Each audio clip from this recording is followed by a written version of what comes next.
hustle on a mission. Grinding for that spot, a brand new pot to piss in. Trying to school my partners, I don't think they pay attention. I'm sticking to my vision, on the road to the riches. Every single day, I'm a hustle on a mission. Trying to get 100 M's, nigga, I ain't kidding. I'm on a mission, 24/7, 365, until I reach the heavens. Check it out, homie. TV hustlers on a mission every day, you feel me? Matter of fact, let's run that back one more time while I straighten out my I'm a hustle on a mission, grinding for that spot, a brand new pot to piss in. Trying to school my partners, I don't think they pay attention. I'm sticking to my vision, on the road to the riches. Every single day, I'm a hustle on a mission. Trying to get 100 M's, nigga, I ain't kidding. I'm on a mission. 24/7, 365 until I reach the heavens. Yeah, I'm on a mission. We on a mission. You on a mission. We all on a mission. Hey. I am capital. Whatever you do, make sure you create a positive impact today and later. Fuck them haters. Get your paper straight like that. You know what I'm saying? We in a lit house. Whatever you do, make sure you keep the light within you shining bright. You feel me? Fuck the shade. Get paid. And that's every single day.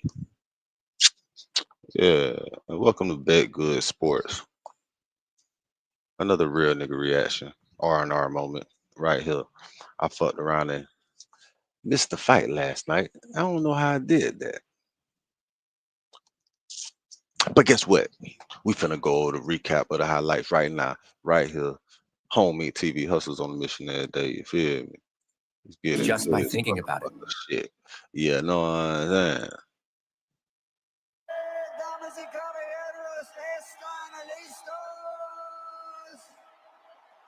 I forgot to start it on goddamn TikTok. Are you ready? Tripping.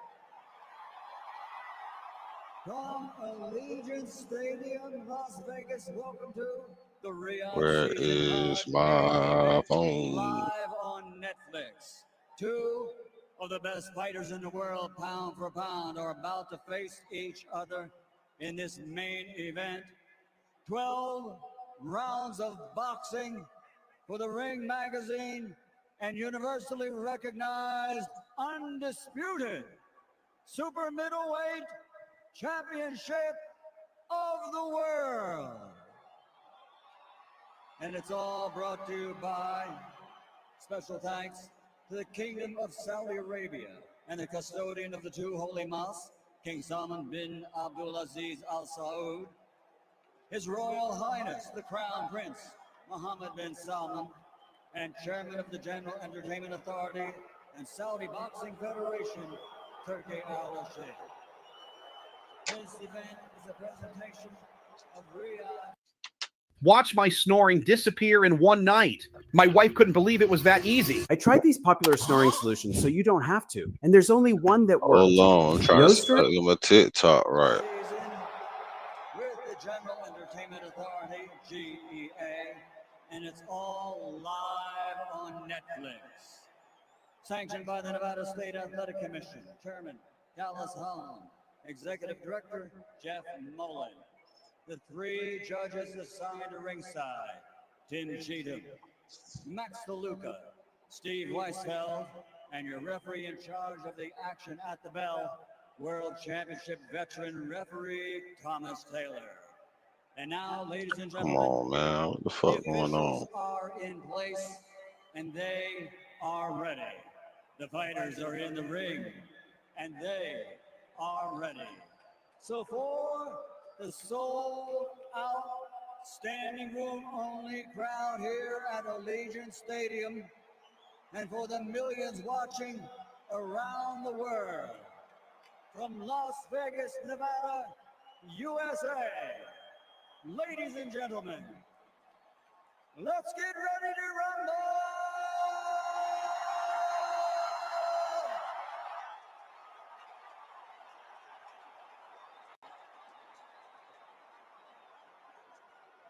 Introducing first, fighting out of the blue corner, the challenger, wearing black with khaki and red. Official weight, 167.5 pounds. His professional record is a perfect one. 41 fights, 41 victories, 31 big wins by knockout. I'll do it right now. From Omaha, Nebraska. Let me get all that shit right now. He's a I'm getting on. division, two-time undisputed Yeah. world champion, presenting the former lightweight world champion, former undisputed super lightweight world champion, former undisputed welterweight champion of the world, and the current Undisputed. super welterweight Mr. world Undisputed, champion, bitch. the undefeated Terence. Mr. Undefeated, undisputed, man.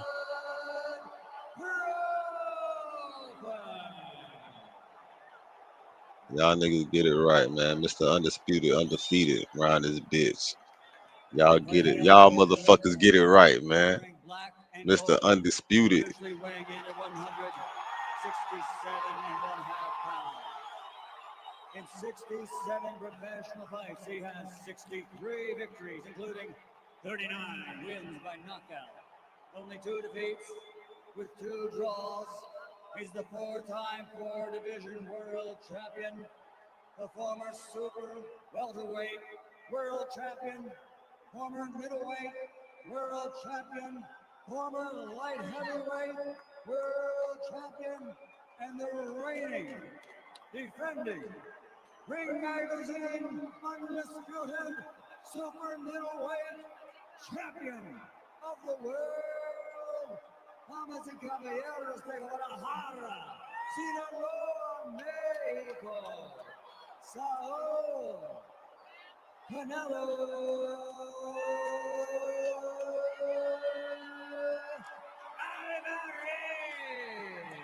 fights, but he's still going to have to adjust to this atmosphere, to this moment, and the reality that he's facing Canelo Alvarez in that room tonight. And the force of the punches, that's what I'm looking for early. How does Crawford react to the force of Canelo Alvarez's punches, especially to the body? Canelo looks slightly bigger than Terence, but that's not the tell-all. The tell-all is when they clinch. The tell-all is when those punches get thrown. And to your point, when they start to land. Crawford had knocked out 11 straight foes before going the distance with Madrimov back in August of 2024. Madrimov was the biggest opponent he's faced as a pro, and it seemed largely because of the size his most difficult.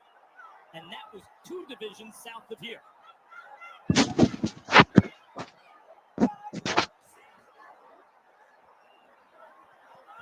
A lot of boxing experts felt as though Alvarez needed to be under pressure early. Crawford at times has been a slow starter, sometimes by design. Alvarez is a master at his body position and taking ground and making the ring small, subtly and quickly in fights.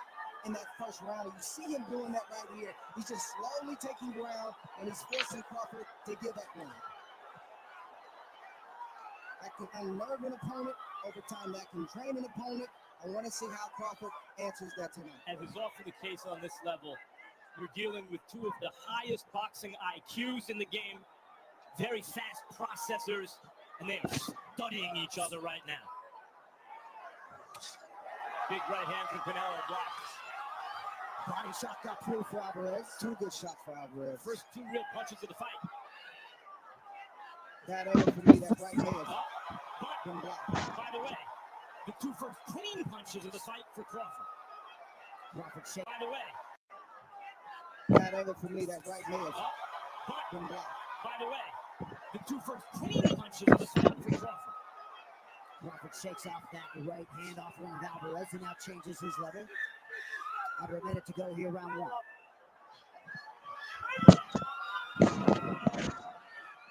Everything Canelo's thrown so far, it's been with force, but it's been blocked. That attempt also blocked by Crawford. The way Canelo throws, you better block those. That one landed. Left hook to the body. Good shot from Canelo.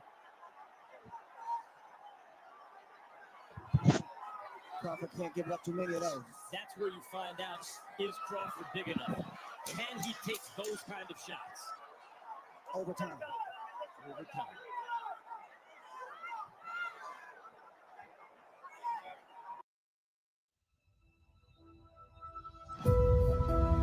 EVE Online is a vast universe. Damn, why I had to be so loud to tell us that though? Did you like that clean left? It's a vast Crawford? Did you like the universe. left hook to the body and the greater This ain't activity gotta be from that Canelo? loud. And you might have heard Bomac Ryan McIntyre looking for Crawford to employ a few more feints here early round 2. He needs to not only employ feints, but the jab. Bomac asked for the jab, and he has to continue to do that to try to keep Canelo at bay, though Canelo is a great counterpuncher, but it also helps Crawford get into a rhythm. But that shot right there that Canelo landed, and he's landed it in the first round, is a shot he uses often with southpaws.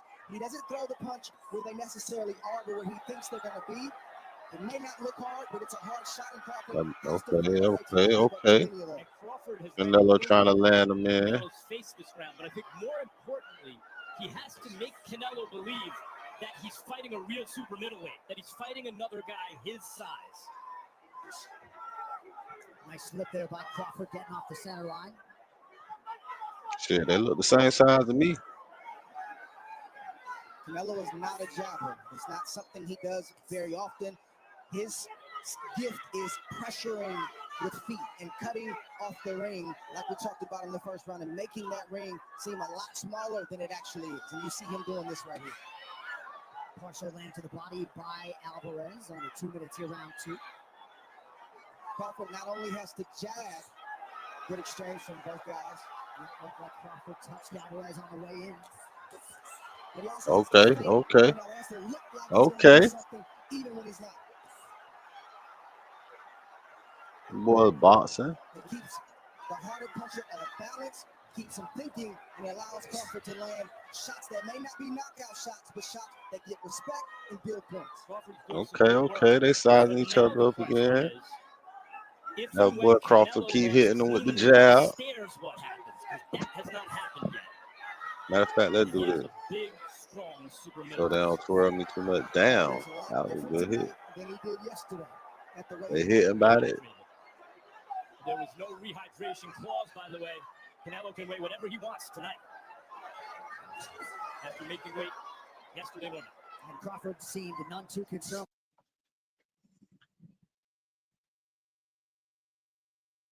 WWE star power with us tonight. Triple H alongside Stephanie McMahon. Great to have them with us as we arrive at round 3. Who that was? I know that ain't. Canelo Alvarez and Bud Crawford.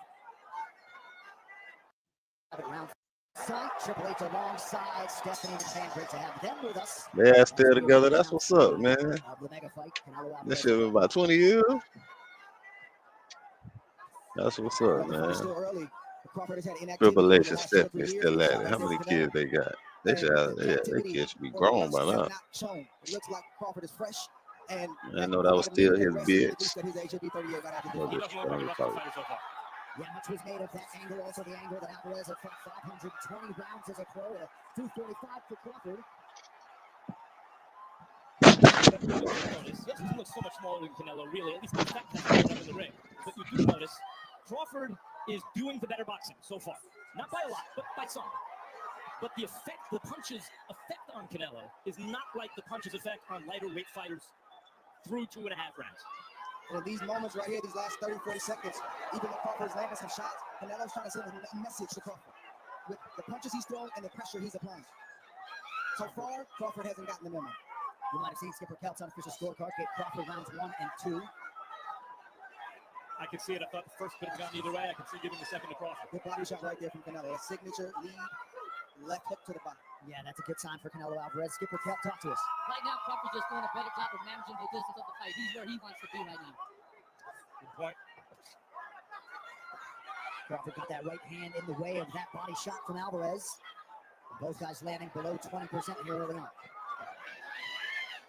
You study Canelo Alvarez, you got to know that he'll have 3 or 4 times around where he presses.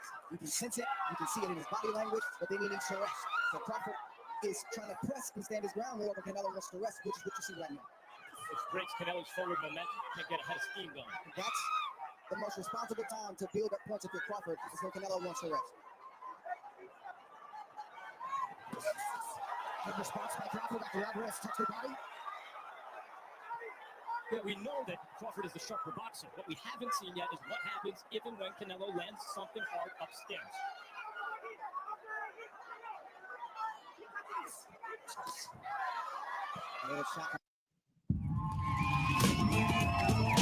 You better believe it, pal. I'm Ron Weasley. I'm Ron Weasley. I'm sorry. I don't even like that one. Let's move on.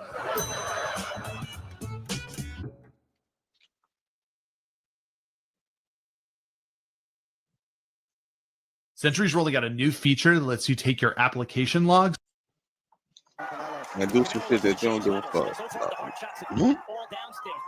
And do some shit that you ain't even need to do right now. From Canelo Alvarez in round 3. Oh, just like that, round 4 of a possible 12. So far, however you have it scored, and I suspect it's something like 2-1 Crawford. Skipper Hill may have it 3-0 because he gave the first to Crawford, which Crawford may have won. Right up the card now for Crawford. Shortly after Canelo had landed his most consequential right hand there. Crawford got to make that adjustment. Canelo seems to be able to land that right hand, the overhand and the straight right as often as he wants to. Well, I feel like Crawford's catching it mostly with his glove, Andre. But you don't have to land clean to inflict damage. That's right. It's not something you want to give a guy like Canelo early in this fight. And then Canelo just hit him hard in the chest with that right hand. And that's the first real clean, hard power shot that landed cleanly for Canelo. Let's start to open up here. 1 minute to go in round 4. Good moments from Canelo. Downstairs, upstairs, good counter, but Canelo's getting in a bit of a groove right here.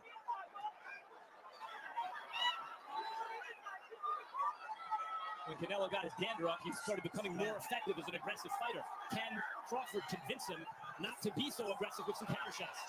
That's a significant left hook from Crawford there a moment ago. Follows it up with a jab now.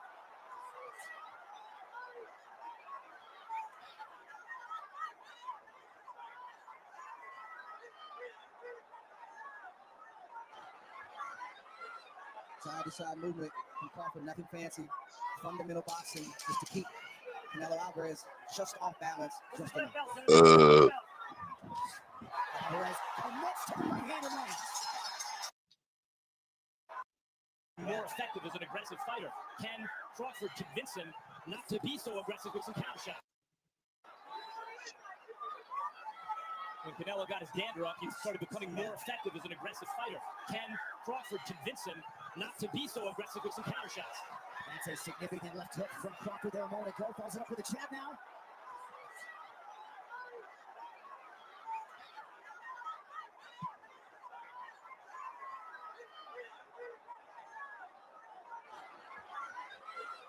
Side-to-side movement from Crawford, nothing fancy.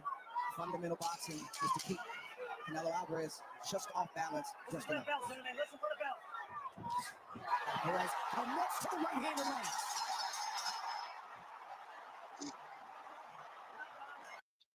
Nothing fancy. Fundamental boxing just to keep Canelo Alvarez just off balance. Just enough.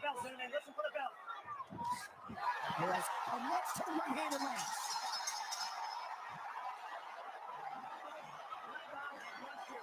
Superstar Logan Paul. Not necessarily the crowd favorite here, but they were up for Iron Mike Tyson. All right, so Crawford's good work largely in round 4 was done early. Canelo's late. Round 5 has arrived. The hell of a fight so far, contested at the highest possible level. Not a war, but a high-level chess match where punches are being thrown with bad intentions. I believe this fight is going to get a lot more violent as it progresses, these mid and late rounds. A lot of pundits were expectant that Crawford would fight predominantly out of the southpaw stance. That's exactly what he has done. He seems to be more comfortable in his biggest moments in that left-handed stance. At least these last 5 or 6 years, you see him predominantly good right hand from Canelo fighting that left-handed stance almost exclusively. Canelo doing some very good boxing in this round from the outside. Again, Canelo doesn't jab, and he's able to still land punches. Imagine if he did come behind the jab. I think he's learned how to not be a jabber, but have right foot position to get the shot that he wants. And that means there was a jab, but everything comes hard from Canelo. Both fighters just missed two very dangerous shots. Crowd trying to get behind the Mexican superstar. You may have seen Skipper Kelp as yet hasn't found a round for Canelo Alvarez through 4. Might find this one if it keeps up like this. He's keeping Crawford's hands largely at home by staying busy, head and body. Good counter jab there from Crawford.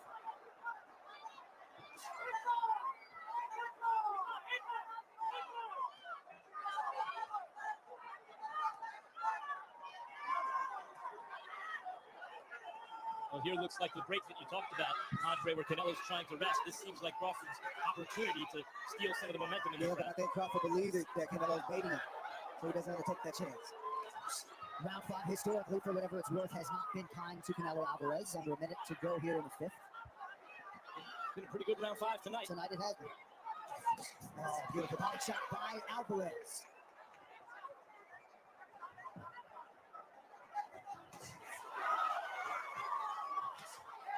Body shot gets through, head shot was blocked by Crawford. Crawford on his bike there.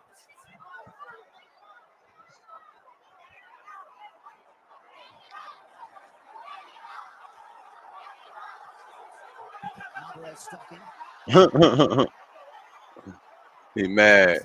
He mad he getting out boxed. He mad he getting out boxed. Nigga mad he getting out boxed. Does Crawford respond in kind? He mad that nigga moving fast. He mad he can't catch that nigga. You ain't finna catch that nigga. I could have told you that.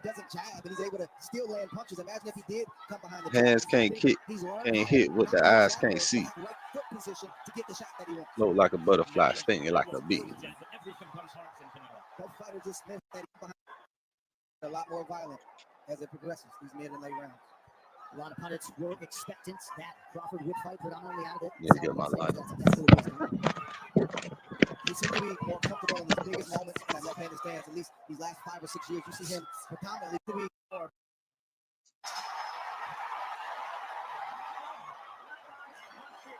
Superstar Logan Paul.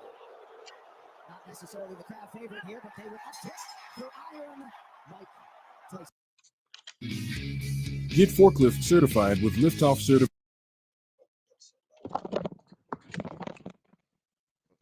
That's so loud. Huh?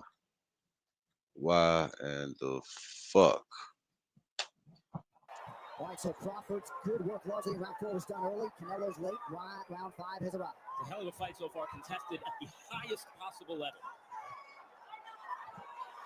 Not a roar, but a high with that advantage. Oh shit, what I did. Superstar Logan Paul. Mike Canelo's late. Round 5 has arrived. It's a hell of a fight so far, contested at the highest possible level. Not a war, but a high-level chess match where punches are being thrown with bad intentions. I believe this fight is going to get a lot more violent as it progresses, these mid and late rounds. A lot of pundits were expectant that Crawford would fight predominantly out of it. Southpaw stance, that's exactly what he has done. He seems to be more comfortable in his biggest moments in that left-handed stance. At least these last 5 or 6 years, you see him predominantly good right hand from Canelo, fighting that left-handed stance almost exclusively. Canelo doing very good boxing in this round from the outside. Canelo doesn't jab, and he's able to steal their punches. Imagine if he did come behind the jab. I think he's learned how to not be a jabber, but have right foot position to get the shot that he wants. And that means okay. Everything comes hard from Canelo. Both fighters just missed 2 very dangerous shots. Get behind the Mexican okay. Skipper Kelp as yet hasn't found a round for Canelo Alvarez through 4. Might find this one if it keeps up like this. He's keeping Crawford's hands largely at home by staying busy, head and body.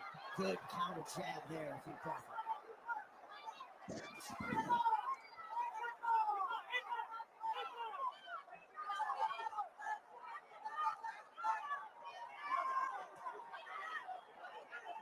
Well, here looks like the break that you talked about, Andre, where Canelo's trying to rest. This seems like Crawford's opportunity to steal some of the momentum in this but I think Crawford believes that Canelo's baiting him, so he doesn't want to take that chance. Round 5, historically, for whatever it's worth, has not been kind to Canelo Alvarez. Under a minute to go here in the 5th. It's been a pretty good round 5 tonight. Tonight it has been. Oh, beautiful body shot by Alvarez.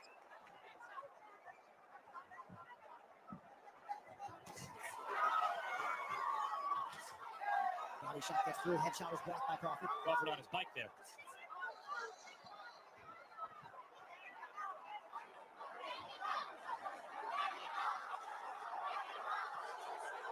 Alvarez stalking. Thomas Taylor hasn't had to break up much tonight.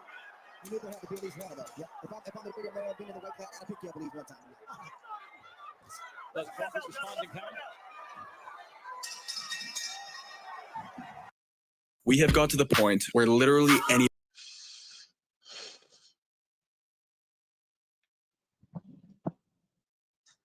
That shit gonna piss me off. I ain't gonna lie. Reason for that bitch to be that damn loud.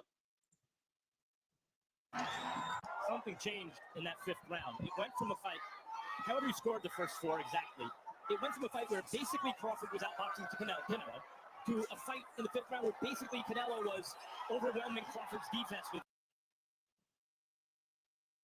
The buffering on Netflix is some bullshit, as you can see.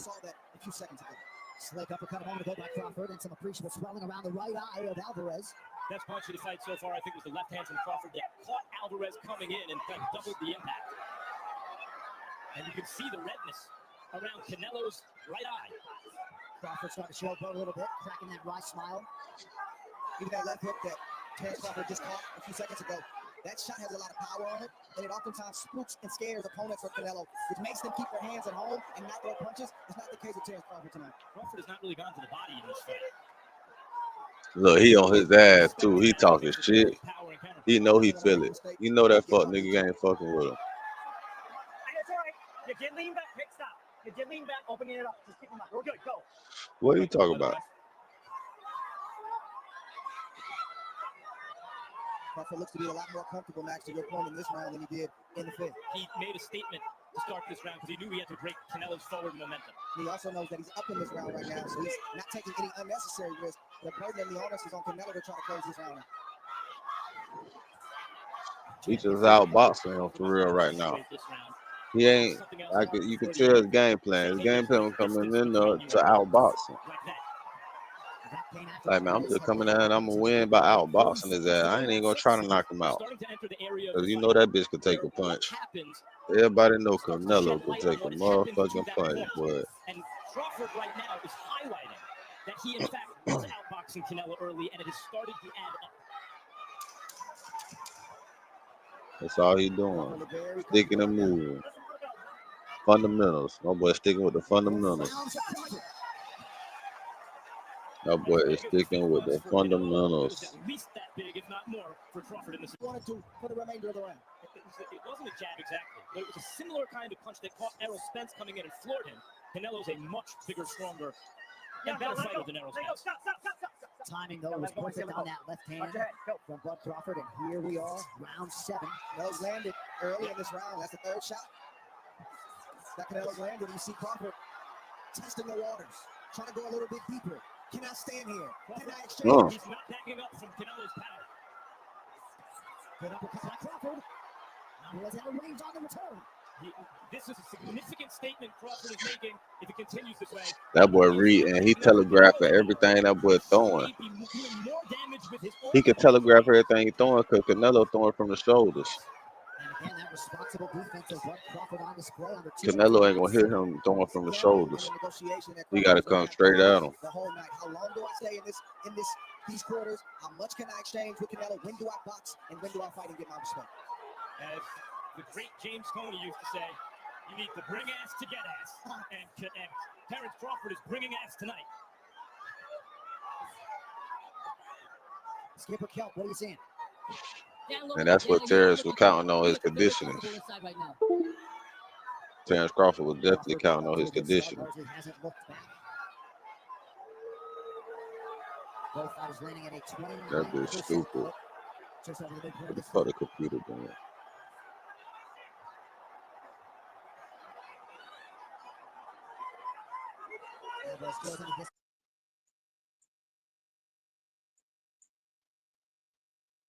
Netflix buffering is some bullshit. Exchange, Crawford got at least as good as he gave, at least as good as he got.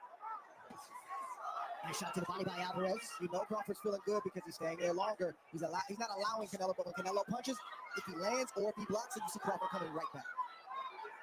That's a respect thing.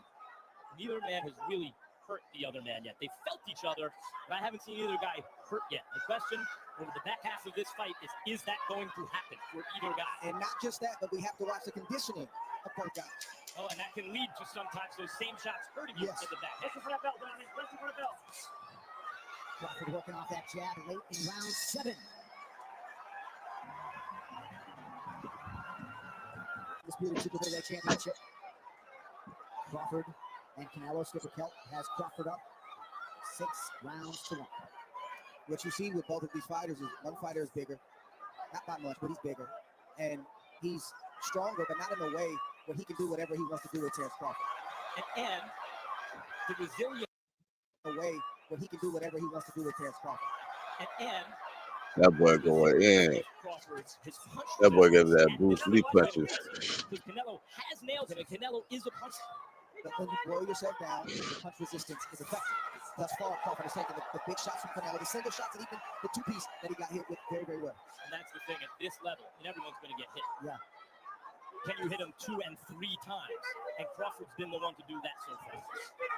And can Alvarez rally if need be? Right, got off to a big lead against Bivol before the latter rallied. Nice shot to the body by Alvarez. 2 minutes to go round it. Crawford acknowledged that by his side.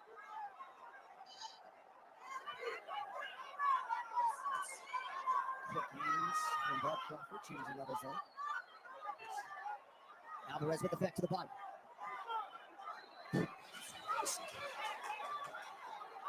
Crawford's been honest. He shook his head yes when he felt it to the body, said no when he didn't, I guess.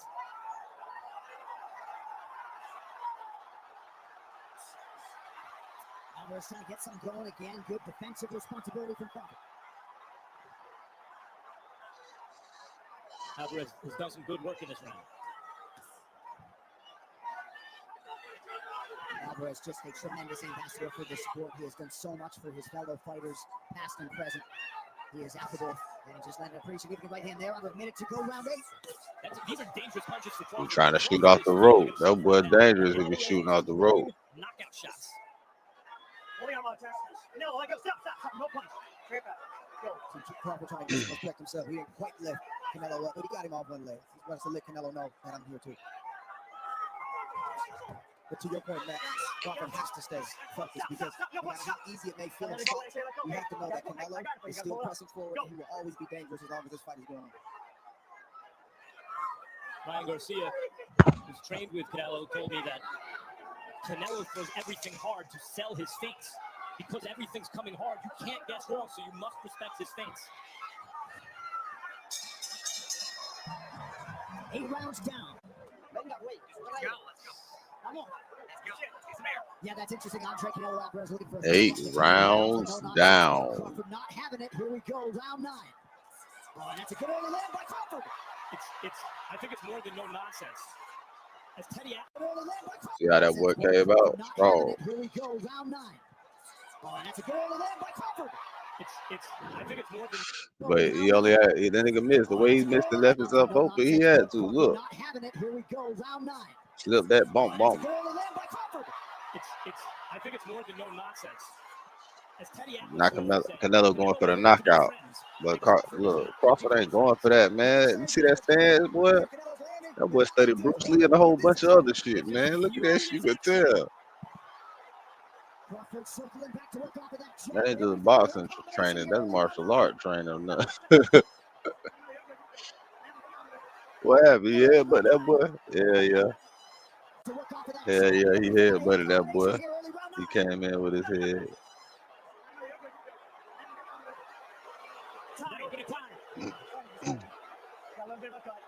Take your time.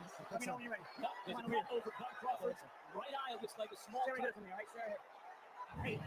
Not sure about it, but from here it looks like there is. Terence. You got a cut. Accidental headbutt. Let's see. it. Oh, okay, we're not going to look at it right now. All right? Stay right here. Jeff, accidental headbutt. Got the cut. You good? Hang on. You ready? Sorry, buddy. No, we're good. There was always the chance of this. Southpaw orthodox, clash of heads. Although it's Canelo who's been cut 3 times in the past. But it's Crawford with the injury. And the ever classy Alvarez comes over and immediately apologizes. There's Crawford punching with bad intentions right now. So is Canelo Alvarez. Yeah, these guys are looking for the knockout in this round. They both are. Nah, Canelo definitely looking for the knockout. I think Crawford just trying to outbox him, and he's just matching his intensity and power that Canelo giving him, because Canelo trying to knock him out because he behind in the cards, because he getting outboxed. But Crawford is someone who is took gunshots in the head and drove himself. So Crawford just matching his energy for real, I think, to back him up off of. That was a good ass shot. Those may not be knockout shots from Terence Yeah, Crawford. nah. Respect shots from Right. Terence Crawford. He's demanding his respect right now. Right, that's all that is. That's exactly what they be, a respect shot. Yeah, he ain't trying to knock him out. He's just matching the energy, backing him up off, and making him respect that shit. That's all he doing. That's it. That's all that nigga doing. Know about all that shit right there. 30 seconds left to go in the 9th round. So far, Bud Crawford has done what he has done in the first fight of his career. Look at him. Make that nigga move in. Combo. 3-piece. Oh, he threw a 4. He should have just threw 3. But that was good. That was good, though. That was good. Quick 2-piece for the end. Quick 2-piece. 1-2. 1-2. Pop, pop. Look, it was done. You left it over. It was over. It's over with. You hear the corners. Eddie Reynoso wants something big from Canelo here. He says you have 3 rounds to do this. Crawford's corner believes he's up. Yeah. He knows he needs to finish strong. Alvarez corner looking for that power. Also some movement defensively as well. Round 10. One of the questions I had was, how is Terence Crawford going to move and carry and fight with this extra weight? And thus far, he looks phenomenal. The shape that he's in and his ability to carry that weight with the right hand from Canelo Alvarez. Yeah, it was. Canelo, you had a couple shots like that, and this whole thing can change quickly. Canelo remains dangerous, as being implored by his corner to pour it on. Good sequence there by Crawford. Nice left hand by Alvarez, immediately answered by Bud. Good right hand from Canelo. Crawford said, that's all you got? Okay. Look like that boy Crawford tastes blood now. Crawford able to block that right hand. He just outboxed that boy, man. That's it. Ain't no knockout match. Really don't like this off from Crawford, the little pity pat, because it means he's feeling very comfortable. The right hand is a shot that Crawford gets hit with a lot along the ropes and moving backwards. Then the money shot for Canelo just there in this fight. Yeah, he just landed it again as you said that. It looked like he threw that right hand where he thought Bud was going to be, and he landed flush. Not sure why he's not making that adjustment. Canelo would be served well to punch with Crawford when Crawford goes into those 3-punch combinations.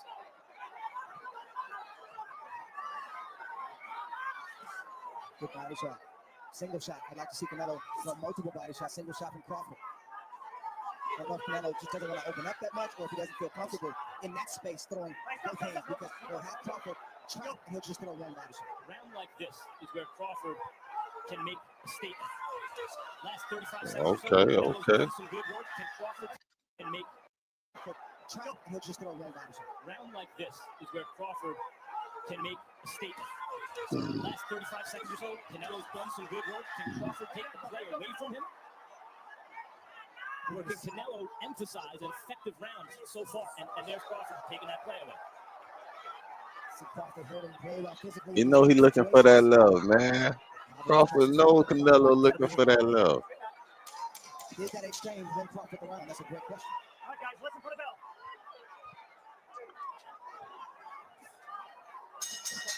Niggas know that shit, man.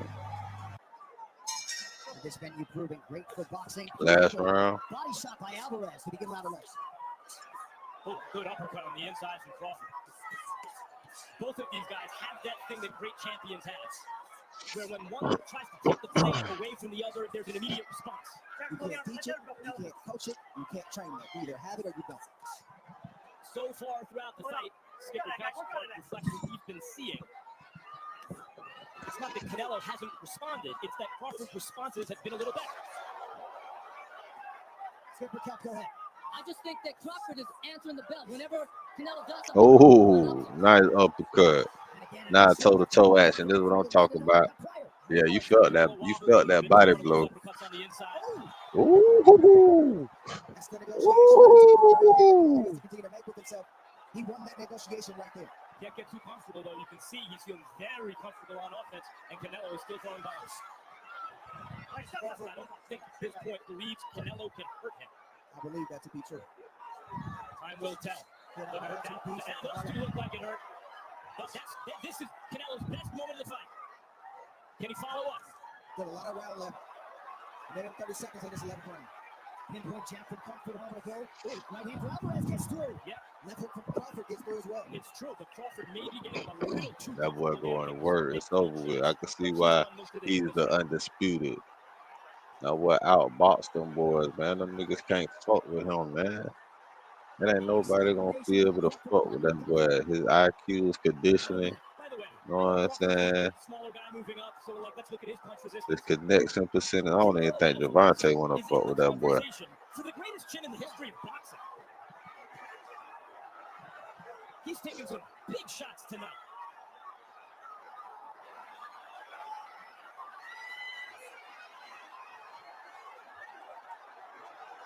That nigga is boxing classic. That's classic boxing on his ass. Stick and moving, look. Like, man, I done won this bitch already, man. What you gonna do? You trying to knock me out? What? Look, man. Look, brother. That's top tier conditioning right there to be doing that shit the whole fucking match, the whole fucking ring. All right, so we do have the same set of judges that did judge that Mario Barrios Manny Pacquiao fight that ended in a 12-round majority draw back in July. Tim Cheatham and Steve To be doing that shit the whole fucking match, the whole boxing match. Steve Weisfeld is as good a judge as I ever observed throughout my years in boxing. I'm talking about and give you them hammers too. He give you him. He not just doing. He give you them hammers and then moving.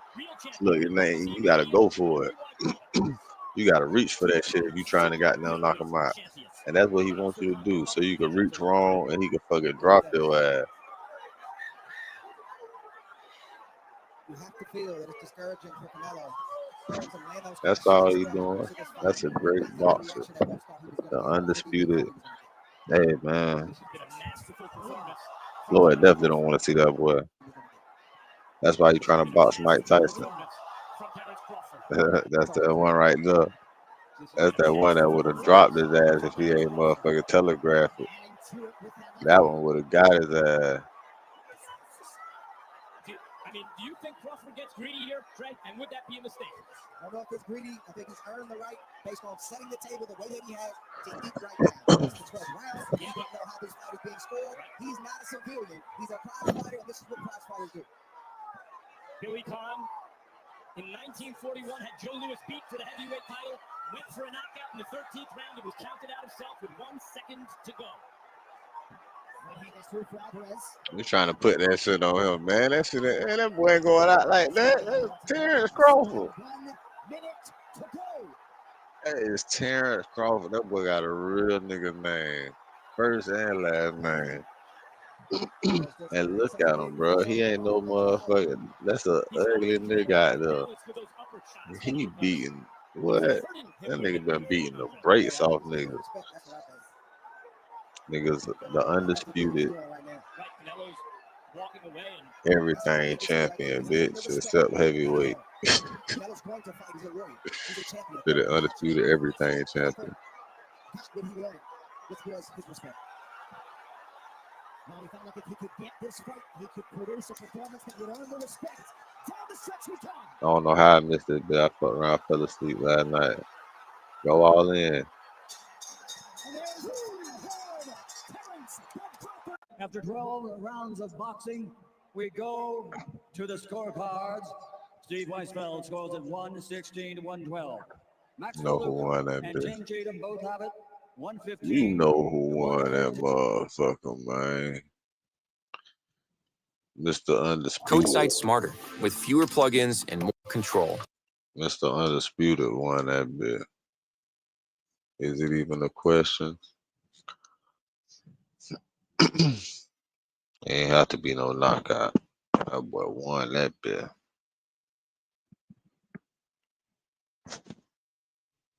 Remember Shabba Ranks? His biggest secret will shock you. Stava Ranks, biggest secret.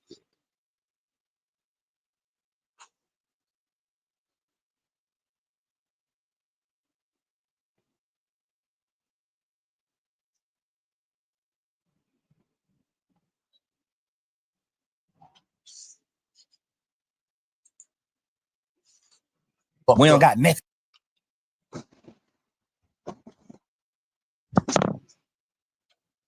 Why that shit so loud at the question? God damn.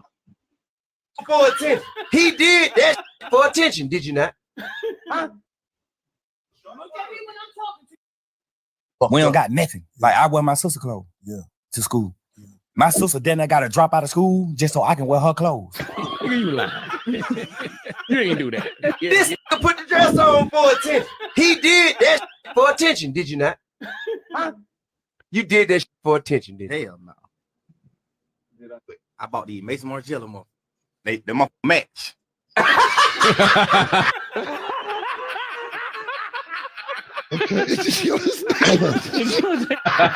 Just that simple. But we don't got nothing. Like I wear my sister clothes to school. My sister then I gotta drop out of school just so I can wear her clothes. You lying. You ain't do that. This nigga put the dress on for attention. He did that for attention, did you not? Huh? You did that for attention, did you? Hell no.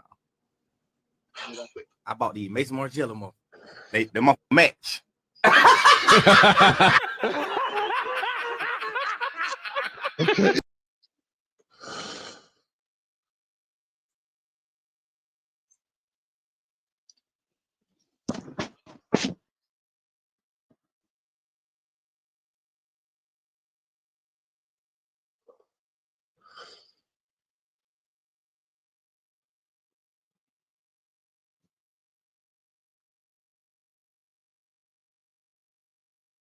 Comedian got killed at Cat Williams' house. What? What the fuck was this? What the fuck did this happen? What is this shit about? Get a song started. Output's co-producer is very dope. They make it. This tragic situation with Reggie Carroll is causing a lot of drama for Cat Williams, and it even got him banned from ever doing a comedy show in Baltimore by some goons. So Reggie Carroll is a comedian that was currently on tour with Cat Williams. However, a couple of days ago, we woke up to some tragic news. We learned that Reggie Carroll was shot and killed, but it's where he was shot and killed and who he was shot and killed by that's leading to a lot of drama and a lot of accusations being thrown around and Cat Williams' name being drugged through the dirt. So the Baltimore comedian was shot and killed in South Haven, Mississippi at a home on Burton Lane on August 20th. So he died at the hospital eventually. Now, the person who apparently got arrested for his murder is a man by the name of Trenell Marquise Williams, 38. Now, Trenell is about 6'8". His last name is Williams. It's unclear if he's directly related to Cat Williams, but what we now know is that Trenell actually worked security for Cat Williams extensively. Now, the house that the shooting took place at apparently was connected to this company that was owned by Cat Williams. So Fox 13 reported that Monday that a Burton Lane-based company that billed itself as the official site for merchandise of comedian Micah Cat Williams was evicted from his rented address in the wake of the shooting. A letter left at the company's address and addressed to multiple occupants, including Trenell Williams, cited criminal activity that occurred on or about the premises in violations of its lease. Fox 13 said the letter went on to mention a shooting as well as an arrest made by South Haven police. The outlet reported that Carroll and Cat Williams, like they was on tour. Cat Williams hasn't spoken out about this. Cat Williams hasn't sent his condolences to Reggie. He hasn't made a tribute post yet at all. Grant, Cat Williams' right-hand man, he was also silent for a while. And that pissed off a lot of people because people is already looking for answers. They're searching for answers. They want to know what exactly happened. And with Cat Williams being quiet, they're automatically assigning blame to Cat Williams. They're automatically thinking some foul play took place and Cat Williams ain't really speaking. So this frustration and Cat Williams' silence led a lot of people who love Reggie to lash out online. Even on Facebook, some of Reggie's friends are questioning what took place, including a comedian named Henry Jones. While we're sharing a photo of him and Carroll together, Jones would go on to caption, "Had to repost this after finding out accurate info on my bro, Reggie Carroll passing. And ish is effed up. This city needs answers quick. And until we get them, it's a no-fly zone in Baltimore for Red Grant and Cat Williams. Yeah, I got that kind of power, boy." Now, despite being accused of possibly being involved in the incident, Red Grant would break the silence on Monday morning while remembering Carroll on his show, Red Grant in the Morning. A lot of you guys know that my partner, my brother, Reggie Carroll, passed away on Wednesday night. And we're going to miss you, brother, on the tour. We're going to miss you, Red Grant in the Morning. We love you. We want to dedicate this show to your brilliance. I want to send condolences to your family, your moms, brother Rick, all the people who love Reggie Carroll, people of Baltimore, and the whole entertainment business. Appreciate that follow. This show's That's for you, love. guys, That's man. love. We love you. Poor Red Grant, bro, because Red Grant has Yeah. nothing to do with this. I don't believe he was What's present. He's not Cat Williams' family member. He's just one of Cat Williams' really close friends. He don't own a business. He don't own a home. It was that. He probably has nothing to do with the situation. But because Got he's shot and closely aligned killed. with Cat Cat Williams, and Williams, he's with bro. Cat Williams everywhere Cat Williams go, he's now getting the pressure. They're now calling him He's out. great. But He's Cat Williams great. still hasn't responded back. He's Even though great. Grant Williams did a tribute, Cat Williams hasn't done a Yeah, tribute, but hasn't spoken on the situation, hasn't addressed it publicly. I think Cat Williams understood. Maybe there are legal ramifications here. He was killed at my premises, at a building It's that I was probably Sunday. operating from, doing business at. That's my Sunday. company. If somebody dies on my premises, it's probably right. Like I'm probably getting sued. So maybe he has to be quiet for legal reasons. But the more he's quiet, the more he's not saying anything. You now have, the comedian's family members, the goons, his friends. They gonna Now talk they're taking anyway. to social media, and they're not just taking to social media, but they're putting a face on camera and How they're y'all gonna asking trip people on to tag niggas, the especially if blogs he ain't got nothing because to do they with it? want this to go viral. They want to accuse Cat Williams publicly and bring Cat Williams to the public altar and have Cat Williams answer for what happened. Get TMZ for this one. Yeah, y'all might need to go start tagging the blogs. So this is what we're not gonna do. Okay? What we're not gonna do is we're not gonna act like Cat, you didn't know who the fuck Reggie Carroll was. What we're not gonna do is act like Red Grant, you ain't know who Reggie Carroll was. They did shows together. There's no way Cat Williams could pretend as if he didn't know the dude. Red I don't feel like Grant that's the angle that sent Cat his Williams would take condolences if he was to take an angle. He can't say, man, I never met this dude. I don't know who he is. They was on tour together. What we're not gonna do is sit up here, Monique, and act like and downplay who the fuck Reggie Carroll was. What we're not gonna do, niggas don't know what's up. Your workflow is important to us. Please wait indefinitely. With Monday.com's intuitive work management platform, you have That's the what's power. up, man. At least he Not got some real homies that'll ride for him. Cause shit, Hey, everybody this don't. ain't gonna be a long range. Lord knows It's real everybody simple. Can't don't. wait. Boy. You the truth teller. Everybody You the Lord don't. of knowing so much truth. You the master of being able to tell everybody else's shit. You the God of war. You ready for anything. Right? You the guy. You said my team versus whoever else. Well, Red, I called you. Nick text you. I know you love Reggie. We all did. Reggie was a solid nigga, bro. He didn't pick sides. He let niggas be who they was. So, Cat Williams, tell me why Reggie Carroll died out your house. I'm not trying to sit here and defend Cat Williams because I don't know what happened, but that wasn't Cat Williams' house per se. Like Cat Williams wasn't a resident there. Like he wasn't sleeping at that crib in Memphis every night. No, like that was a place for the merchandise. That was where business was being conducted to handle the merchandise. So if that's, let's say, like a place where people is coming in and out, just various employees there working on merchandise, and like something tragic happens, can that really be attributed to Cat Williams? Is that really Cat Williams' fault? Now, again, this is just complete assumption because we could find out tomorrow that apparently Cat Williams was being protected by his security guard, and security guard killed, like Reggie on behalf of Cat Williams. We could hear this tomorrow, but as of now, like what? Somebody was killed at a place of business that Cat Williams owns, or Cat Williams has merchandise being made out of. Is that right there enough for you to say that Cat Williams is directly involved? Or how do you know that Cat Williams have the answers? Maybe Cat Williams is finding out the same time that we found out, and he's still trying to piece together what happened, but you're publicly shaming him and forcing him or trying to force him to speak. What if it's just not time to speak? What if he just don't have the answers you're looking for at this particular moment? But it feels like you're not even asking him, like when you ask him, tell the people why he was killed outside your house, it's as if you are making the accusation or as if you already know what happened. and you're trying to publicly shame him. It don't feel like you're generally asking, hey, Cat, give me answers. It feel like we know what happened. We know you're guilty. Tell the people. Tell us what happened to Reggie Carroll, Cat. Tell us what happened to Reggie Carroll. All right. Tell us what happened. Tell us what happened. Yeah, go tag the blogs. Don't sit there and be quiet now. Tre'Vale Williams got court on Wednesday. A 6'8", 225-pound. Y'all know what size Reggie was. Reggie would hit more than 5 times. Why y'all left Reggie out there on the curb by your crib? Riddle me that. Everybody got so much to say. Tag 7 p.m. in Brooklyn in. Everybody want to talk about who's sucking dick and all this other bullshit. Tell us why my nigga did. Cat, tell us why. Tell us why Reggie Carroll died at your house. You got so much to tell about everybody. Tell us that. Let's not wait. You're so far in the future knowing everything. Why can't you just tell us what the fuck happened on your street? Don't try and change the quick deed and say that ain't your crib. Don't do that. Don't do that. That man Reggie, rest in peace, got pronounced dead at the hospital. Hey, tell us what happened. You didn't get got so much truth. Why you quiet? When you get a, hey man, RP, why you so quiet? Tell me. You said this is your truth? Well, tell the truth. Tell the truth. I'm waiting. We all waiting. Yeah, go on tag TMZ. Let's go and wrap shit up tonight. We're gonna go back. Automatically thinking some place and Cat Williams ain't really speaking.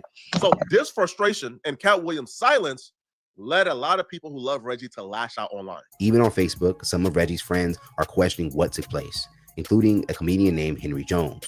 While resharing a photo of him and Carroll together, Jones would go on to caption, "Had to repost this after finding out accurate info on my bro, Reggie Carroll passing. And ish is effed up. This city needs answers quick. And until we get them, it's a no-fly zone in Baltimore for Red Grant and Cat Williams. Yeah, I got that kind of power, boy." Now, despite being accused of possibly being involved in the incident, Red Grant would break the silence on Monday morning while remembering Carroll on his show, Red Grant in the Morning. A lot of you guys know that my partner, my brother, Reggie Carroll, passed away on Wednesday night. And we're going to miss you, brother, on the tour.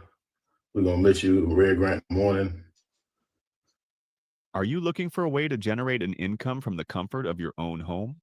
Whether you're missing out on precious family time due to long commutes, dreaming of more freedom in your schedule, or just curious if there's a simpler way to start something online, imagine building an income stream from home with a variety of online-based earning opportunities at your fingertips.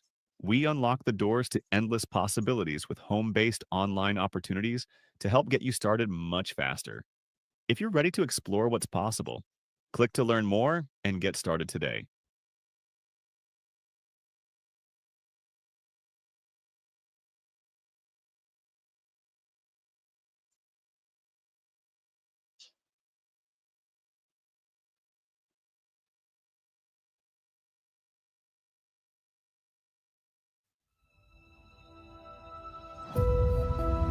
EVE Online is a vast universe, alive with the unrelenting activity and combined history of its players. Pursuing lives of adventure, warfare, and prosperity, they share this existence in the biggest single shard, free-to-play MMO of all time.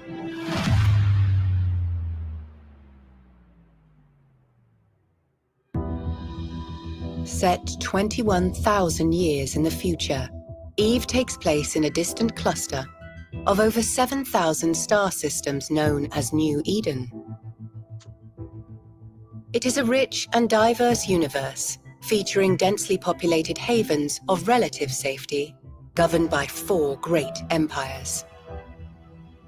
Hostile systems where player alliances make the rules.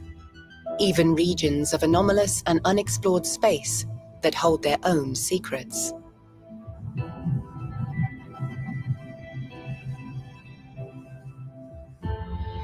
You play as a Capsuleer, a revered breed of highly trained pilot, having achieved immortality through the use of cloning technology. You navigate the universe encased in an armored capsule deep within your ship, where you have complete neural control and function as one. There are hundreds of ships to fly in EVE.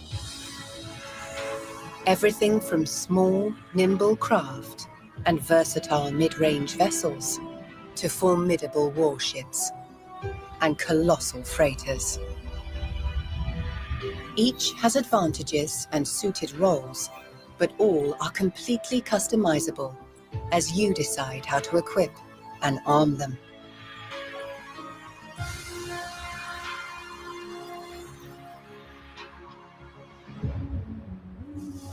What you do in New Eden is entirely up to you. Eve's immense sandbox gives you the opportunity to choose between multiple professions and activities. The key to this unique customization of your playstyle is skill training. This is a passive process, and it continues whether you are in or out of game. As a new player, you can focus on one specific area in order to quickly reach the same level of specialization as a veteran.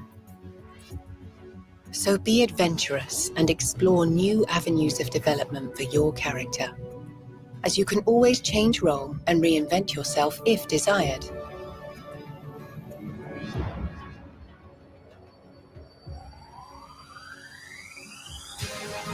If you want to fight, combat in EVE can involve solo missions against non-player adversaries, or small group skirmishes, while for some, it can even be the thrill of fleeting up with thousands of fellow pilots and battling over disputed territory. If you want to explore, then the discovery of uncharted space and ancient regions that promise riches, danger, and adventure await you. You can also engage in the business of prosperity, be it industry, mining, or even interstellar piracy. The beauty of life in New Eden is that all of these activities, and many more, can be done alone or with others. A unique in-game market, unprecedented in scale and degree of player control, is the beating heart of New Eden. Players are responsible for the manufacture of almost everything you can buy or sell. The gathering and refinement of resources, the building of ships, equipment, and even some space stations. EVE's players are core to how the universe is filled and how the economy thrives.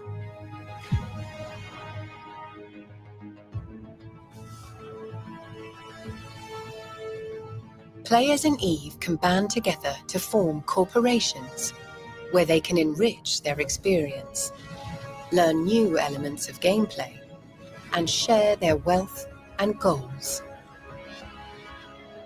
When these player-run corporations grow to become larger entities, they can merge with other corps to form alliances. Powerful alliances regularly compete for control and influence over large areas of space, waging wars and engaging in record-breaking battles. Even taking down well-defended, sprawling, player-built space stations.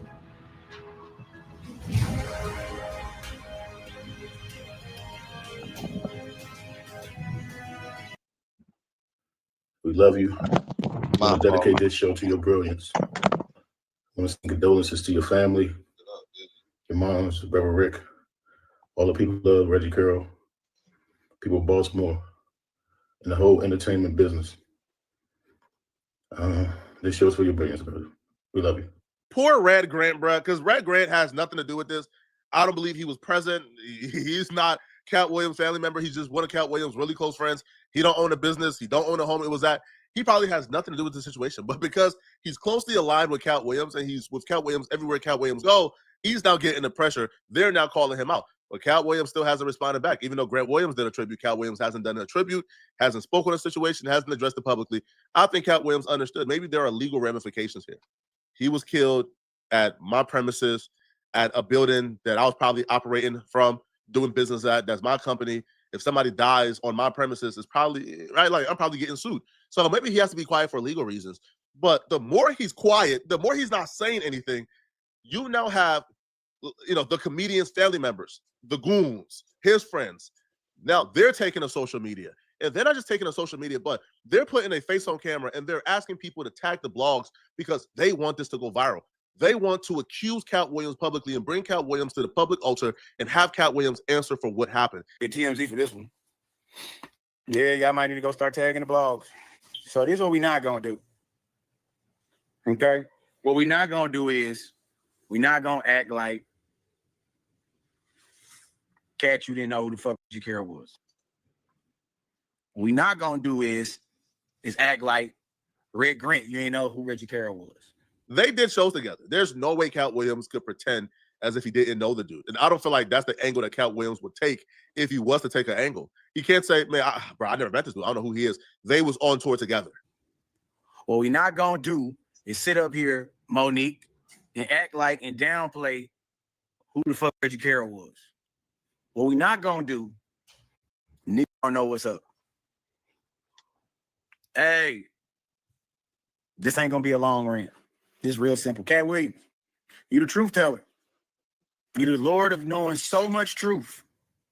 You the master of being able to tell everybody else's shit. You the God of war. You ready for anything. Right? You the guy. You said my team versus whoever else. Well, Red, I called you. Nick text you. I know you love Reggie. We all did. Reggie was a solid nigga, bro. He didn't pick sides. He let niggas be who they was. So, Cat Williams, tell me why Reggie Carroll died out your house. I'm not trying to sit here and defend Cat Williams because I don't know what happened, but that wasn't Cat Williams' house per se. Like, Cat Williams wasn't a resident there. Like, he wasn't sleeping at that crib in Memphis every night. No, like, that was a place for the merchandise. That was where business was being conducted to handle the merchandise. So if that's, let's say, like a place where people is coming in and out, just various employees there working on merchandise and like something tragic happens, can that really be attributed to Cat Williams? Is that really Cat Williams' That's fault? like somebody now, dying. This is just complete Tyler assumption because we could find out tomorrow that apparently Cat Williams was being protected by his security guard, and security guard killed like Reggie on behalf of Cat Williams. We could hear this tomorrow, but as of now, anyway, like what the fuck? Somebody was killed at a place of business that Cat Williams owns, or Cat Williams has merchandise being made out of. Is that right there enough for you to say that Cat Williams is directly involved? Or how do you know that Cat Williams have the answers? Maybe Cat Williams is finding out the same time that we find out, and he's still trying to piece together what happened, but you're publicly shaming him and forcing him, or trying to force him to speak. What if it's just not the time to speak? What if he just don't have the answers you're looking for at this moment? But it feels like you're not even asking him, like when you ask him, tell the people why he was killed outside your house, it's as if you are making the accusation, or as if you already know what happened, and you're trying to publicly shame him. It don't feel like you're generally asking, hey, Cat, give me answers. It feel like, we know what happened. We know you're guilty. Tell the people. Yeah, I'm an AI, but I'm here to talk apps. Real apps you can build in minutes with Base 44. This finance app solves your business headaches. Tracking invoices, managing clients, keeping payments in check. Shit, I might fuck with that. Tell us what happened to Reggie Carroll, Cat. I might have to fuck with that. Tell us what happened to Reggie Carroll. See, the ones that I might fuck with, the ones that Tell us what happened. Tell us what happened. Yeah, go tag the blogs. Don't sit there and be quiet now. Tre'Vell Williams got court on Wednesday. A 6'8", 225-pound. Y'all know what size Reggie was? Reggie would hit more than 5 times. Why y'all left Reggie out there on the curb? More than 5 by times. Your crib? Crazy. Riddle me that. Everybody got so much to say. Tag 7 p.m. in Brooklyn. Everybody want to talk about who's sucking dick and all this other bullshit. Tell us why my nigga did. Cat, tell us why. Tell us why Reggie Carroll died at your house. You got so much to tell about everybody. Tell us that. Let's not wait. You so far in the future of knowing everything. Why can't you just tell us what the fuck happened on your street? Don't try and change the quick deed and say that ain't your crib. Don't do that. Don't do that. That man Reggie, rest in peace, got pronounced dead at the hospital. Hey, tell us what happened. You didn't get got so much truth. Why you quiet? When you get a, hey man, RP, why you so quiet? Tell me. You said this is your truth? Well, tell the truth. Tell the truth. I'm waiting. We all waiting. Yeah, go on tag TMZ. Let's go and run shit up tonight. No, go on tag him. Go on tag him. We got so much fucking exposing to do. Let's get to it. Yeah, it's insane. Yeah, go ahead, tag. Go and get TMZ, get the shade room. Yeah, let's get some attention put on. Since we all about truth, how you leave a nigga out on the curb? How? Why you wasn't right there? Baltimore, what's good? Yeah, they got the murder. Yo, Cat Williams ass. Sure, you got so much to tell about everybody. Tell us why. Tell us why Reggie Carroll died at your house. You got so much to tell about everybody. Tell us that. Let's not wait. You so far in the future of knowing everything. Why can't you just tell us what the fuck happened on your street? Don't try and change the quick deed and say that ain't your crib. Don't do that. Don't do that. That man Reggie, rest in peace, got pronounced dead at the hospital. Hey, tell us what happened. You nigga that got so much truth. Why you quiet? When you get a, hey man, RP, why you so quiet? Tell me. You said this is your truth? Well, tell the truth. Tell the truth. I'm waiting. We all waiting. Yeah, go on tag TMZ. Let's go and raise shit up tonight. No, go on tag him. Go on tag him. We got so much fucking exposing to do. Let's get to it. Yeah, it's insane. Yeah, go ahead, tag. Go and get TMZ, get the shade room. Yeah, let's get some attention put on. Since we all about truth, how you leave a nigga out on the curb? How? Why you wasn't right there? Baltimore, what's good? Yeah, they got the murder. Anybody want to take a guess what the murderer last name is? Oh, I do it for you. Here you go. Let me help you out. Let me help you niggas out real quick. There you go. There you go. No bond. There you go. No bond. Let's get to that. No. Let's get to that. Yeah, tag the venues, tag Live Nation, tag all of them. But we not finna sit up here. Nah, this ain't happening in no club. At that nigga crib. People grieve differently. I'm not really gonna judge the intentions behind him telling people to tag the shade room and say, "Oh, we going up tonight." It kind of feels like you're also using this situation for your own personal gain or to do numbers yourself, but to also say, "Yo, tag Rock Nation. Yo, tag these venues or tag these partners of Cat Williams to shut down whatever Cat Williams got going on." I think that's a tad bit premature. I feel like we do have to wait to see what Cat Williams' role is in this. As of now, Cat Williams don't even have a role in this, according to the police. As of now, there's been nothing that has came forward to make us think that Cat Williams is somewhat responsible for this. These could very well be just two grown men who got into an altercation or a conflict, and things happen, and gunshots erupted. But to go to the extent of tag the shade room, hey, yo, tag Rock Nation, yo, tag Live Nation, so they could. Why? You're aiming to shut down how this man make his money, or you're aiming to shut down his businesses or his tour without fully knowing 100% of the details, and you're doing this because he's not speaking? I don't know, man. This may be a tad bit too much, but y'all let me know in the comment section. What do you guys think, man? Do you guys feel like he's doing a tad bit too much, or, is he doing just enough? Let me know in the comment section, man. And if you're still watching, click on this video right here to find out how they just did Drake. If you're a producer who hates AI, this plugin might change your mind. This is Reimagine CoProducer. You can take any sample you find and flip it into infinite, one-of-a-kind variations.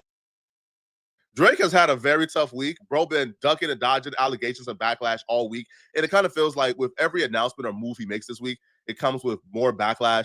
In this video, we're going to address the possibility or why folks now believe that Drake has a 13-year-old daughter, the same daughter that Kendrick Lamar rapped about in Grand Family Freestyle and alleged that Drake was hiding, which will make his second kid in a 6-year time frame that he's been hiding.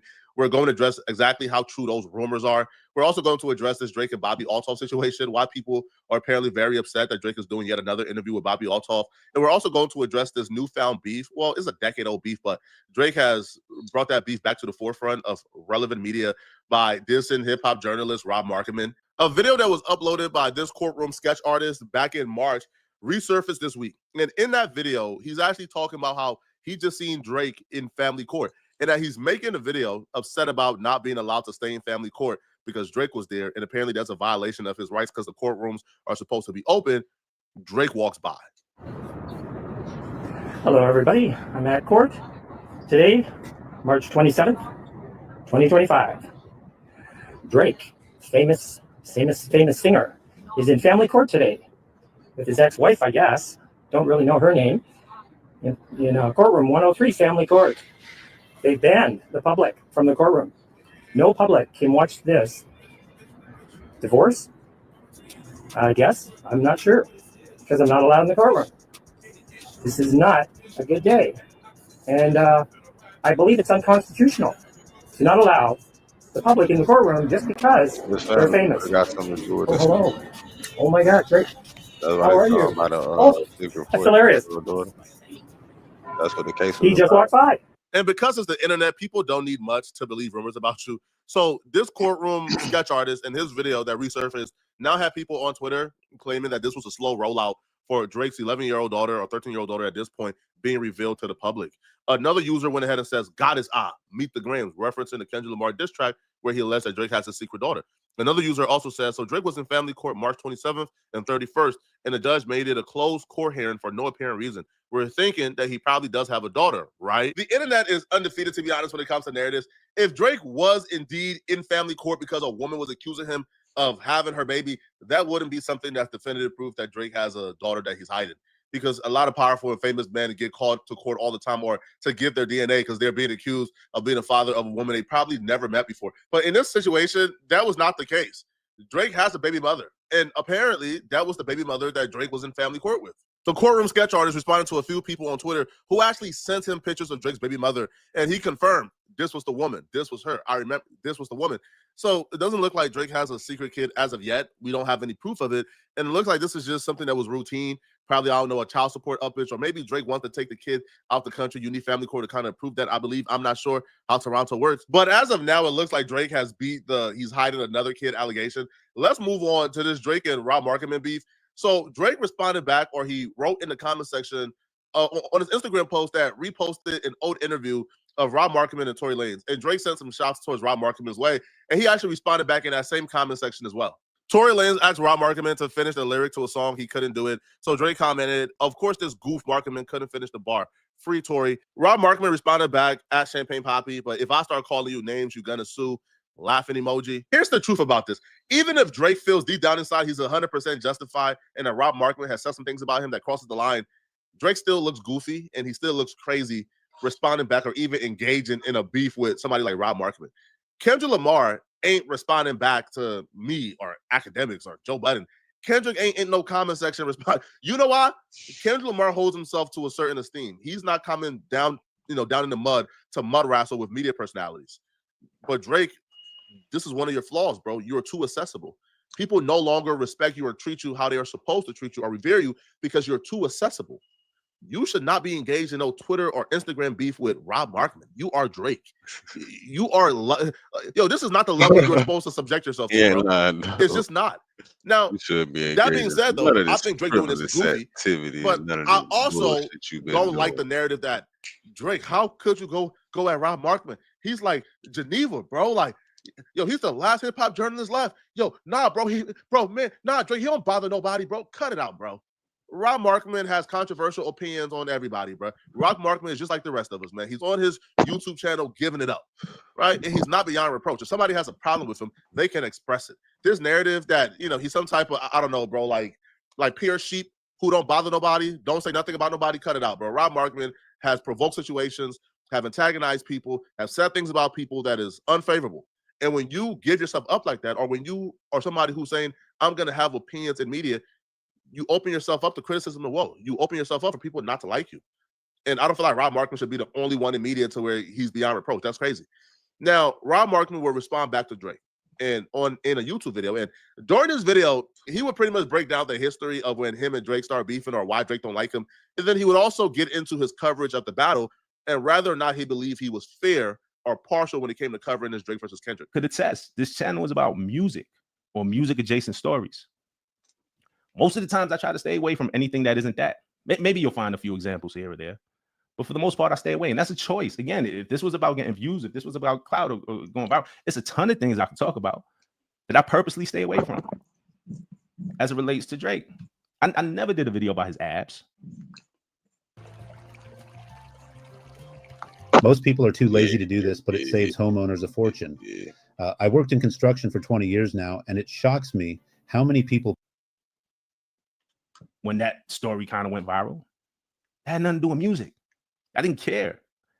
I didn't do a video about braids and if he grew his hair out, if it was a wig, if it wasn't, how fat, because I don't care about that. It wasn't about music.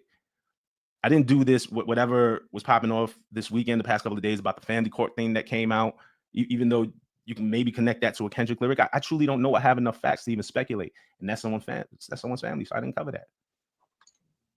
I didn't get up here and get in arms, or like in my feelings when, with the the Bobby Altoff interview. Like, I don't care. Like, interview who you want to interview with. I actually, when he interviewed with Aiden, if you remember a couple months ago, I actually gave him props. That was when Aiden was like, "Oh, hip hop is dead," and then Drake was like, "Ah, nah, I can never die. It's just in a weird place." I was like, "Yo, shout to him for not falling for that bait because hip hop's not dead. Yeah, it's a strange time for him, I'm sure. So I get it. So I commented on that restraint that he had. I actually shot him bail on that one. But whatever. That's not even the point. That's not here or there. It's that if it's not about the music, I don't even dive into that. You know what I'm saying? And so I get to a certain age. When you have a certain number of years under your belt, like I'm 20 years into this, 20 plus years, you got to know yourself. You know what I'm saying? Know yourself. It's about being comfortable being who you are. And I'm comfortable being me. I'm comfortable with decisions that I make. I know who I am. And this is me. You know what I'm saying? And I can tell you this. One thing in particular that Drake is really upset at Rob Markman about, and his team is very upset at Rob Markman about. So Rob Markman, sometime last year, he made this entire video, this grand video, where he claims that Drake and Kendrick had a mutual agreement that they were not going to mention families, they were not going to mention this, and this, and that Drake broke the agreement. That's not true. That's a flat out lie. That never happened. From what I was told, I was not on the phone call. I was not, but from what I was told from Drake's team, that's a flat out lie. That's not true. And they believe that Rob Markman and other personalities were peddling this lie that they were fed by Kendrick's team, essentially because they bought out in the sense of they had picked a side from the very beginning of this battle, and they was on this side. So hence, they felt perfectly okay kind of throwing out information that really wasn't that vetted. There's really no way to make, if you weren't on that phone call, there's really no way to confirm that whatever Dot's team or Kendrick's team is telling you is true or not. But they disseminated that information as if it was 100% fact. And I know for a fact that Drake looked at everybody who did that for that specific instance where they lied about from their perspective, because I wasn't on the phone call, I can't confirm if it's true or not, but they believe that Rob Markman and others lied because they were being bought out by Kendrick's team, and they were essentially not being paid, but kind of they were benefiting in other ways, being close to the team, receiving inside scope, being kind of kept in the loop of things. In exchange, you throw out propaganda and you throw out things to make Drake look crazy during this battle. Rob Markman was a victim of that. Drake's team believed that.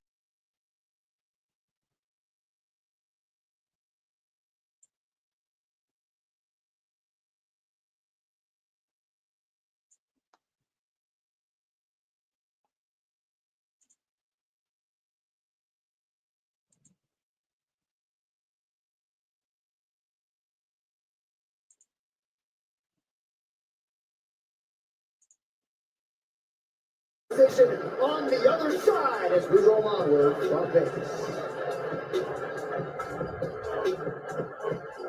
Damn!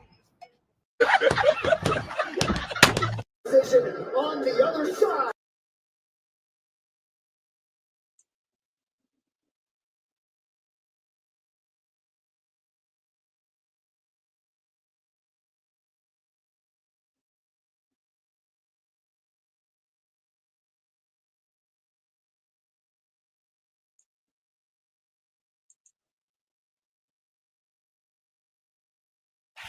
If you live in a Florida zip code and have 0 DUIs in the last 5 years,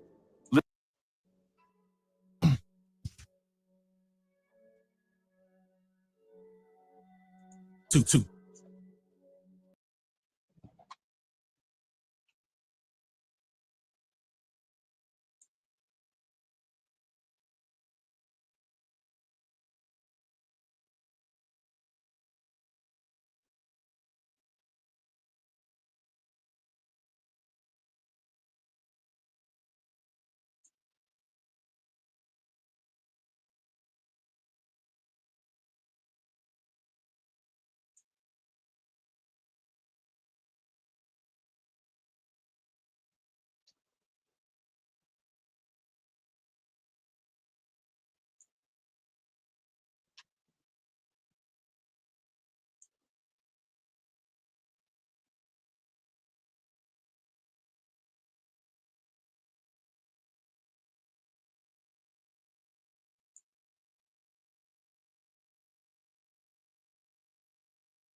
I don't know, man. I just zoned out like a bit for a minute. Oh, what was I finna do? Some shit I forgot about. Oh, I was gonna make a ticket.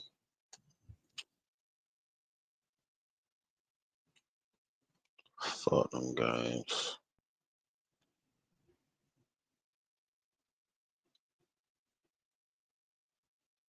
I might need to make a ticket though. I ain't gonna bullshit.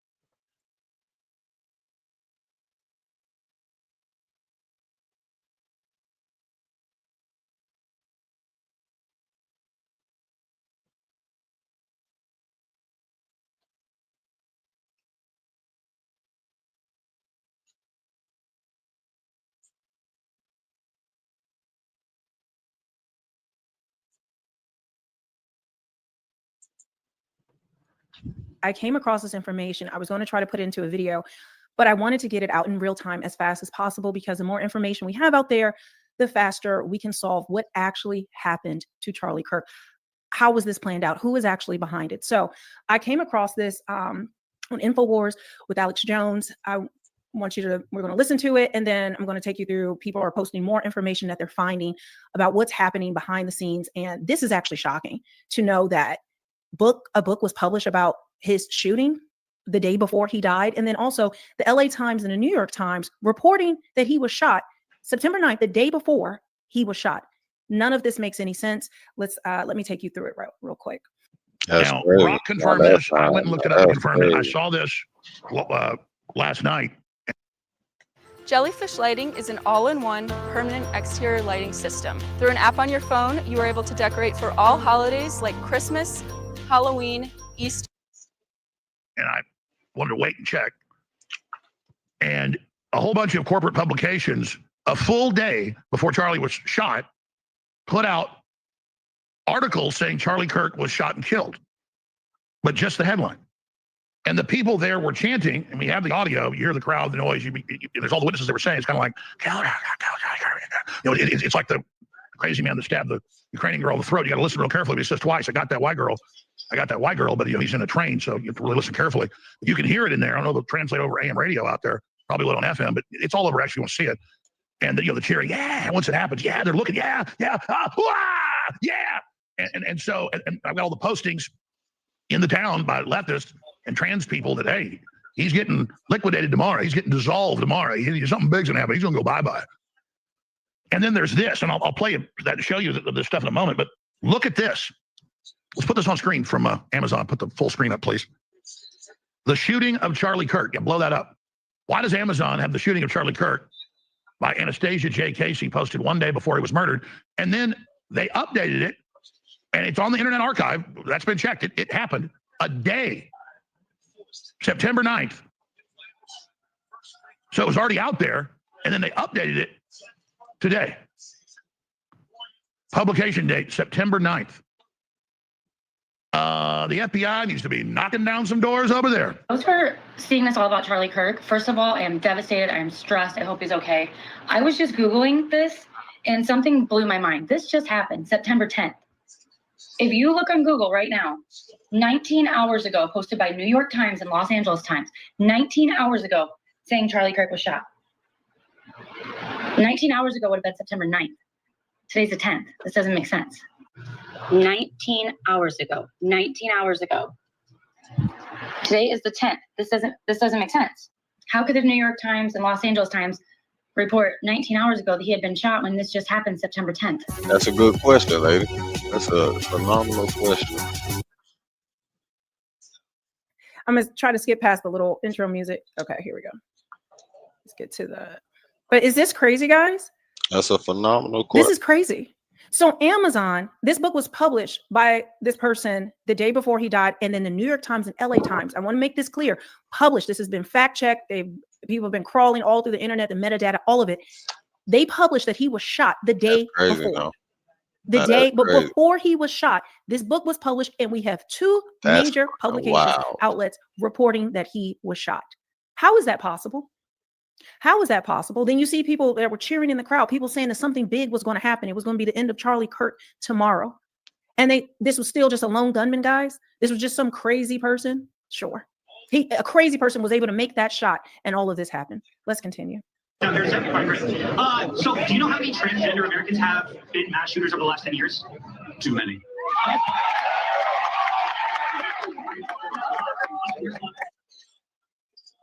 I just want to pause it for a second. I want to make sure they're not going to actually show the actual shooting. Give me 1 second, guys. I'm just going to remove it for a second. I just want to make sure that doesn't show. Okay, it did. So I'm glad I skipped that part. Let's add back to the stage. Here we go.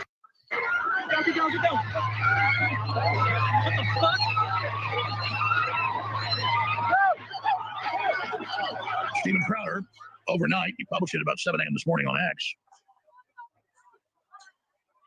was given by law enforcement, ATF, DHS, their own internal report that they got the rifle, the shells in the magazine with all the different trans and anti-fascist. And they put that out because they're concerned that the information would be suppressed.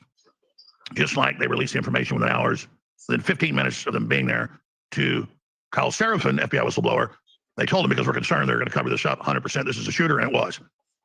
And just like the Nashville shooter, it would take years to find out it was a trans person if it was left to the FBI old leadership. But they don't wait around now. They're sick of it. So that's good. We got good people more and more in there that have the courage to speak out and get the information out. I want to get to Trump's statement here, but I want to show you something first, okay? Now, Grok confirmed this. I went and looked it up and confirmed it. I saw this last night, and I wanted to wait and check. And a whole bunch of corporate publications, a full day before Charlie was shot, put out articles saying Charlie Kirk was shot and killed, but just the headline. And the people there were chanting, and we have the audio, you hear the crowd, the noise, there's all the witnesses that were saying, it's kind of like, it's like the crazy man that stabbed the Ukrainian girl in the throat. You got to listen real carefully. He says twice, I got that white girl, but he's in a train, so you have to really listen carefully. But you can hear it in there. I don't know if it'll translate over AM radio out there, probably will on FM, but it's all over X if you want to see it. And the cheering, yeah, once it happens, yeah, they're looking, yeah, yeah. And so I've got all the postings in the town by leftists and trans people that, hey, he's getting liquidated tomorrow. He's getting dissolved tomorrow. Something big's going to happen. He's going to go bye-bye. And then there's this, and I'll play that to show you the stuff in a moment, but look at this. Let's put this on screen from Amazon. Put the full screen up, please. The shooting of Charlie Kirk. Yeah, blow that up. Why does Amazon have the shooting of Charlie Kirk by Anastasia J. Casey posted one day before he was murdered? And then they updated it, and it's on the Internet Archive. That's been checked. It happened a day, September 9th. So it was already out there, and then they updated it today. Publication date, September 9th. The FBI needs to be knocking down some doors over there. So these people aren't playing games.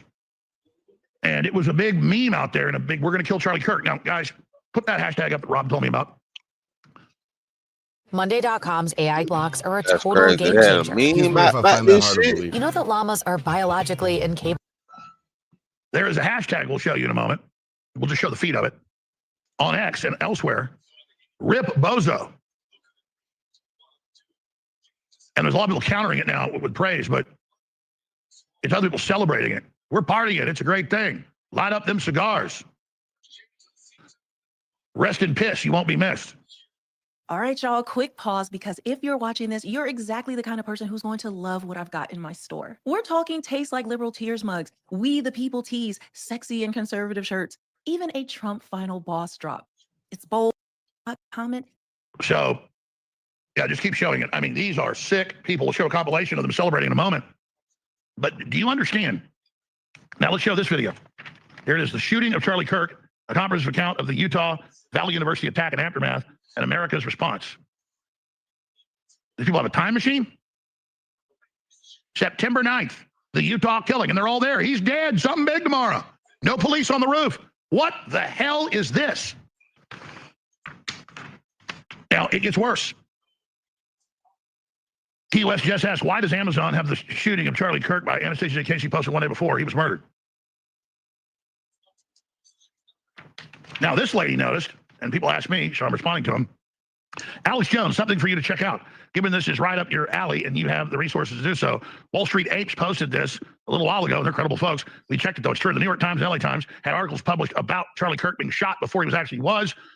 That's how they reported 3 hours before they caught Oswald. It was Oswald in the Asian papers because they got their times messed up. They reported WT7 was blown up an hour before it was blown up. Exactly how it was blown up. Wall Street Apes posted this a little bit ago. The New York Times and LA Times had articles published about Charlie Kirk being shot where he actually was. Screenshots and video posted. And Grok checked it and said it is accurate. Grok's findings are at the end of the video. Here is the video. Thanks for seeing this all about Charlie Kirk. First of all, I am devastated. I am stressed. I hope he's okay. I was just Googling this and something blew my mind. This just happened September 10th. If you look on Google right now, 19 hours ago, posted by New York Times and Los Angeles Times, 19 hours ago, saying Charlie Kirk was shot. 19 hours ago would have been September 9th. Today's the 10th. This doesn't make sense. 19 hours ago. 19 hours ago. Today is the 10th. This doesn't make sense. How could the New York Times and Los Angeles Times report 19 hours ago that he had been shot when this just happened September 10th? Am I crazy? Am I crazy? Now, in a moment, we're going to play, these would be hours long. We played them all, but just some of the celebrations. And these people are doctors and lawyers and nurses and school teachers, mainly. It's a bunch of school teachers in Florida, and New York, California, Texas, just like they celebrated when the girls that were white drowned in the floods. Okay, so he's getting into like the celebration. I've done some compilations on that. I'll be reporting more on that. I may play more of that, but I want to keep the focus on this book being published on Amazon and then the New York Times and LA Times. Because if you just go search in Google, if you look at the mainstream media, no one is reporting this. You have to go on X to find some of this deep information that is being confirmed. Okay, so this isn't like people just coming up with conspiracy theories, but people are checking the metadata. They're going deep into it. And you have hundreds of people researching this. And you're not going to see this on any mainstream outlet. Why? Why? How could they possibly know anything about him being shot? So what I want to show you now, let me, if you get into, I'm going to make it bigger so we can see it. And some of you guys are saying I showed the shooting. Now, I took it out the moment right before he got shot. Then when I came back, it was like the immediate second after he was shot. From what I saw, what I did not, it was on my screen over here, but I made sure that you guys didn't see it. At least I thought that I did. Okay. So in no way do I want to show that footage at all. So if it, I don't know, I thought I did. If it accidentally showed, obviously that was a mistake. I said I did not want to show it. So it was just on Alex Jones' live stream. So so just getting a little bit more context here. Let's see if I can blow this up bigger. It doesn't always let me blow things up there. Okay. So this is what he was referring to. Can someone honestly explain to me how a book titled The Shooting of Charlie Kirk, a comprehensive account of the Utah Valley University University attack, the aftermath and America's response, was published on Amazon on September 9th when the event took place on September 10th. So here it is. It isn't the clearest shooting. They actually, I believe they may have taken the listing down. I'll show you that in a second. But there it is, clear as day. There's no way to backdate that and say it or do any of that. It was published onto Amazon that day. Now, I tried looking up who this person was, which I'll show you, but let's continue. All right, so this is a person that was saying, holy shite, this is true. This may be really small for you guys, but hopefully you can see it. So this is really weird. There's a couple books now about his shooting, but this is the first one. This is the Anastasia Casey. This is the Kindle book. What doesn't make sense? Let's just say in a make-believe world, we know it's outrageous that this was published the day before, but let's just say in a make-believe world where they tried to change the date to September 11th now, I think they tried to change it to today that they published it.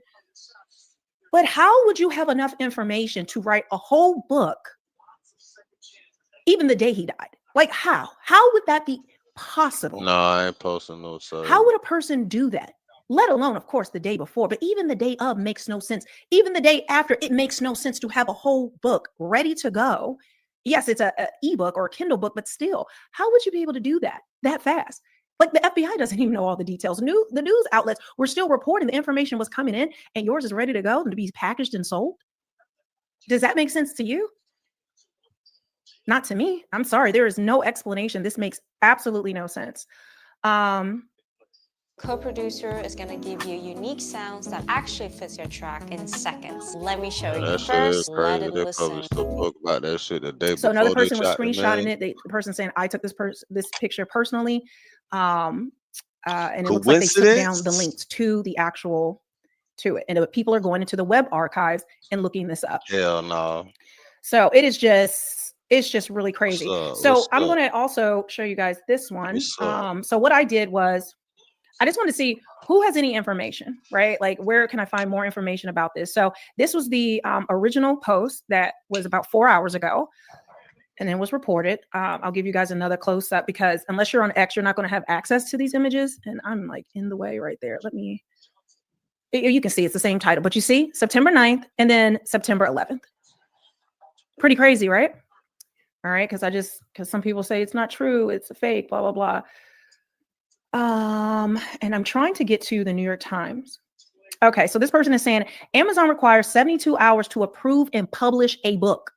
Charlie Kirk was assassinated at Utah Valley University on September 10th. Yet a book titled The Shooting of Charlie Kirk, a comprehensive account of the Utah Valley University attack, was already live on Amazon September 9th. How the hell does a book about Charlie Kirk shooting hit Amazon before the assassination even happened? This is even worse. They require 72 hours They've been uploaded that before a book can be published. So let's backdate that. So that September 9th is when it was published. So we're going back to the 8th, the 7th, the 6th. Between the 7th and 6th, the 6th and 7th, September 6th and 7th, this book was uploaded to Amazon and then published the day before. They ain't shit. I don't know if it was a mistake and they meant to, like it was pre-planned, it's all part of it, but it accidentally published publicly the day before, but they were trying to hold it off until the 9th or the 11th, but maybe the approval process, once it triggered it and it automatically pushed it out, then they tried to go back and delete it and change it and all of that now that we're all talking about it. Yeah, that's exactly what happened. So, and even like some people are saying, oh, it could be AI to put the book together and put it all together. Okay, that's fine. Explain the 72 hours before he died. How, and I don't care about AI. It still was published and put together before the man was shot. How would AI do that? How would they do that on the 6th and 7th? Yeah, I'm sorry. Then none of that makes sense to me. I'm going to put in the New York Times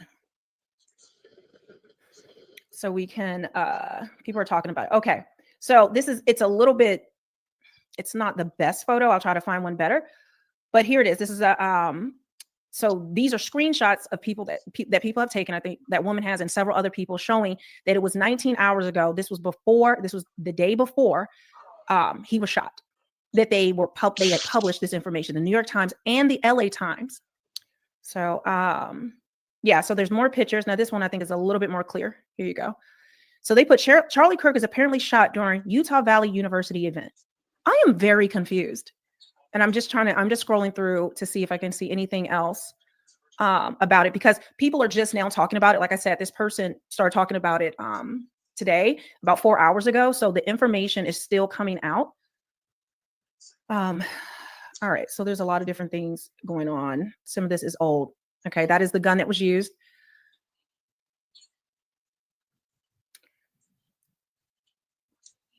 There's just things that people from the New York Times were saying. Let's do the LA Times. Let me spell out New York Times because that may give me a better. Okay, so this is the original video that Alex Jones played. I'll just go ahead and play it again because I know new people are coming in.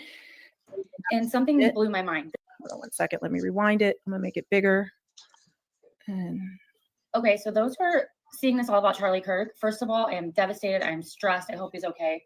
I was just Googling this and something blew my mind. This just happened September 10th.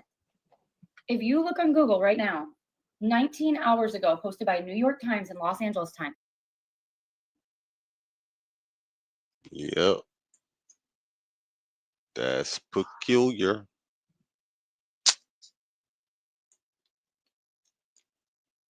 Question is, what the fuck did he do to make them people that mad? This was his own people. You know, it's even more fucked up. Racism never escapes black people.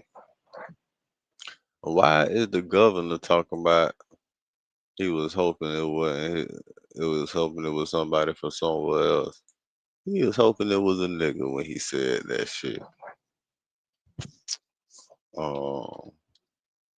That shit crazy. He said he was hoping it was a nigga.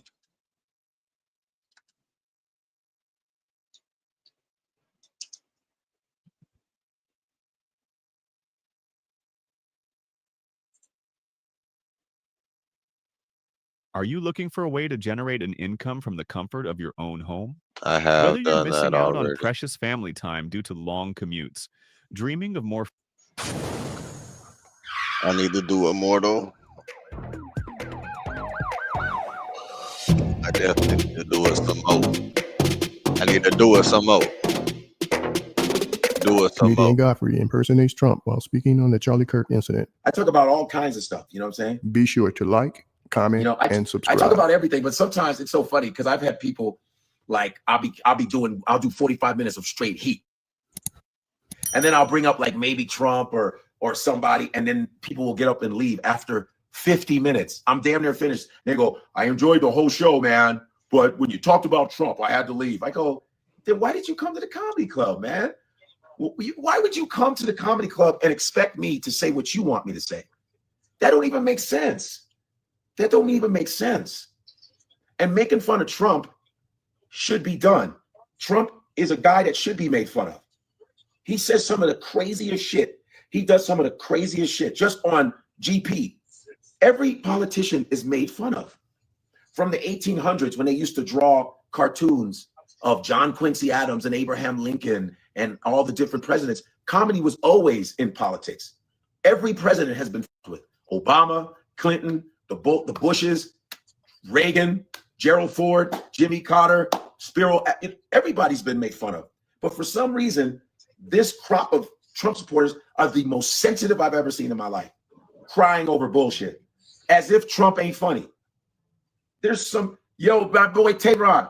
Trump funny as hell, funny dude. But Trump is funny. Guy. He says some, okay, here's an example. That's why he was in entertainment first. There was an Indian dude. He was in a conference with India. And the Indian dude's accent was mad thick. And he goes, Mr. Trump, what are the procedures that you want to do for India as far as politically and economically? I understood what the guy said. And Trump goes, I don't know what you're saying. You're a beautiful country. But I don't understand. I don't understand you. Get the white guy. That shit was hysterical. It was funny. It was so funny. It's almost like he's on the spectrum. He says, I don't understand. I don't get. How is that not funny?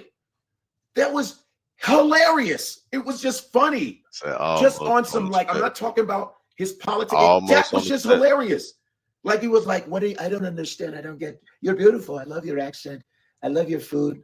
Got diarrhea from it, but no, I'm just kidding. But it was so funny. Is that Farrah? Farrah. It was so funny. Damn, I laughed for like 20 minutes. I was like, yo, son. Okay, what about when he talked about Kamala? Listen, even though, I was more on the Kamala side, but when he goes, Kamala Harris, she's I knew her for 10 years, didn't know her very well. And every time I asked her a question, she said, I said, what are you? She said, I'm Indian. And then 2 weeks ago, she turned black. Are you fucking kidding me? That was, I laughed for 30 minutes on that. And even the black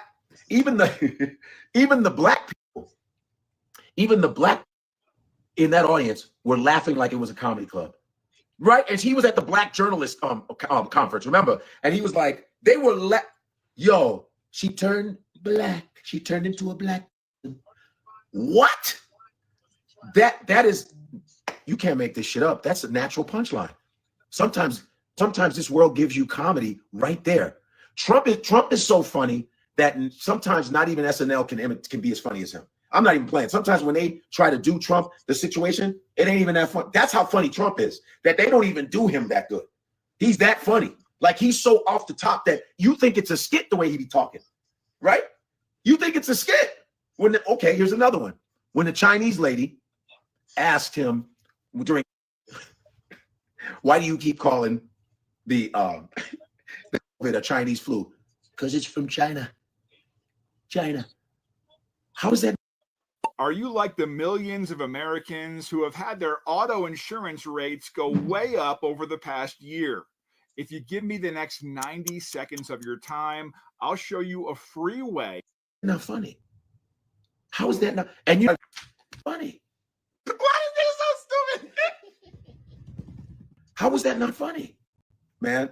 And you know, back to me, when he goes like this, he's talking about what just happened, with the Kirk thing, and he goes, oh man, I knew you were gonna do good. I knew you were gonna make it, boy. You're a good black. No, he didn't say good black, but it was hilarious. He smacked. You didn't see him smack the leg? I told you were gonna do good.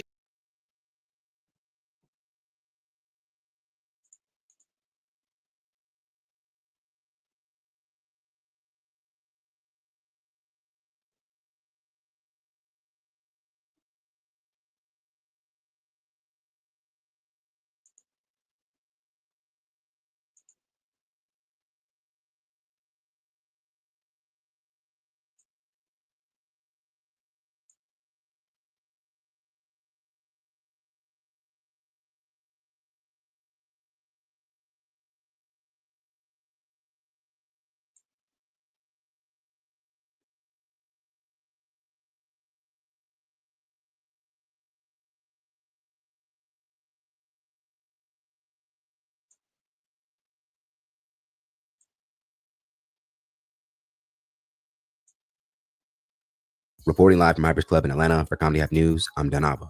On Wednesday, September 10th, the nation would end up witnessing the shooting of conservative figure Charlie Kirk as he spoke to a group of college students at Utah Valley University. Now, footage of the shooting would shock many online as they would see the very moment Kirk was shot in the neck by a high-powered gun, causing instant trauma.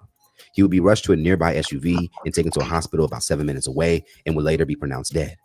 Now, depending on where you are in politics, some saw Charlie as a necessary voice, while others would see him as a controversial figure whose views divided people and attacked marginalized groups. So with that, his death would spark a flood of commentary online, as in recent times he has become a viral political voice, since being featured on several online programs and becoming known for his debate-style content. Now, a part of the conversation taking place, many have raised a question on how should someone who has been accused of hateful views death be treated. Several well-known Black voices who saw Kirk's views as attacks on them and those who look like them have now spoken out. D.L. Hughley would instantly take to his Instagram and his other social media accounts to share his reaction. Now, part of his reaction, Hughley would reshare several clips of Kirk's statements. One of his comments in particular would stand out as it ironically showcases Kirk explaining how he felt gun deaths were necessary. I think it's worth it. I think it's worth to have a cost of, unfortunately, some gun deaths every single year so that we can have the Second Amendment to protect our other God-given rights. For his caption part of the video, D.L. would write, in his own words, the power of life and death is in the tongue.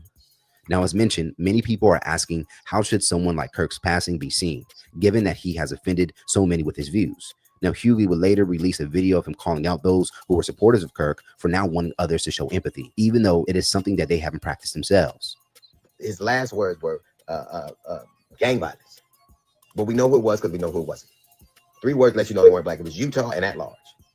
Now, if Charlie Kirk, we're looking at a situation with Charlie Kirk, would he say he was a victim of crime or white-on-white violence? Because what Charlie Kirk always talked about was how many Black people kill Black people.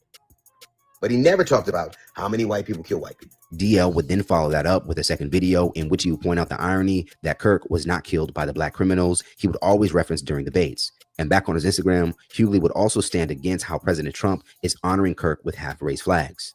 A part of the resharing of the news of Trump honoring Kirk, Hughley would write, but he ordered the flags that were at half-mast for the Pope to be raised. Again, we haven't lowered flags for innocent children who have been unalived. He didn't order the flags lowered for Congresswoman Hortman. It is a tragic event, yes. Does it deserve that ceremony? You know the answer to that. Now, Hughley was not the only notable voice to give their reaction to Kirk's killing. Activist Tariq Nasheed would send out a now viral message on X just as a potential suspect was arrested by authorities on location. Nasheed would go on to write, Charlie Kirk goes around to campuses talking about how violent Black people are. His social media timeline goes on and on about how violent Black people are. And in the middle of his speech discussing Black gang violence, Charlie gets shot by a white man. As far as the latest around the shooting, the FBI has just confirmed that the shooter, who appears to be of college age, is still at large, and that a gun that they claim was used in the shooting has been recovered. So let's talk about it more in the comments below. What are your thoughts about this recent shooting? Stay up to date for the latest news in comedy, culture, and sports by subscribing here to our YouTube channel and follow Hype Plus across all social media. Reporting live from Hyper's Club in Atlanta for Hype Plus News, I'm John Alba.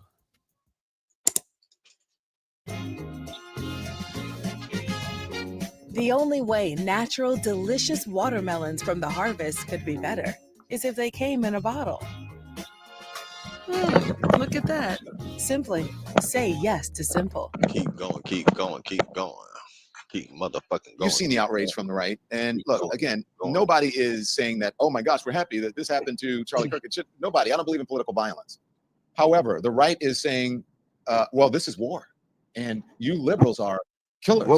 What was it when the one congresswoman was murdered along with her husband in Minnesota and another congressman? See, because here's the thing. Now, they're bantering the word assassination around. Charlie Kirk was not a political figure. I mean, he might have been influential to political figures. He wasn't a political figure. He wasn't assassinated. He was shot.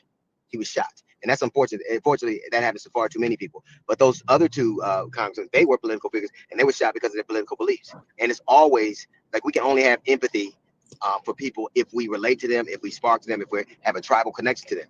It is a shame. And the thing that makes me the angriest about this is I always swore that I would never cede my humanity to anybody or any other situation, but that's getting more and more difficult to do because I certainly don't believe a young man, 31 years old, should have lost his life. But Charlie Kirk was a horrible human being. He said horribly incendiary things. As a matter of fact, he died. The very last words he spoke were basically putting the onus of gun violence on gangs, which is a synonym for synonymous with black people. He blamed the very way he died was lying about black people with his last breath. And I just think the best thing I can say is that I hope he believed what he was saying. I hope he believed that lives being lost were worth it. So that's some cold ass shit. Goddamn, DL. I don't know. I don't think nobody else would think about it but you like that. But shit, I'm not that involved. I didn't know. Did he do that for real? That was his last words. Lying on niggas about gun violence and gangs. Did he say gang violence or did he say gun violence? I don't know what the question was. But that's why it seemed like a crazy. But that to be his words. They talking about the hand signals.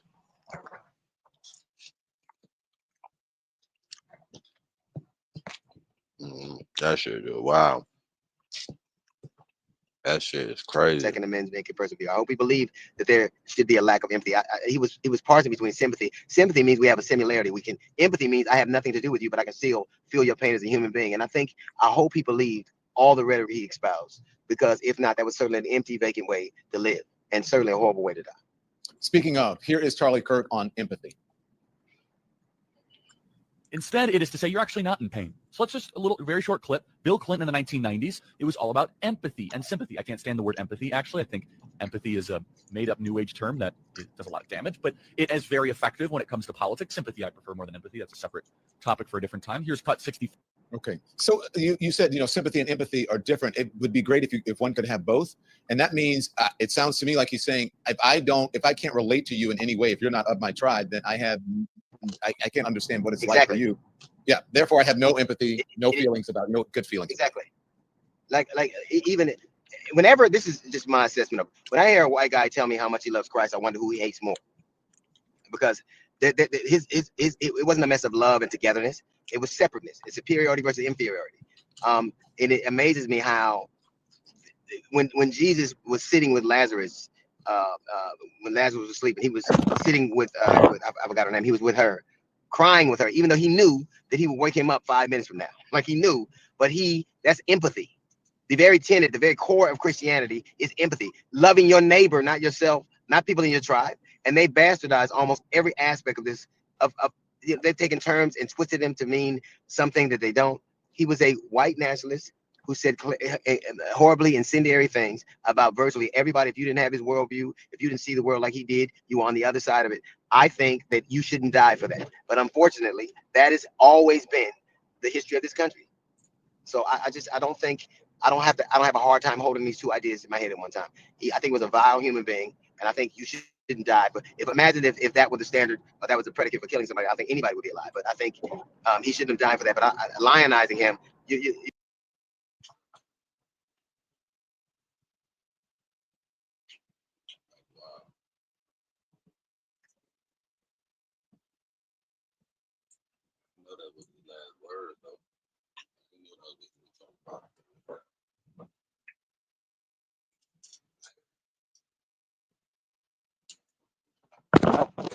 Now I know that's what he was talking about before he died. That is some real irony.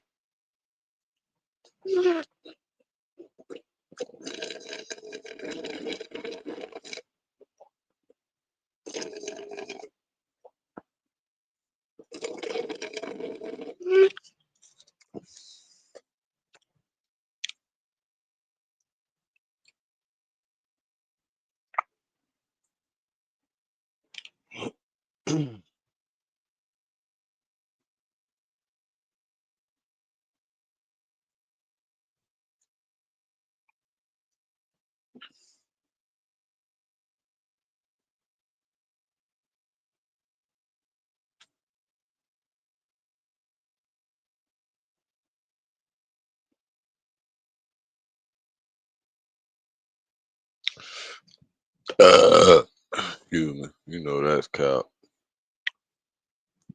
You know that's cap. Talking about King got 5 years in prison. You don't shut the fuck up.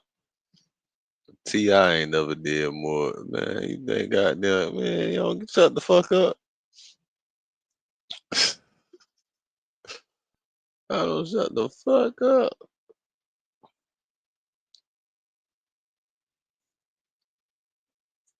Yeah, it was a professional hit. We're gonna listen to academics. As well as some new stills. Those have already been released, but we want to make sure that they get as much attention as possible so that we can get help from the public in tracking down this evil human being. So we're going to cue up the video right now. Show that. I've asked Commissioner Bo Mason if he would narrate to you what is happening in this video. All right. So let me just start first and foremost. If you don't know, Charlie Kirk is a political commentator, one that leans, I believe, on the Republican side. He's a pro-Israel guy. He's, white, clearly, as you can see by the picture. That's him pictured right there. And, he's gained a lot of support, but also a lot of enemies because of his opinion and also his ideology that he spreads by these debates, public speaking events. And he's actually been given the credit for helping to empower a lot of the young people who ended up voting for Trump. So a lot of people love him. A lot of people hate him. While doing an event called Turning Point USA, I believe. It was an outdoor speaking event at a university in Salt Lake City. Someone shot him seemingly with a scoped rifle, and the bullet went through his neck. It was all captured on many different cameras, and he died. It's gotten a lot of people in shock because, number one, when have we seen a live so execution? many different cameras. But number two, this is also coming off the heels of President Trump, kids out there. an attack or an alleged assassination attempt on his life. I know some of y'all might be saying, but why do we care? Well, I think some people care that because we're in a time where politics seems to be evoking general and serious emotions from other people. Again, I've heard some of these things I say. Sometimes I sound like a broken record. I come from a country where they used to accuse politicians of giving out blood. Like, politics is a blood game. Like, because the difference in one party winning and the other party winning means, in other countries, your livelihood is fucked up. My uncle got my uncle got slapped. Was it slapped or just beat up? He was drunk. He was talking politics. In certain countries, like, that shit is not a joke. That's not in the United States. I think he got beat up, and my other uncle went up there and beat a nigga up. Whatever. in this country, at least for me, I don't think for everybody. If you're a Democrat or you're a Republican, I'm pretty much going to be cool with you. It doesn't matter that much. I do know some people who they hate anybody Republican. I think the atmosphere where people's political ideologies have gotten people to think that guy should die. Also, you know, I think Trump probably helped motivate some of people thinking things like that, because I've never seen a time where people call politicians, political commentators, or people who talk about politics in general, they talk about them and use terms like Hitler. That guy is this. And when you start using terms like this, you basically almost smoke signal that this person is so bad that they should get executed. So I think that's one of the reasons why this topic is a big topic. Everybody's kind of tuning in. Obviously, we all seen it on camera, but I know some of y'all might be like, well, niggas die every day, B. But because it seems that now when people have political disagreements, they're trying to assassinate or execute people. It's made a lot of people on edge. You have some people who are saying, well, look at what he said in the past. And then you have a lot of people who are saying, this guy was a family man who was like 31 years of age or 33. I can't remember what age. He had 2 kids, who had a wife. And despite what he said, he should never be murdered for that. The person who killed him is the person who was on the roof of the place because he was in an open area. And they shot him with a bolt-action rifle. I knew it was a bolt-action automatically because if it was an automatic weapon, unless he was really trained, if it was an automatic weapon, he would have fired twice. But he clearly put a bullet in the chamber with the bolt-action and fucking shot him. He didn't shoot twice, shot once. Won't say he's a marksman, but he's probably pretty good enough because the bullet went right through his throat. Everybody's talking about it, but I guess the FBI, who's now involved, they're giving an update, and that's where we are now. So let's listen. Thank you, Governor. Bo Mason, Commissioner for the Utah Department of Public Safety. If you look up to the top left, you'll see the building where the shooter was proned out in the top left corner. We'll go ahead and play that video, and I'll narrate as we walk through that. So here you see the suspect ran behind that upper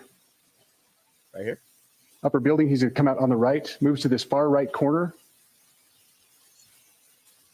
As he does, he's going to climb off the edge and then drop down to the ground. As he did that, he left some palm impressions. There's some smudges, some places we're looking to collect DNA.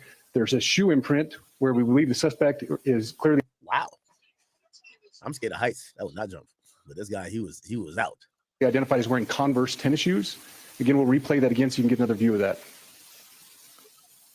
It's important to note his black t-shirt, his black pants, and appears to be some white on the soles of those Converse tennis shoes. Those are all identifiable items that we're looking for. It's interesting because the majority of people is on the other side of the building. That's where the shooting happened. So he shot that way, then he ran across and then jumped on the backside where the parking lot is conveniently. The stills that are going to follow this, you're going to see a very distinctive t-shirt with an American flag. I don't know if he brought the gun or not. Might left the gun up there. And appears to have an eagle on it. There's also a baseball cap with a triangle on it and a pair of sunglasses. All distinctive, all things that we would ask the public to look for and try to identify if they know someone who has those items, who has been seen wearing those items. We're looking for all that information. Here you see the suspect after dropping off the building. He moved around across this grassy area, around the parking lot. We're going to pan to the right.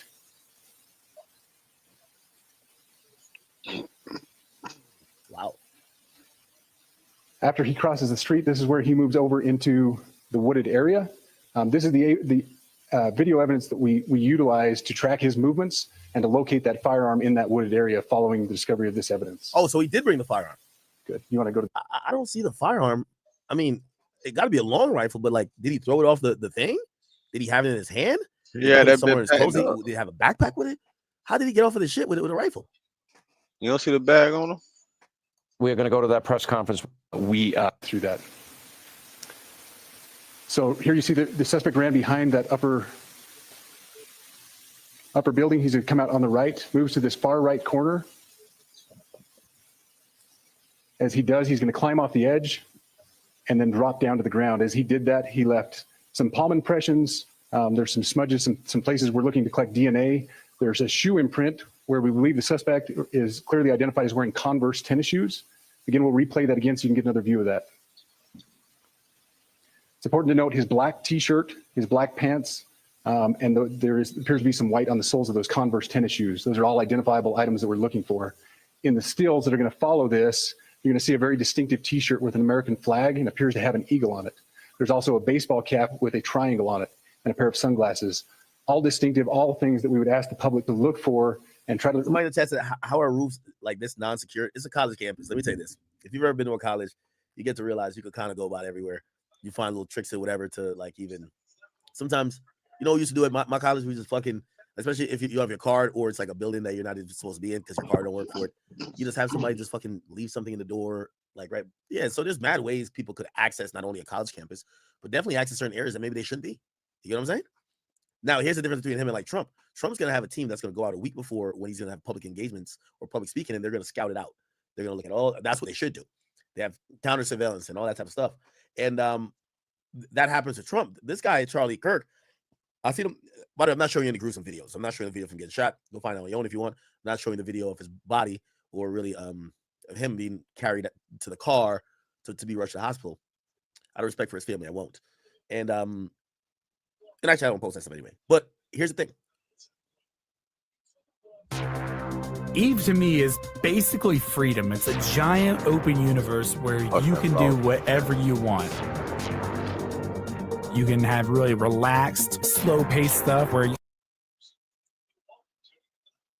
I don't even know if those supposedly he has 7 security guards with him, which shit, he's a big deal. By the way, there was 3,000 people who showed up. 3,000 people showed up. That's a big deal. He has seven security guards. However, the security guards, they're not like Secret Service. So they're not thinking about a gunshot from a mile away. They're thinking some loon might run up and try to stab him. Or, you know, they're thinking close range type of stuff, right? And that becomes the problem because this type of attack, this could have killed the rapper. This could kill anybody. Like, there's weapons these days. Shit, I got about like 30 of them upstairs that, like, if you fucking want to kill somebody, I shouldn't say that. That sounds crazy. Anyway, the point is there's so many weapons out here that if you want to kill somebody from 50 yards or shit, 75 yards away, like a football field, 100 yards, you could absolutely do it. It doesn't take that much training. Like these guns nowadays and the scopes they got, if it's zeroed right, like it is easy. And I could see. Yep, it is. Like this is an easy way how a lot of people could do crimes like this. And it becomes Especially more and more naturally kind of athletic. worrisome because unless you have Secret Service detail, you're not going to be doing counter intel for snipers. And niggas is using their snipers or heavy or their fucking guns that could shoot from a long range, and they're shooting people with it now.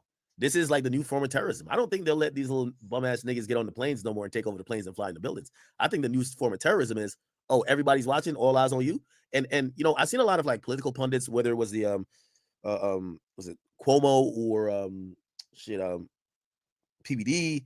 I've seen Bill O'Reilly speak about this. I've seen even Myron Gaines speak about it because he does a lot of public stuff too. They're all kind of like on edge of it because they're realizing that people are radicalizing their disagreement with them and they might take their lives. I will say though, since everybody's, I think their care is because it's happening in their world. I will say this. I think streamers should look at this and think about that appropriately as well. There's too many streamers who are doing IRLs who are insanely popular, and you have to start thinking about this. There might be one loon that doesn't like you or want to make a name, and I think this is a lesson that we all got to learn because, shit, I know some people who care about gun control. They're like, well, it's the gun, and oh no, we got whatever because he talked about gun violence and he defended guns, but I think it's way bigger than that. Identify if they know someone who has those items, who has been seen wearing those items. We're looking for all that information. Here you see the suspect after dropping off the building. He moved around across this grassy area, around the parking lot. We're going to pan to the right.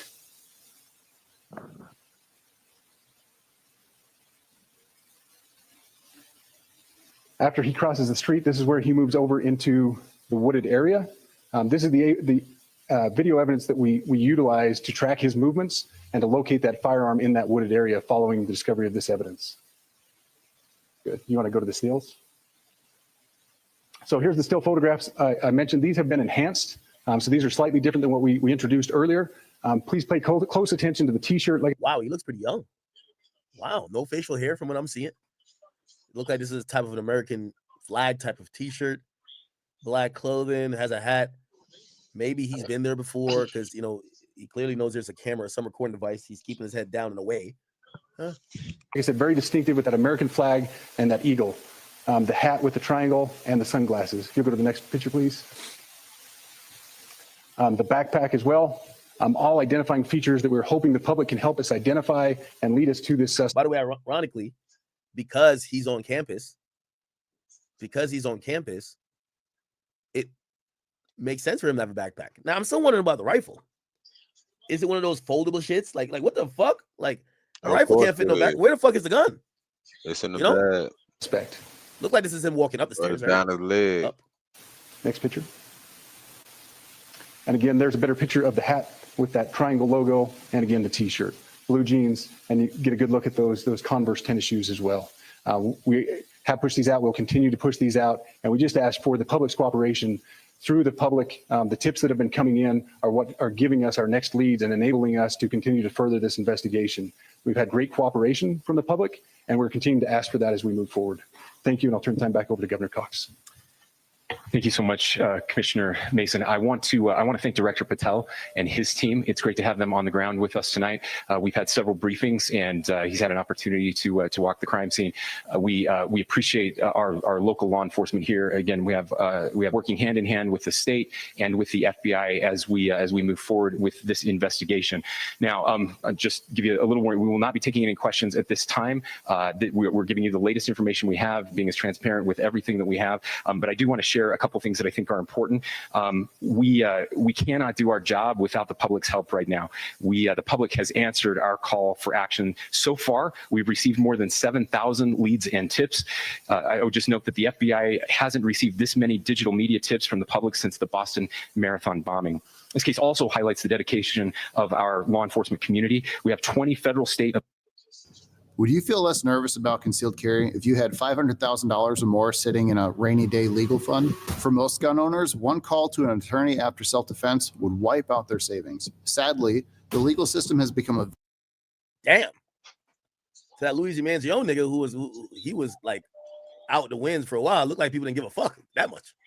Local law enforcement partners that are working shoulder to shoulder to find the person who committed this horrific crime. With their support, we've completed nearly 200 interviews. As you're aware, as has already been reported, the FBI is offering a $100,000 reward for information leading to the identification and arrest of the person responsible for the murder of Charlie Kirk. We also continue to implore the public to support this investigation and come forward with any information. We are truly hopeful that this video and new photos will lead to even more tips. We are processing. We have an incredible team, a state and federal team working together to process those tips. We are going out in tandem to interview any potential person of interest or suspects. But we need, again, we need as much help as we can possibly get. Any videos or photos that you might have, the public should be submitted to our digital media tip line, which is www.fbi.gov/Utah Valley shooting, all lowercase. Again, that is fbi.gov/Utah Valley shooting, all lowercase. You can also provide general tips about the shooting by calling 1-800-CALL-FBI. That's 1-800-CALL-FBI, or at tips.fbi.gov. This is, I would just say, this is not just a local matter here in Utah. We have people all over the country that are helping to bring this perpetrator to justice for Charlie Kirk and his family. And we'll just add as well that, as was mentioned, there is a lot of forensic evidence that is being processed right now at both the state lab and the and federal labs and federal lab on the East Coast. So we are working in tandem together. I would also just add a word of note for those people who are spending so much time on social media. I think Charlie said it best, that when things get bad, we should put our phones down and spend a little time with our families. There is a tremendous amount of disinformation. We are tracking our team, the state team, and I'm sure the federal team as well. What we're seeing is our adversaries want violence. China, we have bots from Russia, China, all over the world that are trying to instill disinformation and encourage violence. I would encourage you to ignore those, to turn off those streams, and to spend a little more time with our families. We desperately need some healing. We'll have more to say about that in the days and weeks to come. More than anything, we are going to catch this person.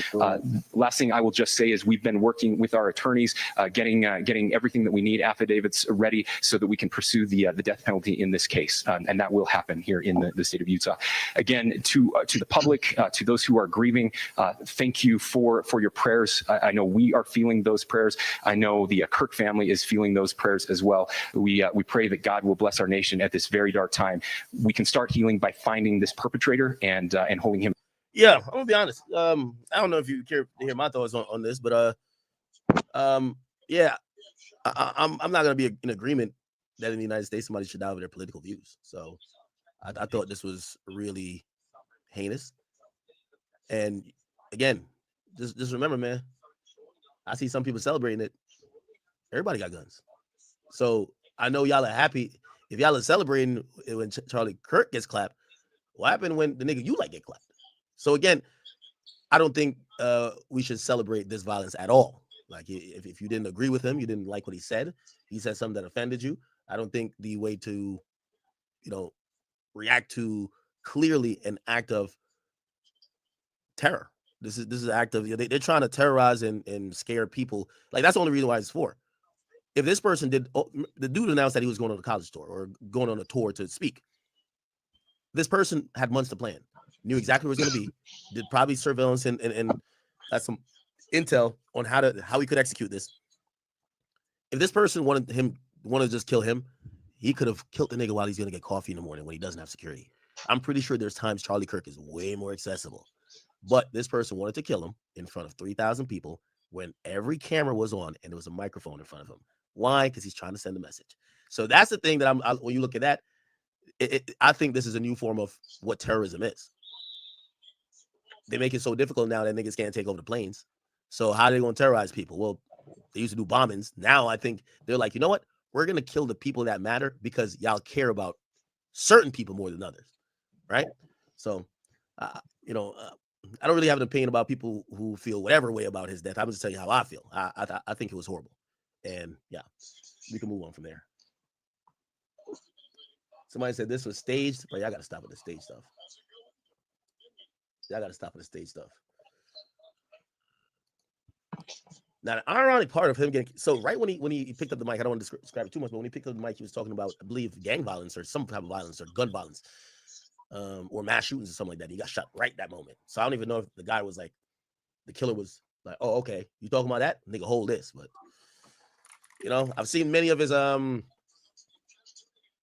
can't swear at a man. Probably not. This is sick. That was 2 clicks. Yeah, I seen this start circulating because some people's empathy only come from, did this person talk about us or talk nicely to us? And I seen supposedly he had something that he talked about black women. That nigga Sheila Jackson Lee, academic and Ketanji Brown Jackson were affirmative action picks. He would have been called racist. But now they're coming out and they're saying it for us. They're coming out and they're saying, I'm only here because of affirmative action. Yeah, we know. You do not have the brain processing power to otherwise be taken really seriously. You had to go steal a white person's slot to go be taken somewhat seriously. Play cut 52. Now, that is people. Well, I never listened to the clip before. Now, that is people taking that clip as, yo, dog, you're saying black people or black women don't have the brain power to succeed?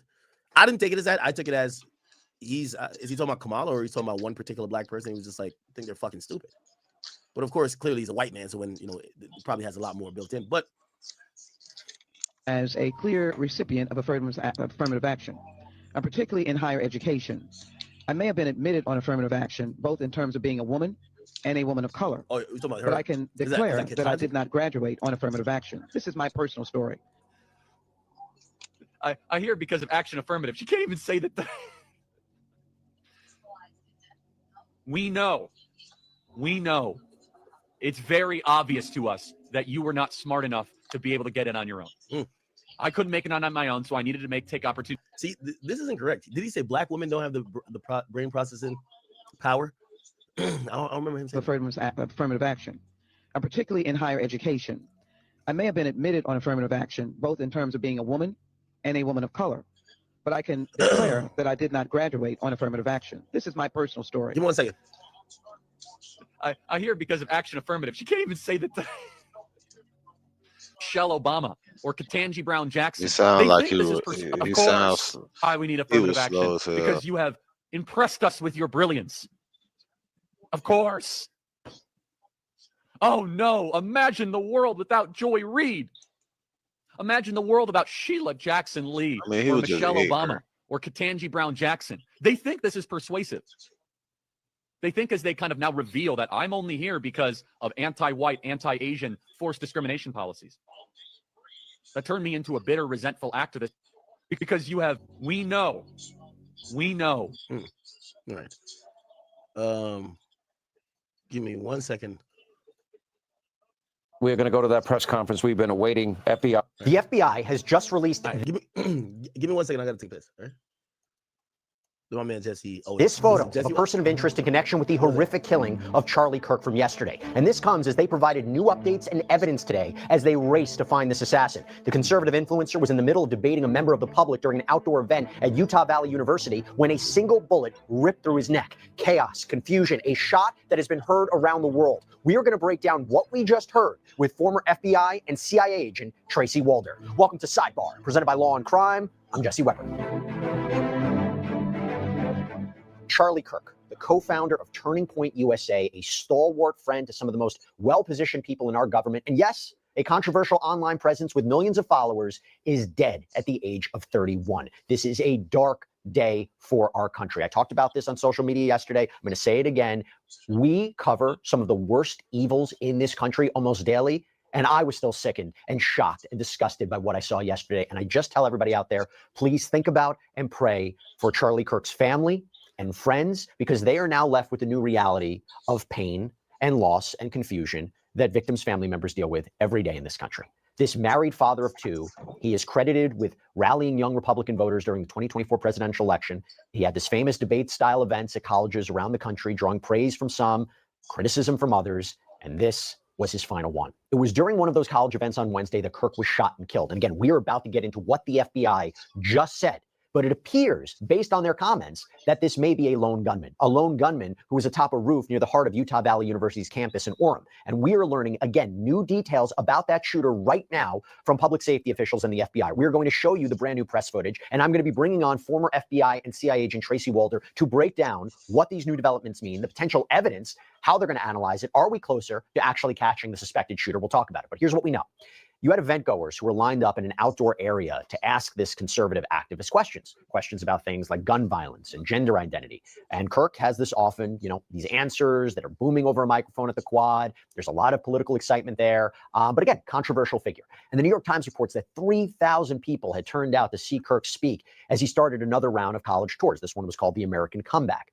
Now, Kirk was seated underneath a canopy. He was surrounded by these metal barricades with his own personal security nearby. We can have a separate. Another thing too, though, I know comedians have like blackballed colleges, a lot of them, because colleges these days are the most woke places.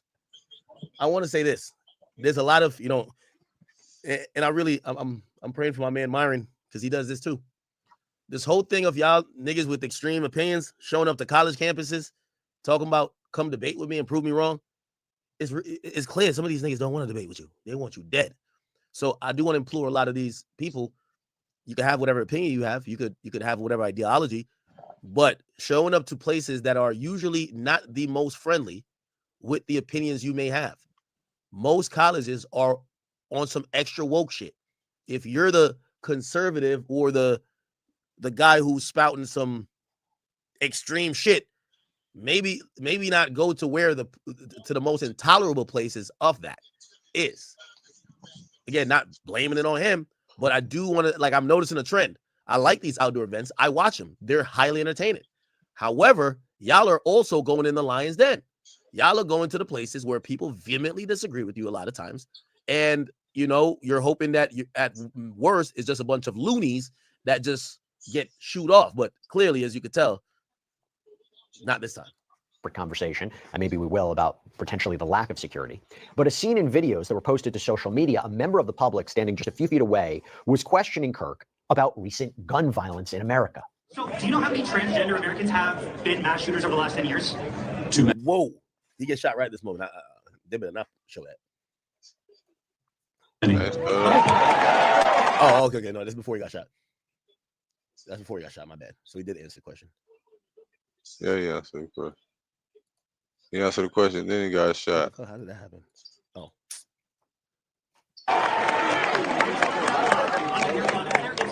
Okay, now 5 is a lot, right? I'm going to give you some credit. Do you know how many mass shooters there have been in America over the last 10 years? Counting or not counting gang violence?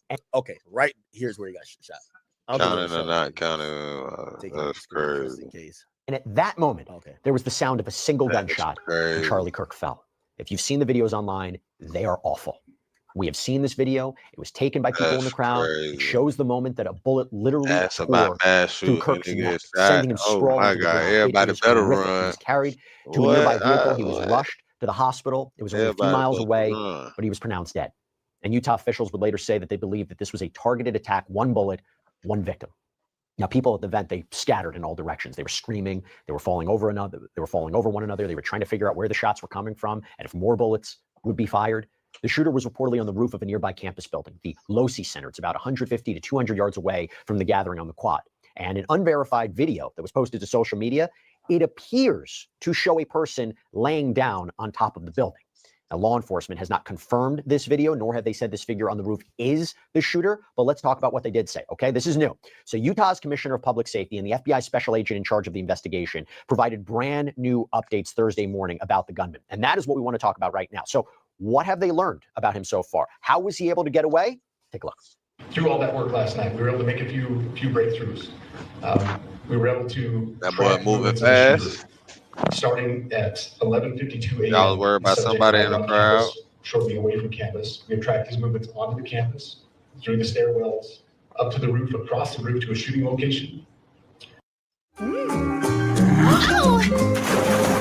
They gonna crucify that boy. After the shooting, we were able to track his movements as he moved to the other side of the building, jumped off of the building, and fled off of the campus and into a neighborhood.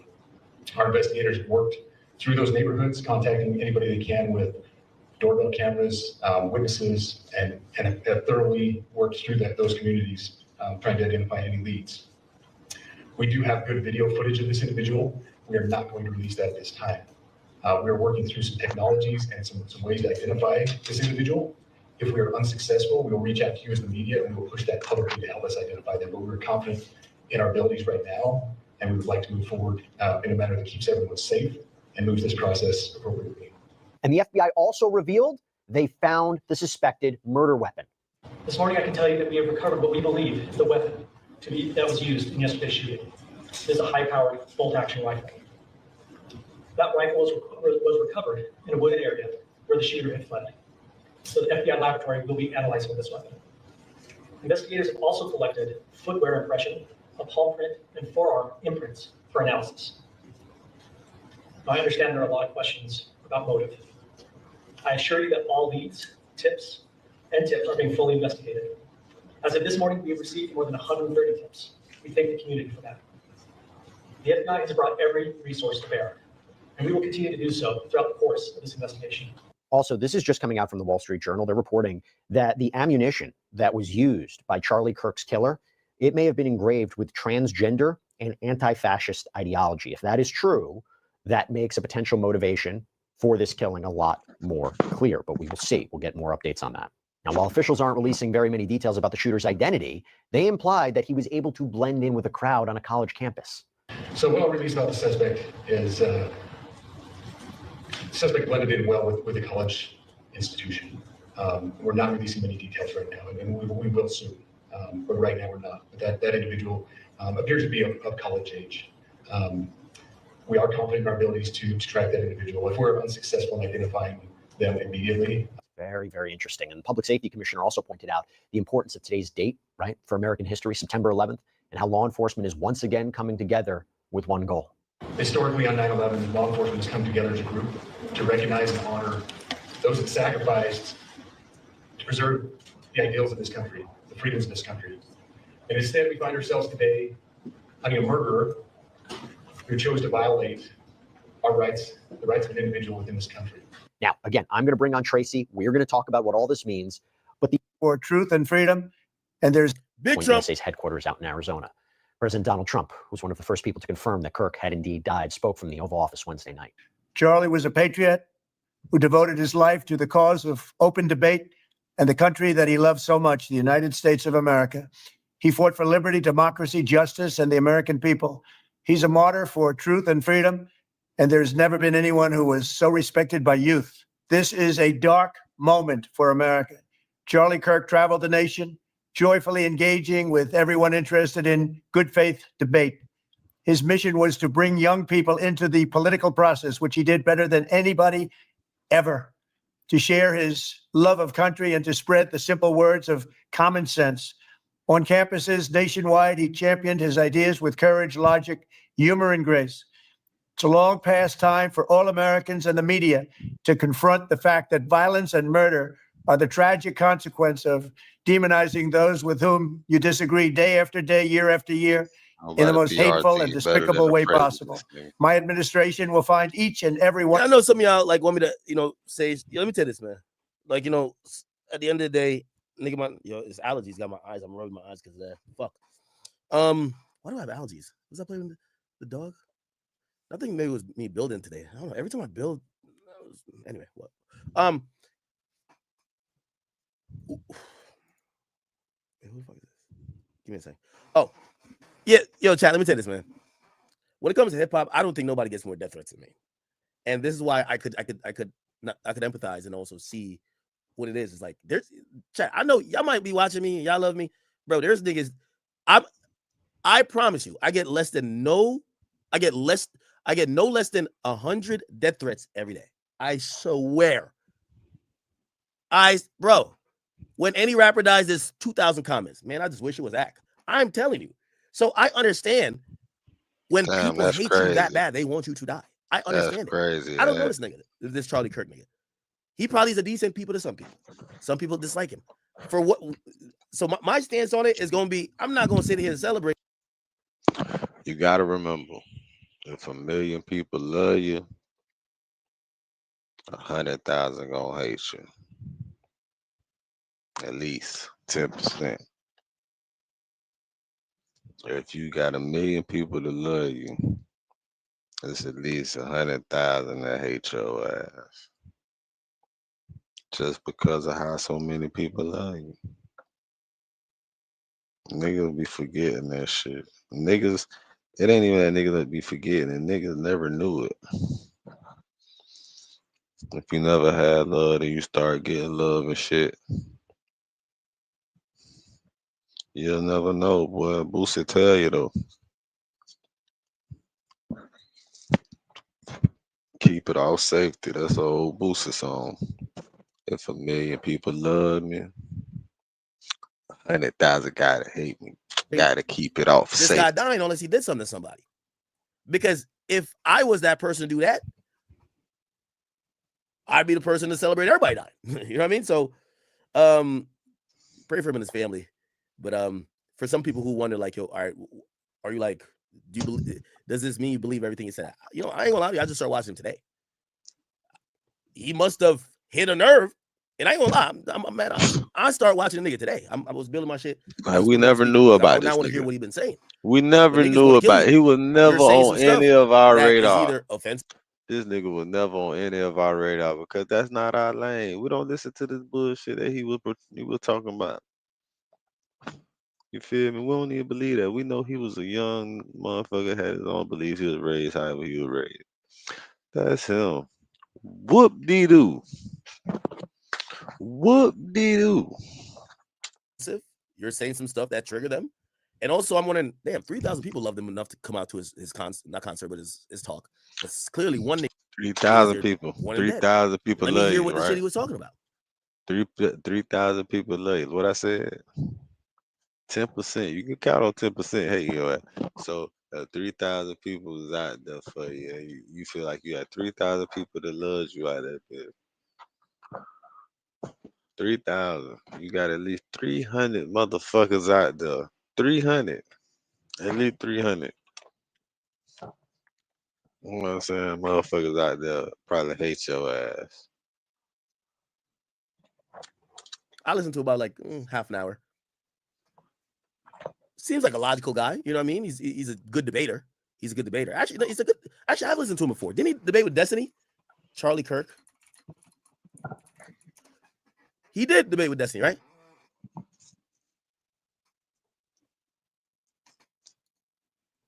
I just got Kirk. Yeah, I just got escorted from Brian Kirk, baby.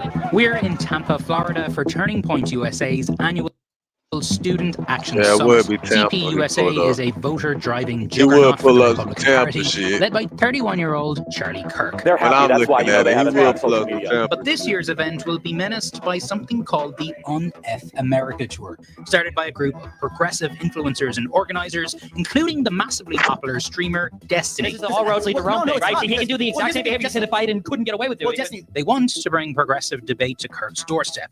But first, they have to get in. So Turning Point has cancelled all of UNF America's credentials, and now they're trying to sneak in Destiny so he can debate inside here. All right, he's in. So Destiny has made a... I thought they had a debate. I watched this Charlie Kirk nigga debate one time. He was brilliant. Who did he debate? Oh, I think he debated Hassan Piker, didn't he? I think he wrecked him. Yeah. Oh, this is the first time I seen Charlie Kirk. He bodied Hassan. You think he bodied that nigga Hassan? They did a debate. Holy shit. Oh, okay. Yeah, he bodied that nigga Hassan, bro. Gave that nigga the beats. It was this right. Okay. I practice what I preach. Trying to attack me, which is ridiculous, like asking me what my salary is. Sure, I'll reveal it willingly. You brought it up in context. I'm asking, why don't you look like a socialist? Okay. Go look like a The point is socialist. larger. The point is... Inside the building, and we'll see how long he lasts. There's a major streamer named Destiny, who's a Democratic liberal streamer. He appears to be debating Myron Gaines, who's more of a right-wing red pill guy. We're both sort of creatures of like internet trolldom, but it should be a lot of fun. You know, it's like blood sports. It's like watching a cockfight, effectively. We love to see it, though. We love to see it. It's great. We're at Student Action Summit. We got Destiny and Myron here today. Have a little friendly conversation. Yeah, man. Good to see you, bro.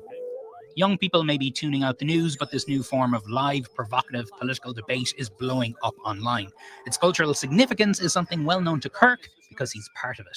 Oh, democratic socialism is completely different. I love this and question. whatnot. And I can I talk about want to know socialism what's for like hours. the best. Hello, everyone. I am Charlie Kirk, founder of Turning Point USA, and I am surrounded by 20 woke college kids. When you've got smoke-free satisfaction, you've got the freedom to do things your way. Get $20 off 5 cans of Zyn when you take the Zyn 10 challenge. Try it for 10 days. Smoke-free, hands-free, and find your freedom. Claim $20 off your first 5 cans of Zyn when you take the Zyn 10 challenge. Warning, this product contains nicotine. Nicotine is an addictive chemical.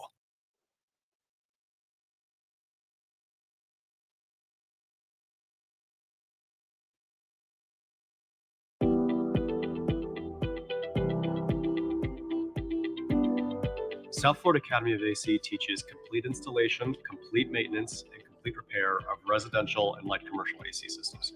The thing about South Florida Academy that makes us unique is we are extremely hands-on. So you can see behind me, guys are on the machines. We've got 24 AC units all around the room, and all day, every day, you are on the machine from morning till night, taking it apart. Under a tent with the words "Prove me wrong," Kirk brought online debater culture directly to hundreds of college campuses during the last election cycle. We have a problem in Black America. The biggest problem is not racism. It's the lack of dads. When exactly do heart waves begin in utero? You know that, but you don't know the Hold on, force. no, tell me when. I don't know. And while he uses it to make viral content, its primary goal is to register Gen Z to vote MAGA. I love the fact that we are now becoming we're becoming the cool kids now. Hey, Chad, this is what I keep telling y'all. I know some of y'all don't like Trump or y'all don't like that ideology. If y'all are right, and these MAGA people are as bad as y'all think, it's only so long they're gonna allow their own to be shot at before they start doing a shooting. That's all I'm trying to say. So if you with the violence, stay with the violence. Because when niggas start getting clipped on the other side, it is what it is. That's how war is. But if you know you finna cry if your nigga get killed, you shouldn't be celebrating now. Okay, this is how it happens. The niggas who in Chirac who be smoking on the packs, they understand they man's got killed too. Right now, they try to kill Trump and they got this guy. When bullets start flying on the other side, just make sure y'all got to keep the same energy and be like, man, rest in peace, my nigga, but we gonna slide. If that's where you on, let it rock. I don't care. Let it rock. But there's a lot of y'all who think that only Democrats got guns. Not saying a Democrat killed them. The other side y'all been saying is bad, they're the gun people. So when they want to get crazy, don't say nothing. Just remember that. But no, I just want to be clear. Is there something wrong with talking to voters? No, there's nothing wrong with talking. Well, that's what we're doing. He says they've been shooting. Okay, I'll give you that. they haven't been shooting at rallies. God forbid somebody try to, I won't even name any names, but you know the political people we love that they're liberal. Imagine somebody shoot them. Again, ain't one side allowed to have guns. Everybody allowed to have guns. So when you celebrate him getting, that ain't just that side though. You already know that ain't even got shit to do with the liberal shit and none of that shit. They know what the fuck coming with that. They know exactly what's coming with that if they do that. Clipped. And then when somebody we love get clipped, you gonna have to say, all right, but at least we up on the scope. That's how you gotta keep it. If y'all with the violence, just remember, there's always get back. So when a nigga says, I bet, who y'all like? Oh, that nigga? He the first what? I bet. Let's see. It's movie time. Oh, it's movie time. Y'all niggas gotta accept it. This when we start celebrating this says to the young little MAGA kid who is tight because Kirk was his hero and blah blah. Now he go take up a gun and go clap somebody on the other side. You gonna have to say, I bet, but we still up on the scope. It is what it is. Don't anybody who is cool with this nigga getting clipped, just be ready for the get back if it happens. If you're not willing to accept that they might clap somebody you like, one of our heroes, you shouldn't celebrate this. This is a gruesome aspects of war. You shouldn't celebrate this shit anyway, bro. This ain't no shit to celebrate, man. If you seen that shit, how I'm pretty sure that shit was everywhere. They weren't even blocking it. Like it was like one of them events. Like it was like Instagram didn't even have a chance to block it, or they just ain't give a fuck about blocking it. Bitch, they showed the whole thing. Like, wow. Blood spit. I seen the impact. And I seen all that blood rush out that man in 1 second. I said, God damn, he gone. He finna die. He dead for real. Even though they saying critical condition, nah. I knew by the time they got him wherever he was supposed to go, wherever they were trying to get him to, before he even got there, he was dead. Where the fuck that shit hit him at? Ain't no way in the fucking world. I seen that shit, and that shit was hard. That shit was horrible, bro. Like that shit was fucked up in front of your kids, in front of everybody. Like, yo, oh man, that's fucked up. And that's images they gonna replay. It's footage. Everybody got footage. This shit gonna keep getting repeated. Like this shit gonna keep coming back. Like right before September 11th. September 11th was 20-some years ago, bro. 24 years ago. Like, damn. You shouldn't. This is nothing to celebrate, glorify, none of that shit. Especially if you ain't even one of them type of people. You know what I'm saying? Warring ass people and shit. Even if you dislike nigga, you ain't. People don't even know what that shit even feel like to have life lost in their hands. Like I know what that shit feel like to actually lose somebody like in your arms type shit. Like, man, that shit, bro. And then the way you went, that shit is fucked up. I ain't gonna lie. Nobody knew about it, and a lot of people never knew about it until the shit happened. You know what I'm saying? And now all the other shit coming out about the stupid shit, like ignorant views that he had about certain shit, because we could go into depths about the shit that he had, but he really ain't debate against nobody, not against no niggas. As far as niggas and the problem, motherfucking when he was all them shits he was saying, but that's for nobody deserve to go out like that in front of their kid. Like all that shit just brushed out his ass. Like damn. And we like civilized world. So let's stay out of celebrating this when it comes to political people, because it could happen to somebody else. Today, it's an open mic. I think that you push a dangerous agenda. It's a strategy that those behind UNF America say the DNC has been absent to counter. I hate Charlie. I think it's actually a same spot. Very strategically minded. At an event organized by the UNF America crew down the street from the convention center, both conservatives and liberals packed into a pub to eat chicken wings, drink beer, and watch conservative voices try to take on destiny. Have you ever fired an AR-15? Yeah. So you fired 5.56. The mathematical odds of him surviving that are infinitesimal. By the way, this came out 8/7 a month before. So this is not after he died. 8/7. By the way, and I'll say this. Charlie Kirk's a pro-gun guy. I know he got killed by a gun. I know some people feel like that's like the irony and the funny part. That's not the funny part. The nigga believe in gun rights. Usually people who believe in gun rights has the mindset of saying, if someone wants you dead, you're going to die. Whether they use a gun, a knife, whether they drop a bomb, whether they do whatever. So usually having the mindset to believe in the right to bear arms doesn't change or isn't ironic to the people, even if they lose their life at the hand of gun violence. It is what it is. They're infinitesimally high if it misses him. Or graces his ear. Charlie Kirk's been doing this a long time, more than 10 years. Why has it taken the left so long to catch up and still hasn't caught up? Republicans vertically are very well integrated when it comes to making sure that they're winning elections. Right? There's the people who in 2020 they thought the election was stolen in every state basically, but they still shut up to vote next time. So something is happening there where they're really big on going out and winning elections. And I think that shows at every single level to where when people are organizing or when people are creating alternative media networks, whether you're talking Tim Pool, influencing other ones like Joe Rogan, or trying to do things with college kids like Charlie Kirk, they're making these events and they're gathering all these different people. For Charlie Kirk, it's school kids, but the single focus is winning elections. It's incredibly important. And somehow I feel like on the left, I don't know how this happened online. Maybe it's because we tend to be younger or whatever, but somehow the party's messaging apparatus, it feels like it's kind of hijacked from people by people who won't vote for your candidates, which I think is incredibly destructive.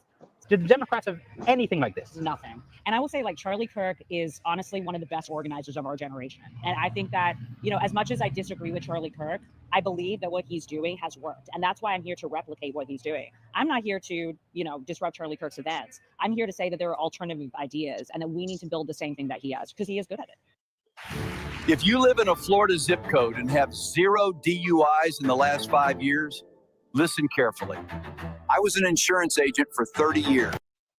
Z. Cohen Sanchez has worked more than a decade on Democratic campaigns. There's no reason why we can't do this. This is not very expensive to do. We have so many PACs on the Democratic side raising millions of dollars, right? We are not a big PAC. We haven't even raised $1 million yet. And we're able to get all of these creators essentially anywhere that Charlie is. And so that's what we really want the Democratic Party to do, is we want to have them to start investing in these movements. Is the DNC supporting this? No, not currently. Why not? If Ken Martin's watching this, text me back. But really, I mean, I think it's disappointing that we haven't been able to see the DNC really get off the ground since the election, because I think a lot of things have happened internally that have been distractions to the actual ground game that we need right now. No, our motto is when they go low, we go high. For Destiny, it's a ground game that must reflect the online culture he and millions of young Americans are part of, one that is often characterized by un-PC language, insults, and crude humor, like this tweet Destiny sent poking conservatives by saying the kids who died in the Texas floods were proof that God doesn't exist. The tweets you sent about the kids in Texas would probably disqualify you, or would probably have somebody in the upper levels of the Democratic Party say, okay, we'll never work with this guy again. Yeah.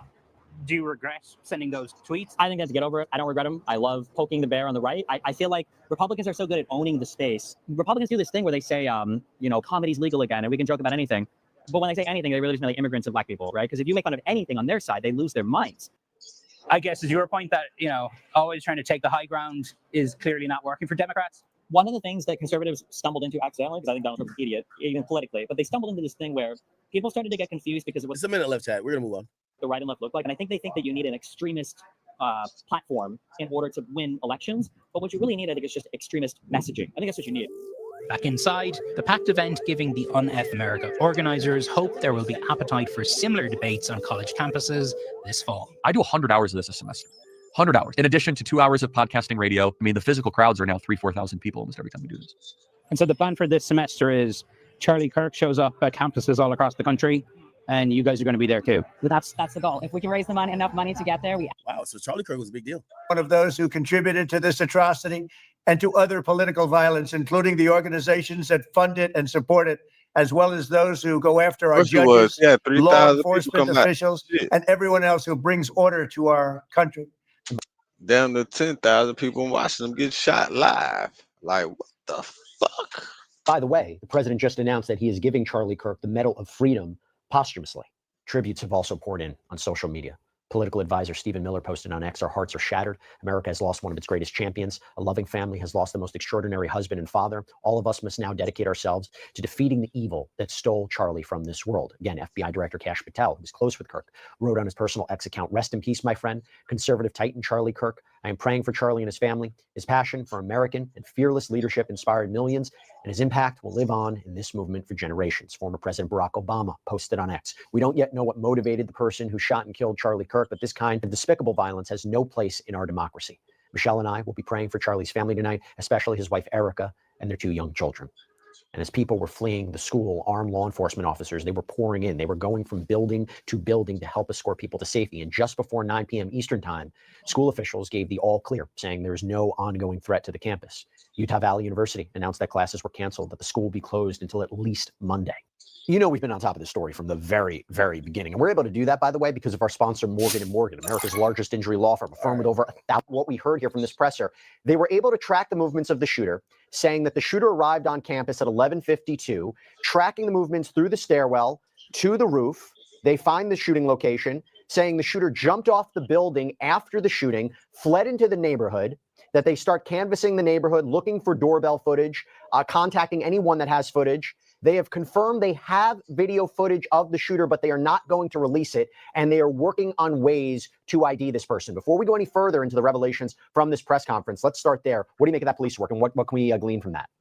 Well, thank you so much for having me. Obviously, it's relatively quick police work, in my opinion. I said yesterday that this was going to be a bit of a cumbersome. All right, I don't want to drag this. Please If you're a producer who hates AI, this plugin might change your mind. This is reimagining Co-Producer. You can take. I control this shit. You guys can think what you want, and I'll offer. I control this shit. Matter of fact. All right. I be having to remind myself and shit like that. Like, you know what I'm saying? I got all these cameras and the lights and the action in front of my face. You feel me?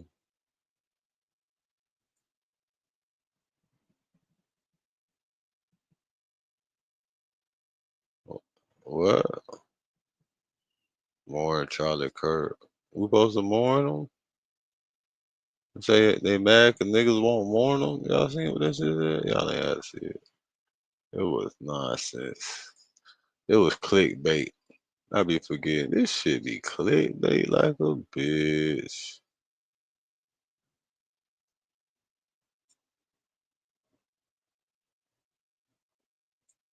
Nah, he ain't do that, did he?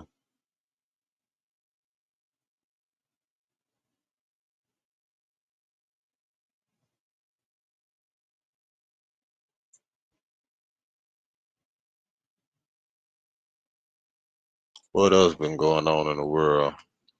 I don't know, man. Whatever, man. I ain't even play that good. I ain't even. Oh shit, they giving me them motherfucking bonuses on this bit.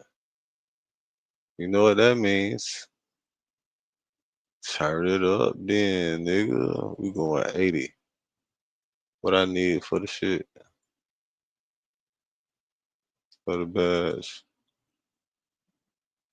For the shooting badge. I ain't even got no badge.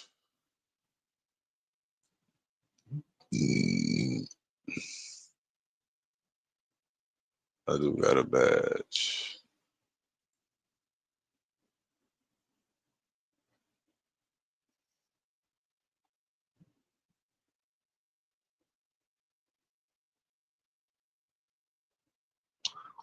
Yeah, mid-range at 83. A 3-point at 83. All right. Say no more.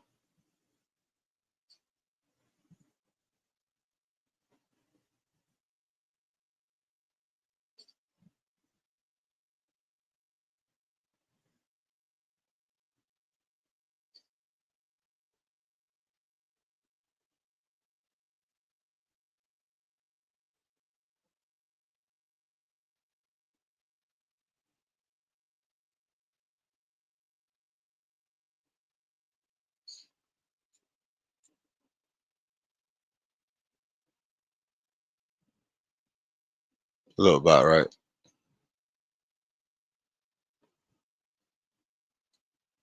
For right now. Yeah, what up? What up? What up? What up?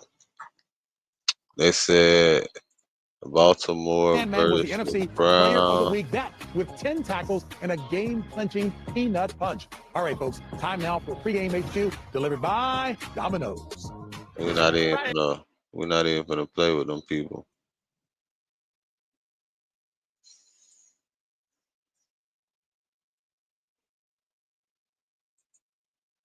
Locks off the door when we get in. Throw the keys. Oh my God! Yeah, holy. Yeah, they gotta come out through the window to get out. He gotta come out now. We got lights off. Are we gonna have Can't wait. Alright, let me have Wiz you right there? Wiz you in first? Alright, for sure. And then goes you right behind Wiz. Right behind Wiz. Can I smoke this?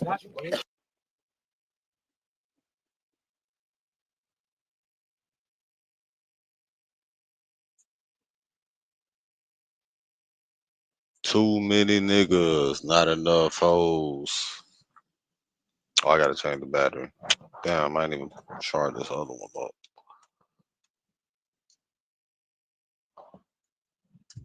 I gotta change the battery. Let's see who won't smoke with me on this motherfucking court then.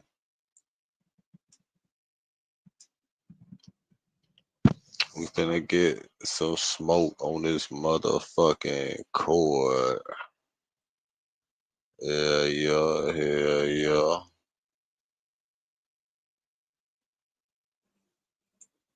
Yeah, yeah. So why do I start things and never finish them? It's all due to something called law of sustainment. In psychology, the law of sustainment, if you want to write this down, is LOS. The law of sustainment states that you cannot. I was with the knowledge and the literature. I want to learn all the handshake. You know what I'm saying? Yeah. I'm because they top dog round. They put it in books. They put it. You know what I'm saying? He's showing it. So I'm learning. We just learning shit, but and we making it up as we go along. Yeah. So that's what superseded me past to be a little because I had the knowledge. And that's when I understood knowledge, the real power of knowledge. Now for sure. What do you think about what's the white boy name? 1090 Jake. I hate him. Hoover. I hate him. I can't say this. There should be a call of action. To do something to him. He be f***ing with some shit. Well, why he don't go? Why he don't say nothing about the Mexican cartel? They tell. Yeah. The plug tell on the he sell the dope to now. Yeah. There's plenty of paperwork on who been told on by the Mexican plug. Yeah. Why he won't get that paperwork?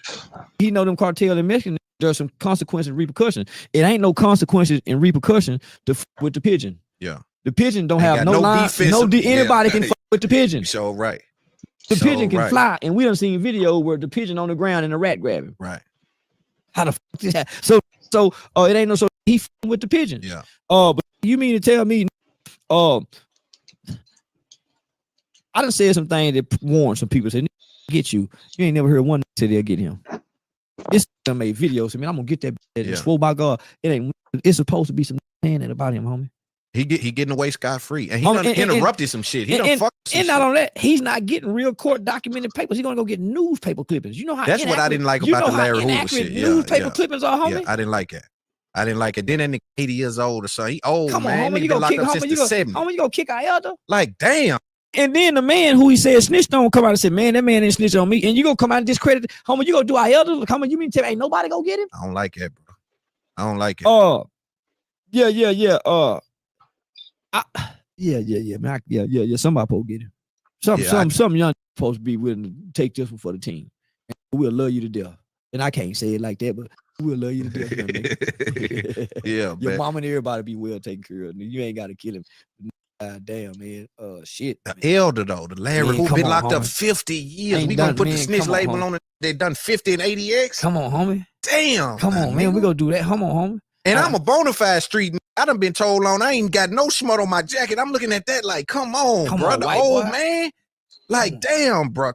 And then like you say, when you look over and it ain't a nigga doing it. But he ain't doing it to nobody but us. Now I can see if he played foul with everybody.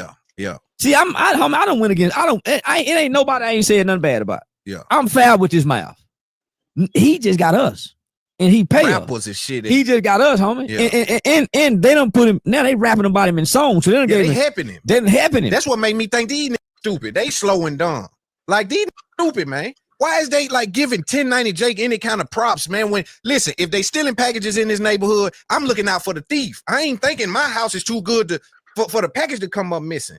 He can turn that on anybody, whether it's true or not, at any moment, and discredit a whole. He don't care if it's true or not, and then he don't retract. He don't correct or nothing. So nah, homie, no. I hate him. But you know, they let the white boy in. See, I come from every white boy get mistreated when we let him in. We don't play fair with him. Yeah.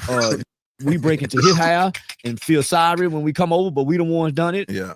When he come over and he played our Nintendo, all of a sudden we got Contra, and we ain't never had Contra before. Yeah. But it's his Contra, Yeah. and we let him play it, but he don't get to take it back home. Yeah. He used to let us take his Contra home, and when he asked for it back, we break into his house. See, that's how we did our white boy. Yeah. Yeah. Yeah. In the projects, it's like it. We make our white boy grow up and say, yeah. See how y'all done Jelly Roll? Yeah. Jelly Roll don't need. Man, y'all kick, y'all mistreat Jelly Roll. Jelly Roll used to be y'all. Jelly Roll used to be around here with y'all. They went to kicking Jelly Roll. Now Jelly Roll won't answer these niggas. They thought Jelly Roll wasn't gonna be who he was. They thought he was gonna be the fat white boy. They keep kicking in the ass. Hey, get what I tell them? I tell these niggas around here. Listen, Loon got his own money done with his own money. But they mistreated him and kicked him in his ass before he started eating. I can't blame him. It's just like the white boy when he come to juvenile. We half-ass mistreat him in juvenile until he prove what he tough. We gonna make him prove. He gotta prove. He gotta. He gotta be a tough white boy. Once he do that, it's another level he got to go through. He get to prison. They think he ain't tough enough. They want to fuck him because he white. Because he want to hang with the white boy. Mad at him because he want to hang with the nigga. The forced this white boy, clean cut white boy. They force him to go get swastikas put on him the way they go treat him. Yeah. For all said and done, the make him go over there and put swastikas on his face. Yeah. Because the way they go mistreat him. Yeah. So you kind of understand Jelly Roll's I position. understand, man. Yeah. Man, because nigga, listen, dope boys had Jelly Roll around here. Like the dope listen, man homie, from what putting this music out. And I heard he with the niggas. Yeah, I heard he was with it. one of us. He come up What with niggas. But what niggas don't say is, man, they fuck old men in the beginning before he got bigger. Yeah. They didn't think he was gonna do what he did. That's what I heard. Yeah. And I ain't from the town. I love the town, but the word that I get out of my ear, they didn't think he was gonna be what he was because he was big, fat. He tried to play. Yeah. He tried to play. But now he like you. He damn near done broke them chains. He don't even. He over here country music. He ain't got to. He stopped playing. He wanted to be. Come on, man. I'm talking about I'm talking about them. Man. Listen, it wasn't even just him. See, that's the thing. He got the game from some other white boys around here. It was a whole bunch of white boys around here. We make them feel like they can't play. Come on, man. They can play. Yeah, they can play. They grew up. He definitely was around. Come on, he man. battle rapped in certain clubs and shit. God, man, how he don't get to be? But y'all to get passes to the. In this legendary space MMO, the heroic acts and merciless betrayals of its players weave the fabric of the universe.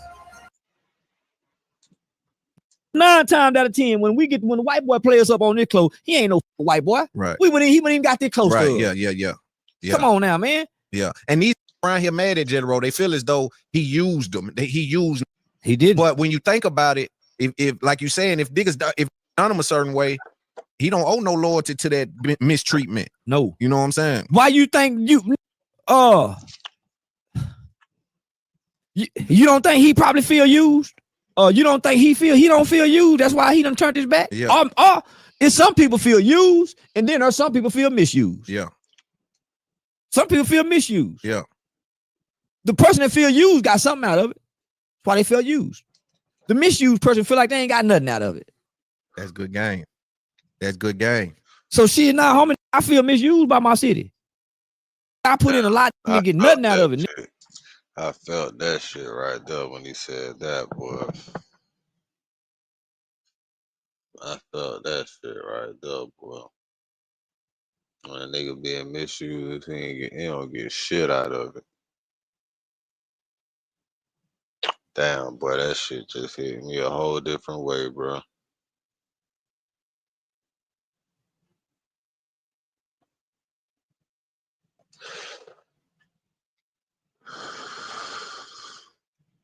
And them, like you say, bro, like even the they put him on or not put him on, that I think had something to do with it, but Jeff would always be on the cover.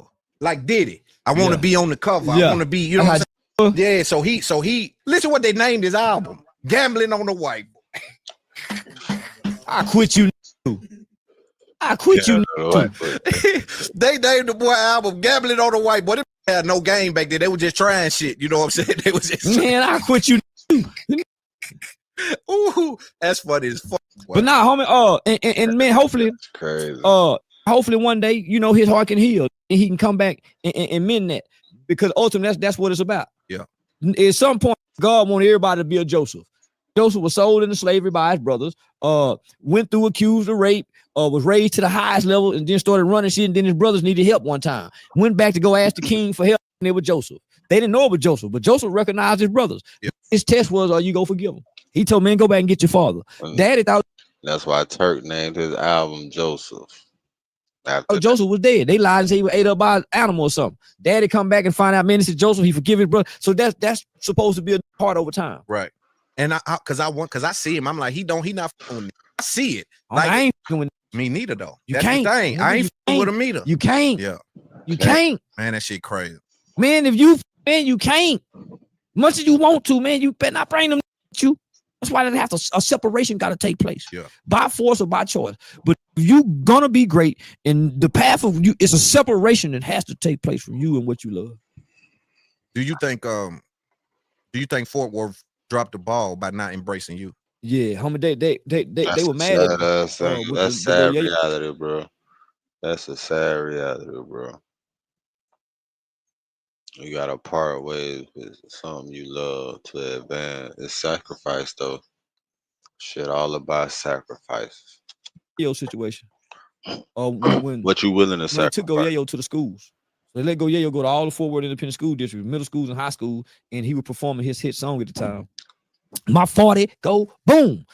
And at this time, outside of Chief Keef and them, it wasn't really no real young putting guns in their video. Right.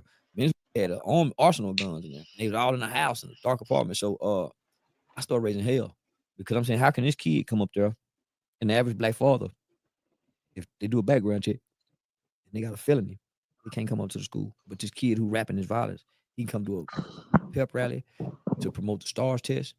Yeah, that's only 36% of our children can read on or above their grade level in the entire. Man, what the fuck? And they still failed the STARS test. So when I raised hell, it made the news. It made China 8 News. The city was mad at me because they felt like I was hating on the young man. And at the time, all the little hood mamas had all the little boys heard would die like him. So he went back and made a song called China 8 News. And it was a badass song. Ultimately, he went on to fail. Just got out of prison for second or third time. He hit me up, man. Tried to get on the show. I talked to him maybe about a couple weeks ago. Yeah, he seemed too angry. A lot of young men died behind him.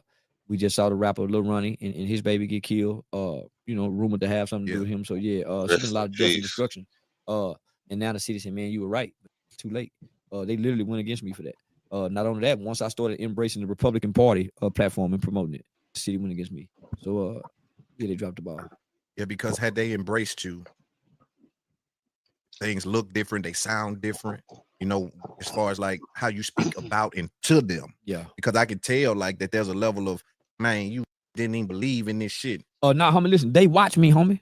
You talking about a city who I was walking. Nigga, I had to catch 3 buses to get to the classy lady to go over there and help. I had to catch 3 buses, my nigga. 3. And I ain't just catching the bus, I'm catching them on the main line when they can walk right by. Blue. Man, yeah, the shame that come with it. Sometime when I got to the second bus, I ain't got enough money to get the third bus that'll drop me off right in front, so I gotta walk. So yeah, now, homie, so it was a lot of, Never sue the other driver after a car accident. There's a better way to get paid a way bigger check without having to go to court or pay expensive upfront legal fees. It was a lot of homie, yeah, it was a lot of self-reflecting and talking, homie. So and I'm struggling, homie. So it wasn't until I showed my Mexican partner how to sue his job where I, had finally hustled up on a little money to put a down payment on a little old hoopty. Yeah. You talking about 2 years without a car, riding the bus. Me and my babies and my kids, putting the kids' bikes on front of the bus, riding the train from Fort Worth to Dallas, riding the bikes downtown just so the kids say, "Ooh, Daddy, look," because that's all we can do. Right. Then maybe get a soda or some ice cream and go back home and cook a hamburger helper meal. So that I ain't had So and then take them to the swimming pool. So I'm trying to do free shit as a daddy. Going to the library, doing shit like that. So I'm going to the community to help. So do you have the same story? Do you feel as though the advice you just offered the Jelly Roll will be your story or something? Yeah, but right now my heart is hardened. So I wrestle with that. Yeah, that's me and God's secret. Me, God, and old. Yeah. Because those said all of them trying to be you. Yeah. You done changed this town. Everybody in town trying to be Charleston White, trying to act. They think they can. They really love you. They just don't know how. But now, nigga, they saw me burying kids. I ain't never been accused of messing with no kid, of trying to sleep with a young girl, trying to fuck their mamas. I ain't never been accused of with the nonprofit trying to get the money. So there's no smut on my name. So I'm saying, when the snitch tag came, you didn't see people from my city say, man, I ain't never told on nobody. You ain't seen nobody else say that. Yeah. It's the dude who attacked me at the barber shop is a well-known documented federal snitch. Kevin Spencer, Twisted Black, hugged up with him. This known snitch. There's a book about this snitching called The Life of the Fishbowl. So the city's scared of this. Yeah. They got them gangster snitches now. He one of them. This nigga got babies. He done impregnated 15-year-old kids. Whoa. Whooped the daddy. And won't nobody say nothing about it. Won't mention Kelvin Spencer. Won't mention Kelvin Spencer. I'm known from the city that public say, that snitch. Yeah. That's what made me start pushing the snitch character. Because I watched all the G still hug him and hit his G when he came home after snitching. Right. He snitched on his young shooters. They caught him for dope. He told on murders that his young shooters had got away with. So his young shooters, so I'm saying, man, but he still got the same level of respect. Here I am playing snitch, and y'all gonna let me act like I'm. And so that's what made me really turn against. So that's who attacked me at the barbershop. What happened with that case? You beat? I beat that shit. Yeah, I beat that shit. And what happened with them? It's state charges still pending. But the police was in on this. What? Remember, the police the one put me. The police was in on this. That's how I got charged. The black police in on this. I'm with the white boy who wrote the book, who made this snitch. Officer Teagan. So me and Teagan is working with the kids. You say that That's who me and Aiden Ross went and helped the kids with. When me and Aiden Ross went to the city, me and Aiden Ross went and helped the kids. So the black police officer's mad about this because this been paying the black police officer. It's in the book. Here I come working in the community, exposing the dirty of the black cops. So you hear me say Tracy Carter, this the dirty cop. Twisted Black, all these tied in with. So I'm with the white boy cleaning up the community, and we done helped the kids of all these. Left the kids behind. Yeah. So they mad at me. What did he attack? So he attacked you because I called him a snitch. Yeah, because you were saying something. I called nobody in our city have ever called that snitch. But you said it's well known. It's documented. Kelvin Spencer is part of the reason the Fishbowl. 40-something Crip members arrested. He the main FBI snitch, and he told him, "Can't nobody whoop me." So I ain't going in federal protection. I'm coming back to the city. Hey, that's crazy. You squabbling like that, man? Yeah, Golden Glove champ. Hit me sleep. That's what cheating. We were just talking about that. Hit me sleep. Yeah, he didn't wake me up with them good hands. Nigga hit me sleep. So I'm dazed for a minute.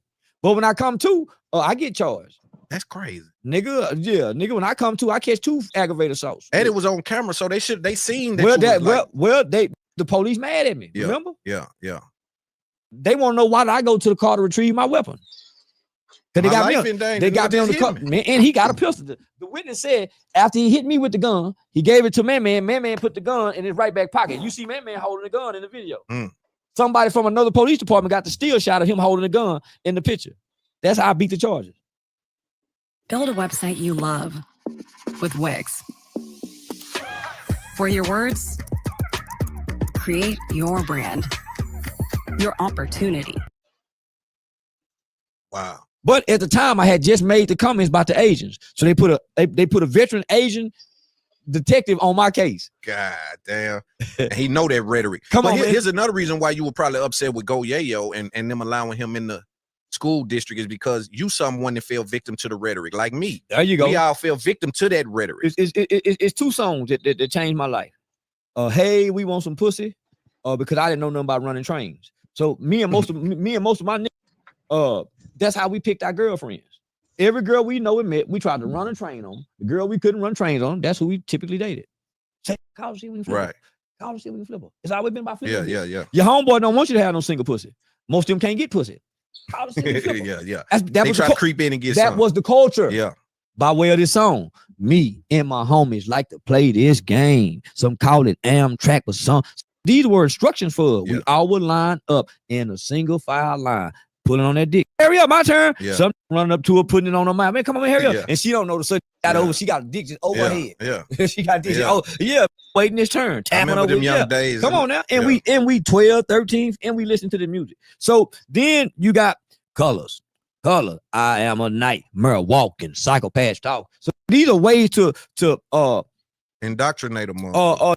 In exhibit anger, in display anger, release anger is giving you instructions. I am so trying to be a psychopath. Then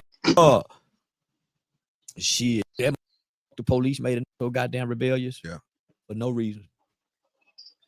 Because at the time you got the police, you got the DARE program, drug abuse resistant education.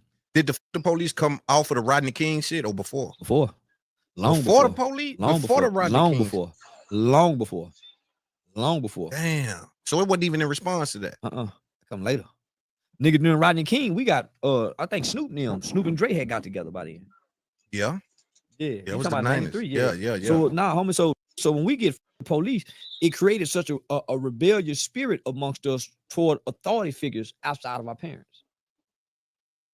So niggas just had a natural disdain for police just off that song. So it's like it became an indoctrination. They didn't know they was doing it at the time. Right. It took a while for them to figure out it's what affecting shit. Nigga, it took a minute. They didn't know it first. They had no idea. But see, nigga. Dolores Tucker and them was hollering and screaming. That's when they got hit. So you talking 93, 92. Now they figuring out. That's when the industry said, okay, we got a machine. That's when gangsterism came. Before then, the gangsterism, it wasn't in the culture at all. It was, now that I think about it was a various thing, because you got to think, you got Kool Moe Dee, you got LL, Dougie Fresh. Then all of a sudden, here come NWA. NWA come right out. A kid and play MC Hammer. Dancing. You got something to counter that shit. Yeah. Doing the but you got something to counter this shit. Yeah. And it's a pushback on it. But when they realized the machine and the power of it, that's when they started commercializing gangsterism and painting it, brainwashing every motherfucker and propagating it, and promoting it to brainwashing all the youth. all the videos were shot behind bars in prison. Now you're starting to see the chalk lines. They wasn't putting the dead body, they were just putting chalk lines. You start seeing the yellow tape.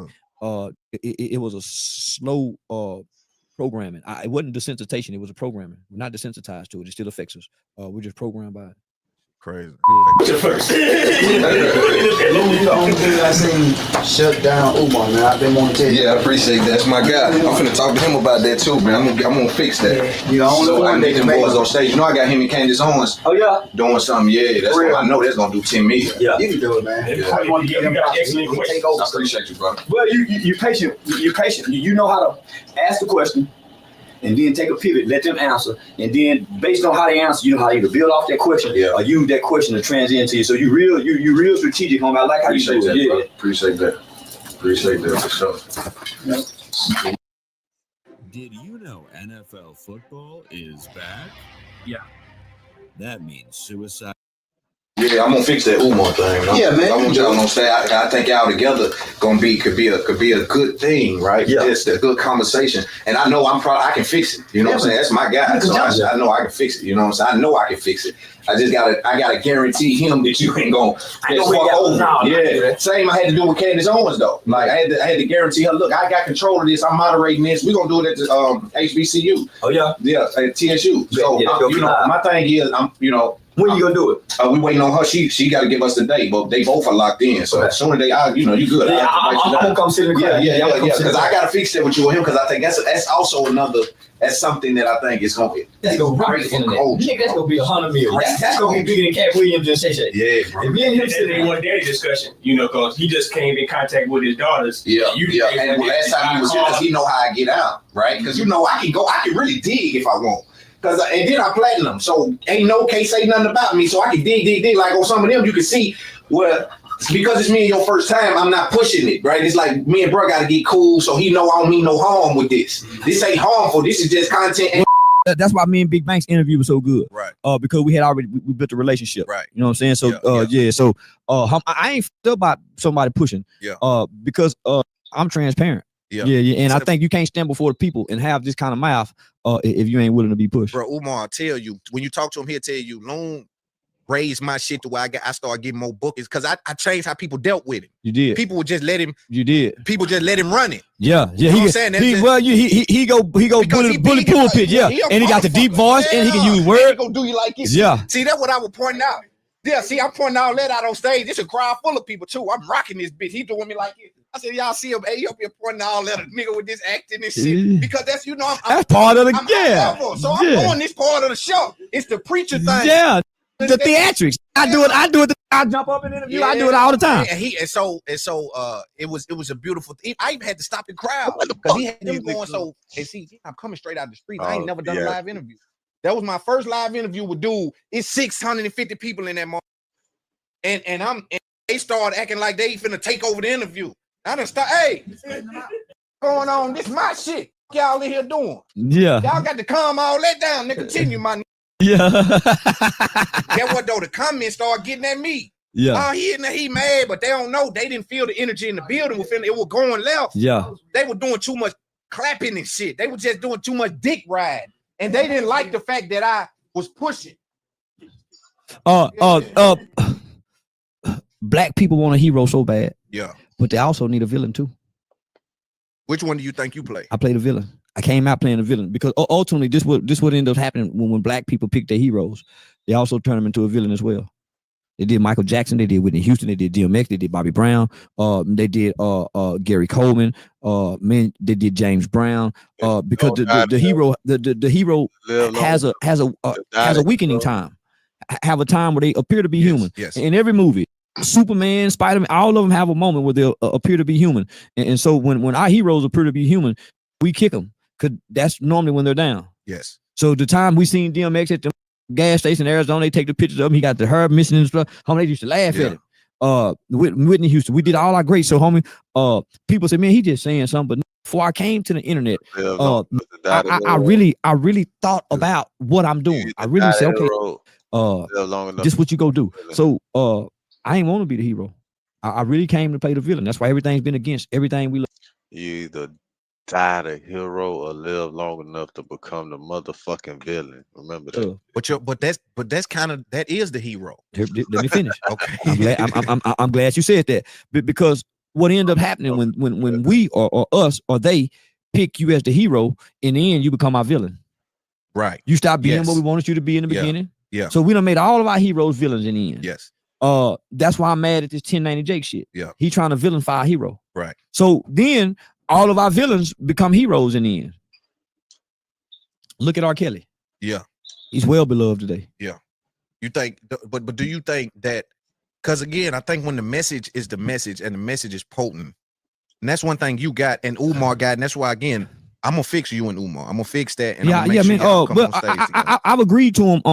I agreed to him once before. Yeah, but the people don't have the equity with him. There you go. You see what I'm saying? Yeah. Like you got to think, me and Umar been doing this 5-6 years. Yeah, and then I think he got a problem with the complexion of the brothers. Yes. That's there. Yeah, because he stand on that. That's one thing with him and you. Both of y'all are like, yo, I stand on what I stand on. Yeah. Same with Candace on. See, that's my niche in live shows. Yeah. My niche is to bring two scholars, two thinkers in there, and let's get to it. Yeah. And I got my proof of concept with just me and Umar been doing it, and I got my deck and all that to all the sponsorships and shit. So we ready, right? It's gonna go, and I got the HBCU on lock to have the conversation.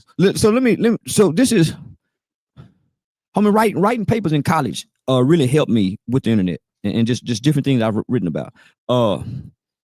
Hollywood, which is an entity. So what are your thoughts on Blue Chew, Kayla? I love that stuff. Sometimes you got to make life easier by making it harder. Thank you. The entertainment industry, it's an industry, but Hollywood is an entity. Our government meets with this entity.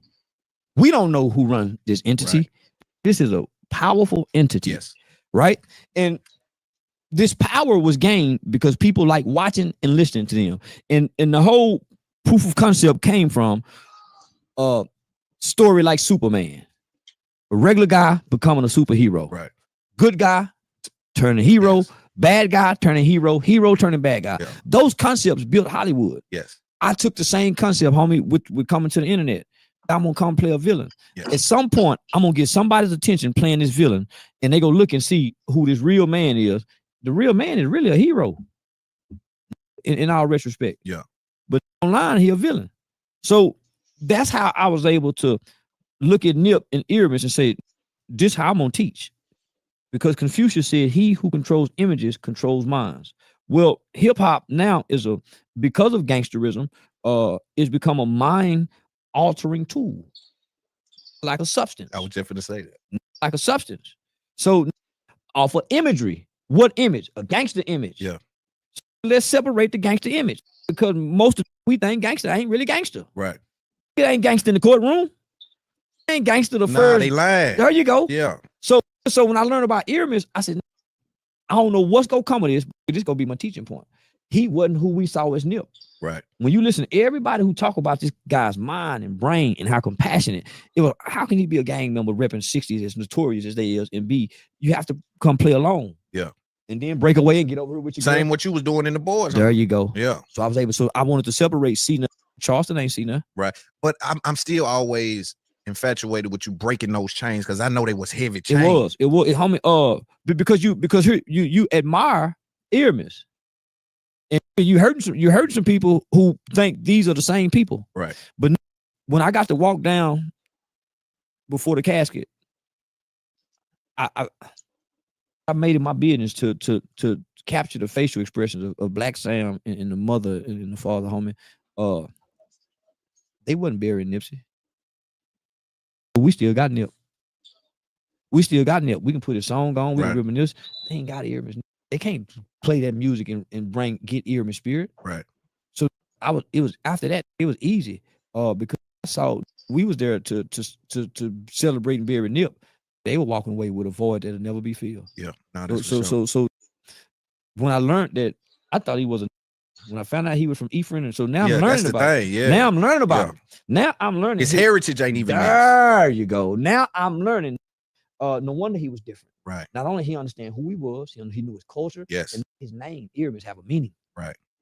And Nipsey really wasn't his real gang name. It was Thundercat, I think, or something. Yep, sure was, because he was under that other. Yeah. So Nip, we knew Nip. They buried a whole other person. You know what? Another part of you that I think is something that is going to be studied. I'm talking in the future, is that because let me ask you this first: have you ever been on a debate team or anything like that? Yeah, I almost can feel those. I used to do all that, homie. Yeah, I used to be on the debate team. I did the civil rights play. Homie, I did all of that, homie. Spelling bee. Yeah. Science projects. Yeah. I did it all, homie. I could tell, because when you came to the internet, for me anyway, right? Because I'm high level, right? I'm reading. I'm one of the highest level in America, so I'm knowing this. But I felt like at certain points you were pigeonholing yourself. I'm saying, ain't no way you can get out of that. We spun out of that. I said, God damn. But because I mean, listen, as up things I have said, homie, it's a reason why I said it. And if you ask me, you press me, and most people don't give me a reason. I mean, why? Once I say it, they won't let me explain it. Homie, I can tell you anything I've said. I can give you a reason on why I say it. Yeah. Whether you agree with it or not, I just didn't say it. Yeah. And that's hard for people to understand. So they say, oh man, he make it. And no, I ain't really. This is well I think thought now out. you got the equity though, that people you have, maybe not everybody, maybe not 100%, but there's enough people in there that says, yeah, but y'all ain't listening, man. Bro, really got you done built that up over time by doing what I'm saying, spinning out. Now this was really about this, and in particular, you can't, homie. Listen, this game, you're not ready for it.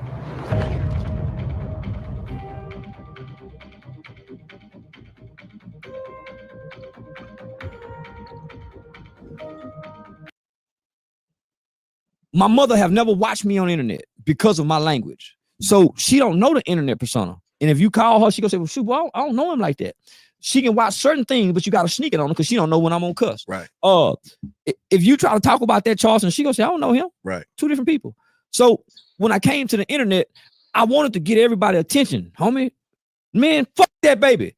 Man, how can he say fuck that baby? Man, listen, y'all say fuck that baby every time. Man, it was a baby got killed over there, man. That's how you y'all said fuck that baby, but y'all didn't say it, but you said it with your actions. Yeah, bro. That's how you fucked over me. So for me, with high level game, that will even me up. I would say, oh, he done got you with hypocrisy.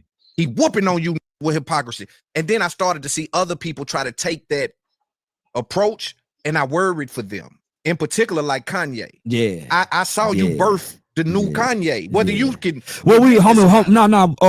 we have been, man, listen, me and Kanye for at least a year, me and wrote books to each other. We literally wrote books. You damn near indoctrinated him, bro. Which I'm telling you, especially on the hypocrisy tip. Yeah. Especially on he I'm saw asking, you spin I'm move. asking, man, come on back home. Yeah. I'm trying to tell him, man, listen, yeah, homie, he can afford to do it. I had to come back to the middle. Yes. I couldn't go all the way to the right. Yeah. I had to come back to the middle because they was erasing me off the internet. And that's what they're doing to him. And they know that's not his heart. They know that's not his heart. But because the rhetoric, he running your game. Yeah. He literally running your game. He said, I'm on my Charleston White shit. Yeah, how did you feel when he said that? Was that a cosign or what? Well, I'm saying we both playing on opposite end of the field again. We both playing on opposite end. Yeah. Come on, let's play on the same end. If we both was on that end at the time I was doing it, when it would have been way more powerful. Right. You waited too late. Yeah. Now it seemed like you coming off as hateful. Right. And you getting lost in the rhetoric. Because that's what I'm telling you. The spin move. I didn't tell you how I planted my feet. See, it's more game with this shit that I gotta give you. I know. You just saw the spin move and said, "Oh, that's how." Let me start running. You walking. Yeah. Whoa, that ain't how. Yeah. You understand? So, don't do it like that. So I'm saying, damn, we could have ran that play together. But right now, I done gravitated back this way toward everything you speaking against. And I done find out the people you doing business with might be mad at you, but they kids love you. Exactly. These the same kids that told Willie, I swear, when I get up and take over, I'm gonna set you and your family free. Them kids, the San Diego set us free, y'all. Right. I'm with them. Come on, goddamn it, don't scare them off. He's scaring them off. Oh, that's good game. That's good game. They feel they taking over if you Them can't old see. folks dying out, Come on, man. They saying I promise you, Jimmy, when we get, I'm gonna set you and your mom and them free. You're not gonna be a slave. And you talking about the Aiden Rosses and the young influential Jewish kids and the people are the daughters and sons of the people running these companies, the admiration they had for Ye. But again, he's flying so close to the sun. If you had all those deals, all that influence, would you do the same thing that he's doing? If you had that power? No. Homie, he doing what I did when I first came to the internet with nothing. But you was fighting to be I heard. had nothing to lose. That's what I'm saying. It's like you fighting to get in the industry. It's like he fighting to get out the industry. I was fighting a initial threat. I don't know if he's fighting a initial threat. Then I don't know because he's a billionaire. Right. I don't know what That a level. black billionaire initial threat is. Right, for sure. You know what I'm saying? For sure. I know they snapped their fingers one day and he wasn't a billionaire. That was crazy. So maybe that's, you know what I'm saying? So I don't know what's his initial threat. Right. But I'm saying, every hateful-hearted racist person have learned to love what they hate through their children. I think we got to stay there, saying, because that's some good game, boy. He had the hearts and minds of damn near all the youth. And that don't exclude Jewish children. That don't exclude black, Chinese white, children. It's everyone loved Ye. And then he started to do some of those things that can be confusing because he's using the Charleston White spin move. Harbor Freight tools keep getting better with time. Better performance, better durability, better value. Come on in and see for yourself. Whatever you do. You see what I'm saying? And when I say the spin move, I wasn't in pain, Ye hurt. Yeah. I was frustrated. I wasn't hurt. The difference. I was becoming angry. I wasn't mad. Yeah. I was becoming angry from this man. Shot up who, man? They shot up who? The 92-year-old woman house next door to Big Pun Mama house. Man, wrong in them. So Right. I'm becoming, but I wasn't mad. Yeah. I wasn't scorned. There was no I wasn't resentful because somebody had done something to me. Right. I'm saying I'm looking at, man, okay, just the conditions. Ye showing resentment, contentment, anger, displaced anger. So there's shit this what he displaying. Yeah. I don't know if it's a tactic. It's a tactic because see what happens. What if you ask me? My opinion is he saw you wiggle out of that shit with some of the rhetoric you have said, some of the things that people are unpleased with that you have said, but you were able to make it a point of that baby. Man, y'all heard that? Y'all don't care about babies. What about this? What about this? And so he started to see that hypocrisy was very effective when you could bring it to the light. So he's trying to do that on a much major level. I had Sheriff Bill Wayman come to me. Big old tall white man. I don't know if that's Chris what Kyle was the good fuck you were friends. trying to do. What's He's up, a hero my boy? in white people's eyes. Bad sheriff. He came to me and said, Charleston, we love you to death. Our children and everybody love you. Man, we just love you to death. He said, but the use of the N-word online. So I get a lot of emails about it. And this one I was just starting to use the word nigga. He said, man, can you kind of scale back from it? Homie, they don't want their children to see that ugly side of this. Right. Yeah. As contrary to what we believe, they ain't nigger in front of their kids. Right. They ain't hateful. They really trying to shield them from that world. And that's why you have the softened hearts from their There children you that go. say, we love such and such. We love rap They music. love LeBron. And that's why they don't push my real nigga reactions like they should. They be on some hating ass shit. Cause it's real nigga shit though. James, they love Stephen Curry. They love Travis Scott. They love Lil Baby. Because they don't want to even appear hateful to their children. There you because go. They're not the only people that's teaching their children, right? There So you they go. can identify hate as a child. There you go. They say, damn, daddy. Yeah. I got my them hateful toward white people, and they try to shield it from their black That's kids. what I'm saying. Yeah. My daughter went to school and said, man, my dad don't like my he told the white people that, but he don't like white people. But he didn't want his daughter to know that. Yeah. So but nah, homie. So they kids done embrace Ye. It didn't dawn on me till years later with Sheriff Bill, homie, they kids is coming up in this party. I'm a bridge to my homie, so they starting to embrace me. But now all of a sudden, as they embrace me, I'm going hateful toward So I get it. But you can't get it if you hurt. And the era he put all his masterful work down in is those kids are getting older to where they're going to be running these companies. They already starting to run them. That's what I'm saying. So he damn near blew it right before it. They let him come back one time and apologize with the Taylor Swift shit or what? No, Bush hate black people. No, with the Jew thing. Remember the first time? He Went against the first time he said everything. Then they kind of let him come back a little bit. That's when he said it on Drake channel. He apologized. Then he flipped it. It's gonna be hard for him to flip they back. ain't gonna let you keep. They ain't gonna let you keep doing that and letting you back in at the table. It's like, and this industry shit is bigger than just you making a good shoe. Like you need that infrastructure, and maybe he can do it global. But dog, I just think he was in a position to where he was that close to where them old people that he believes has that rhetoric and that outlook are almost out the door. And you got the young, fresh, like with the Lakers. He could. You got Kanye, Kanye was on the path to be a world leader. I believe that. He was gonna be a world leader. I believe that. Yeah. I think a lot of it has to do with choice of women. That's a good. That's a strong. good. He can't have no weak white That's woman. a good. Hold on. That's a good assumption because he was talking about running for president too. Now. That's a good. What you call it? What he said. Let's run that back one more time. He would have been a world leader. And you got the young, fresh, like with the Lakers. He could. You got the new. Kanye was on the path to be a world leader. I believe that. He was gonna be a world leader. I believe that. Yeah. I think a lot of it has to do with choice of women. He's strong. He can't have no weak white woman. I ain't gonna say they're weak, but he gotta have a specific one that he can't control. And it seems like he picked women he can control. Or he have to have one that he honor and respect enough that he let her be free to be her, and she helped him be who he need to be. Because who he is right now ain't who he need to be for us. Right. He's supposed to been came back and started a tennis shoe factory with them Yeezys.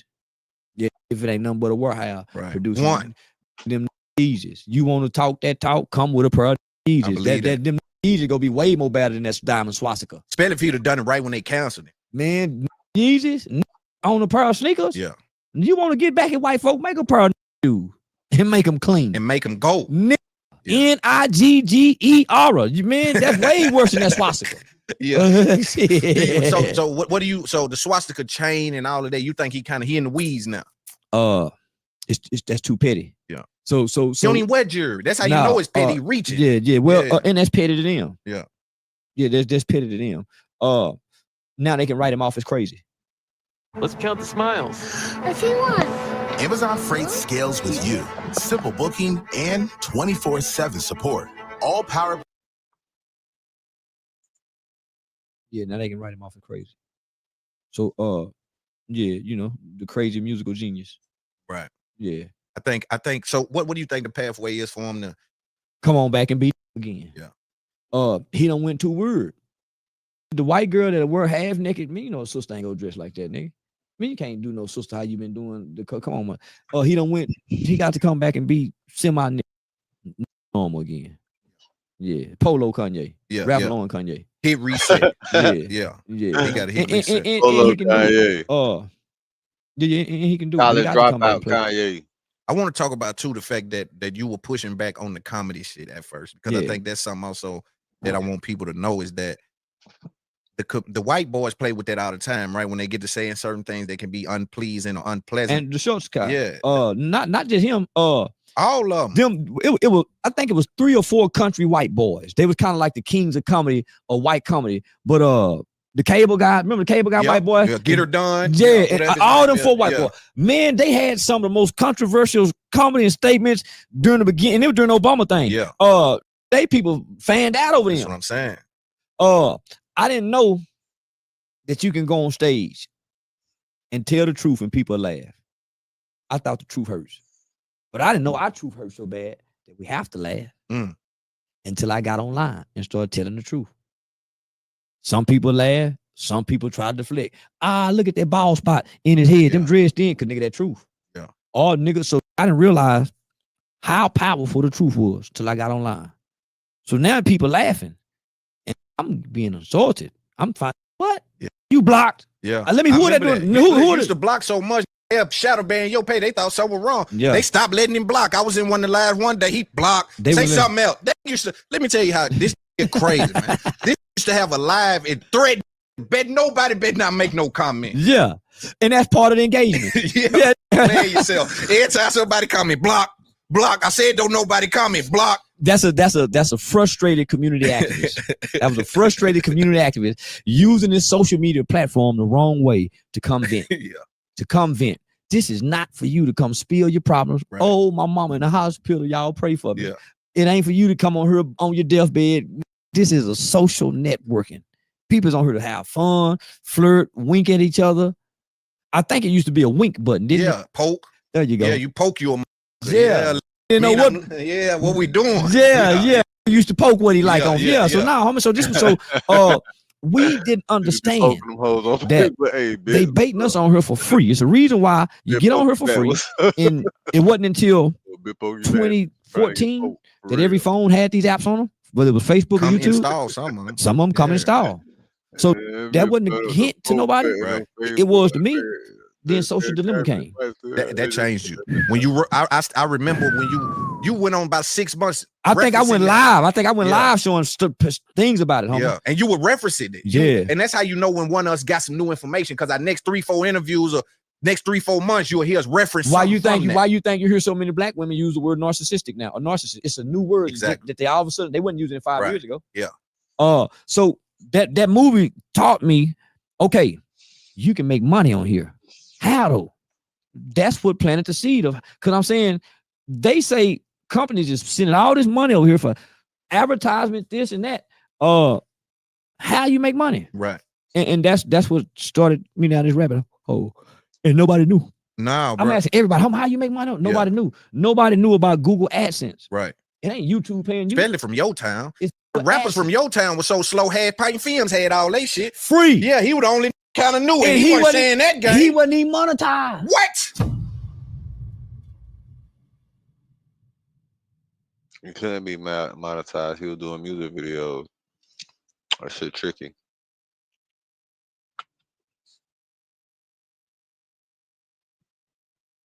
He wasn't monetized because he couldn't be. Did you know you could be entitled to a 5- or 6-figure payout if you suffered a serious injury at work, like a broken bone? I'm looking at this as my opportunity. This is me and Nick's show. Y'all go get y'all ass. Y'all look like y'all can't play. That's crazy, Nick. I have never seen a full Versace outfit. I never seen it. Made out of straight do-rag meat, the whole outfit. Because the Ninja Turtles are literally from the streets and was raised by a single black father. Correct. When I tell people, hey, if you ever need something, I'm saying like accept money in my mind. It's like in parentheses, like anything that ain't financial. You want me to I call got you? Talk, let's talk.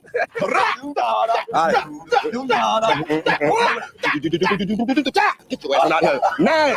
Turn it over. Turn it over. Turn it over. Only this. Turn it over. Only this. Turn it over, nigga. Come over Turn it over, nigga. Yeah, because you had a girlfriend. He had some girl that he posted. You still with her?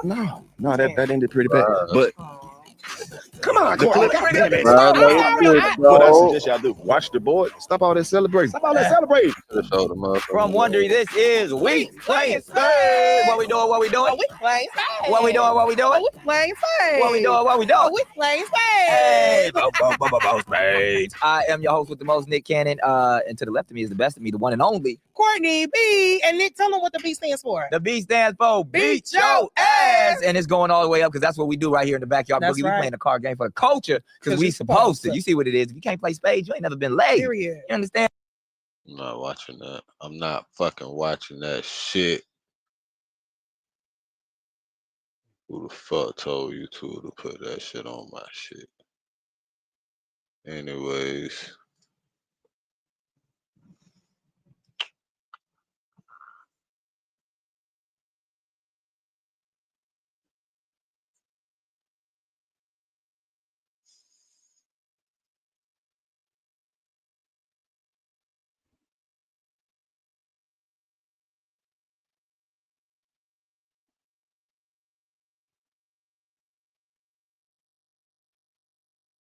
Finna shut that bit down on this bit. Yep.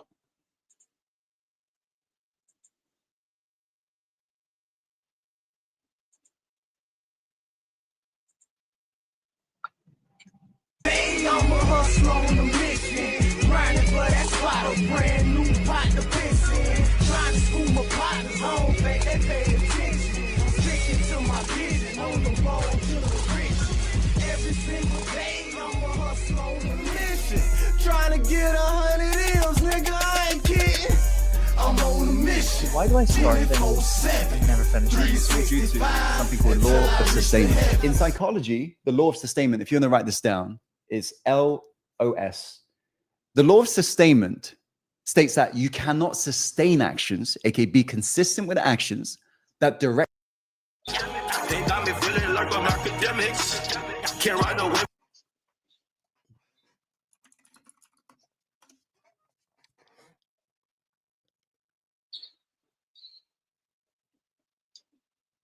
Man.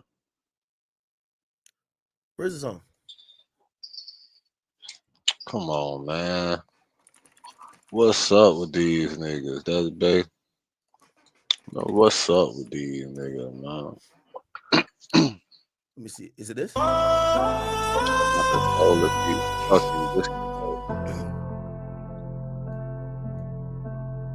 with us or against me. Get down to lay down. Made it from the trenches. Now we make it toast. Celebrating niggas' business. Y'all don't really get it. Dollars really hard. Now, let me tell you this. This is a great way to come back. And I think Thug, somebody with a smart mind, is in his ear finally. Stop talking. Make music. This is how Gunna came out and became a victim. Music could convey more feelings than you could convey through conversations or tweets. It's clear that Thug wants to basically say, I'm hurt.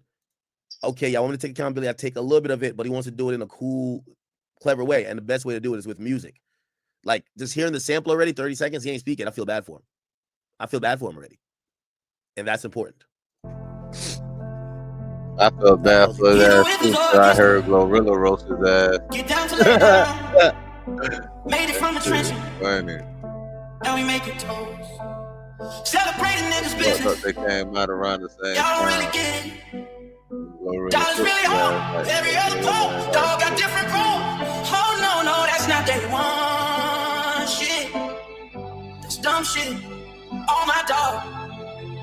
Solid as they come in. Those are my niggas still with us. Those that stay down through rough waters on the river. A few jump shit. It is what it is. My life not still for me to even trip. Watching beautiful chicks, overseas trips with the same dog. that was here from. Yeah, they jump. Whoop-de-doo. Yo, music is the best PR. Music is the best PR. Doug did one conversation. He shouldn't talk again. Make a bunch of musics, a bunch of songs. Be vulnerable. Make it seem like your heart is bleeding. Have some cool, clever lines about you making an honest mistake. And if the shit's hot enough, people will forget. Nobody cares about snitching, my nigga. Like, I'm talking about the fans. Like, the fans won't be like, he snitched. We're not going to like the song anymore. So if you're not convincing the streets, why do interviews to convince the internet? We're just going to sit here and laugh at you doing interviews. What do you do? Make music. What and I'm telling you, this is already I'm liking it. This is 1 minute and 12 seconds of a sample singing like it's the fucking whoop-de-doo. Man, singing like it's the they kind of help. It's so heartfelt. It's like the most emotional track.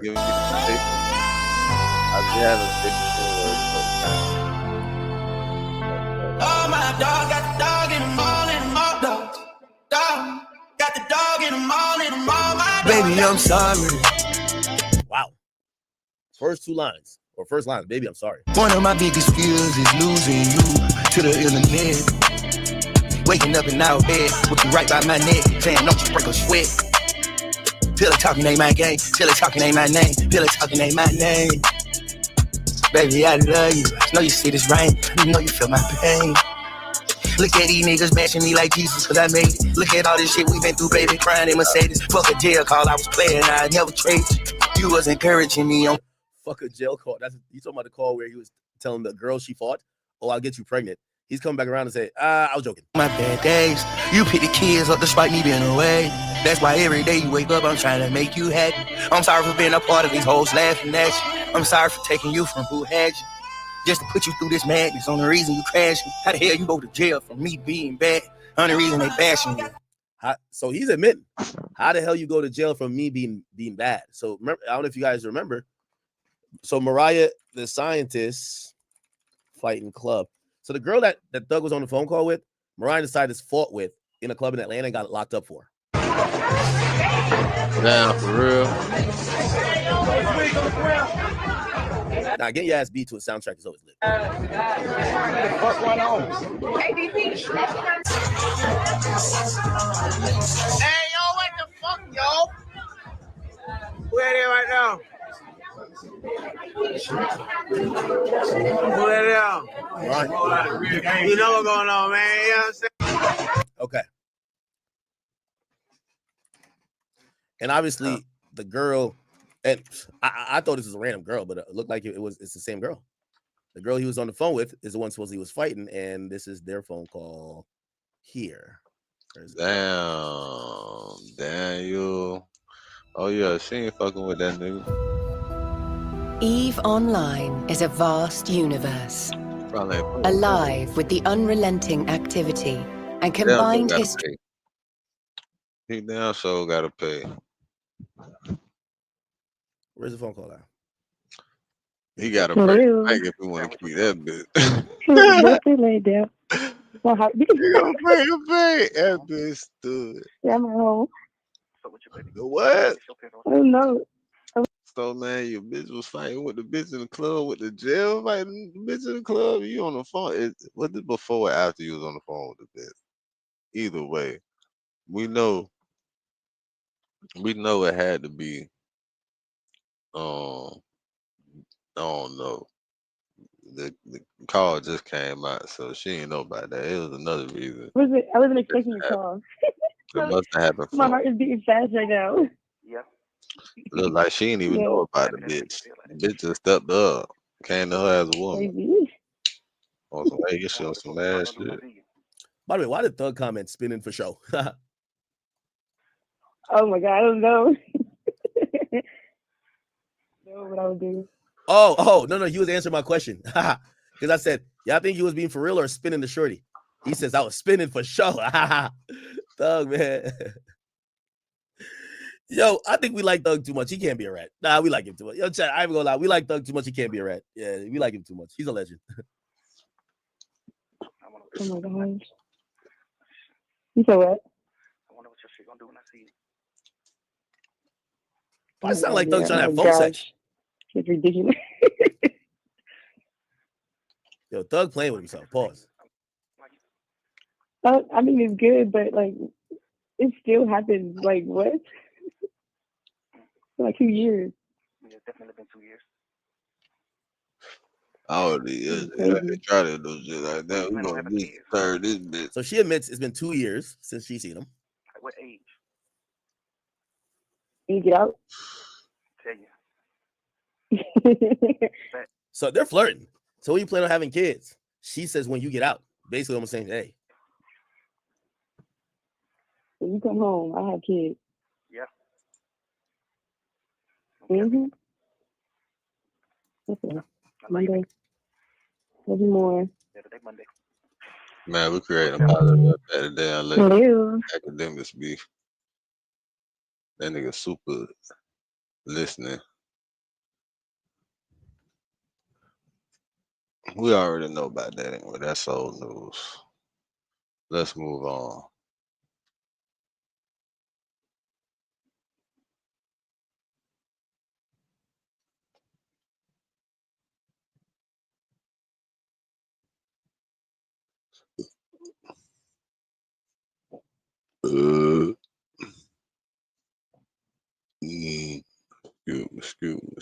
Excuse me. How rude of me. How rude.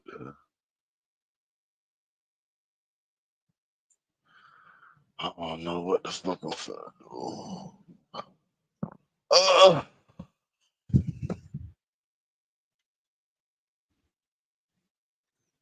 Oh yeah, I do know. Get back on this shit in a minute.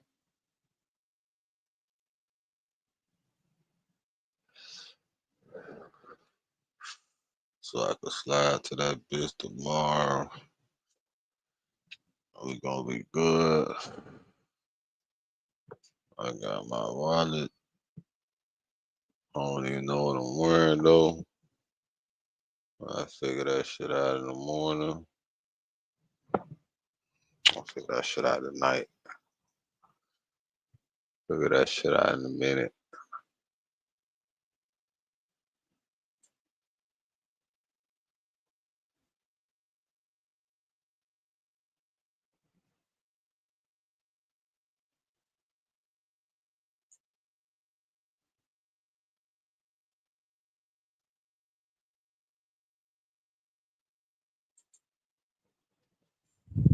Does Blue Chew really work? Bro, the first month is free. Nobody wins when the family feels. Still getting money, nigga. But this time, if you find a 50 in here, I'm pussy. You want to touch, you want to run your mouth, you want some gangsters, stretch your mother. Oh, what's up, man? I'm Nussie. Dope Celebrity Records, Baton Rouge representative, Mr. Really Be Doing Them Things. Good evening, everyone. Andre Moro, 9 News. You're looking at live pictures outside District Courthouse in Baton Rouge, where the jury has returned a not guilty verdict. I'm going to smoke my... I'm going to have to pull me over every day. I'm ready. Torrance Ivy Hatch Jr. pleaded guilty to a charge of being a felon in possession of a firearm. Hey, TMZ. Tootie Raw, Lil Boosie's son, I just put his ass in jail. I told his baby mama don't be talking that goddamn shit to me. I knew that boy had that switch in it. Cause yo, they get him over there. They get him 10 years, that bitch. Yo, but Tootie Raw, breaking news. I just got to Atlanta. I got Tootie Raw ass arrested within 2 hours of stepping foot on Atlanta Saw. Say this, go somebody go get my bag. Somebody go get my police bag. I told this to me. I told you, you scared me. I'm now finna come to Atlanta and try to do shows and Tootie Raw. Woody, you keep scaring me. I'm gonna revoke your probation. And guess what I had to do? Have y'all got that boy yet? That's one of the first things I called last night, and they had Miss Fannie Willis. Have y'all got that boy yet? She said, "No, we ain't got him yet, Tony, but he gonna do something." And lo and behold, guess what? Man, I'm gonna revoke your probation. Damn, I thought what is say? He trying to goddamn link up with you. That's crazy. What he doing riding around with a goddamn switch? I bet that pressure on your ass. God damn it, that pressure. Man, that pressure on the nigga ass. He in trouble, and his boy in trouble. Oh, he in trouble, and the boy in trouble. Shit, god damn it, boo. This is the best time of my life. Hold on, we gotta wait for Tootie band. Part 2, they got a 2 of me. The rapper we talk about today seemed to can't get a break if we pay. I mean, receipts don't lie. Part For almost 20 2, years, this rapper was the center of attention for Baton Rouge that's been in the middle with the North versus the South. Real Entertainment versus Dope Celebrity Click. Some say Lil Boosie versus Nussie. With NBA YoungBoy headlining his first arena tour, dropping a track titled Nussie. That alone have the fans who wasn't aware of the beef with Boosie now speculating for answers. through the whole city, blame down. Nothing. Who homicide getting real tied up. Nothing. And for those who don't know, some say the beat between Lil Boosie versus Nussy is a beat that started back in the early 2000s in Baton Rouge with music that bled into the streets, ended in bloodshed, and followed Boosie into the courtroom. Fast forward to 2025, just weeks away from a federal sentence in a gun case, this rapper's son has been arrested for a firearm and allegedly with the switch. And for those who don't know, if you get caught with the switch, that's an automatic federal prison sentence for 5 years. But you know what they say, fam? 1 + 1 = 2. Some say this ain't a coincidence, this a pattern. Tonight, we're gonna break down this Louisiana rapper, trouble with the law, dating back to 2005, now to 2025, having so much weight on his shoulder with the sentence. Now having to see what's going on with his son in hopes the feds don't pick up this case. Today we go over every detail: the alleged beef, the alleged murders, the parole drama, the baby mama call that had him shook the year he was set to get off parole, the diss tracks, the federal charges from Baton Rouge to San Diego. This is the full story of the Baton Rouge rapper, Terence Hatch, aka Lil Boosie. Boosie Badass, the Come Up DVD. Me and my artist Lil Fat, we doing this shit for Trill Entertainment, you heard me? Badass Entertainment, it's a movement, you heard me? We started off, you know what I'm saying, with from crumbs, you know what I'm saying, the bricks, you know what I'm saying, we work hard, you know what I'm saying, I'm doing this shit 5 shows a week, man, at 15 or 20, all day, you know what I'm saying, eating, you know what I'm saying, as you can fucking see, you know what I'm saying, we doing this shit for real, 13-room mansion, palm trees in the backyard, theaters, you know what I'm saying, big studios and the real shit. So shit you'll be like, shit you'll be like, damn, I ain't know these niggas was getting it like this, you heard me? But we is, nigga, and they come from grinding, you know what I'm saying? It's the Come Up DVD. You had to get me on this, I'm on the come up. As you can see, I'm on the come up, nigga. You heard me? I'm on the come up, nigga. I come from a 1-bedroom and 1 kitchen, nigga.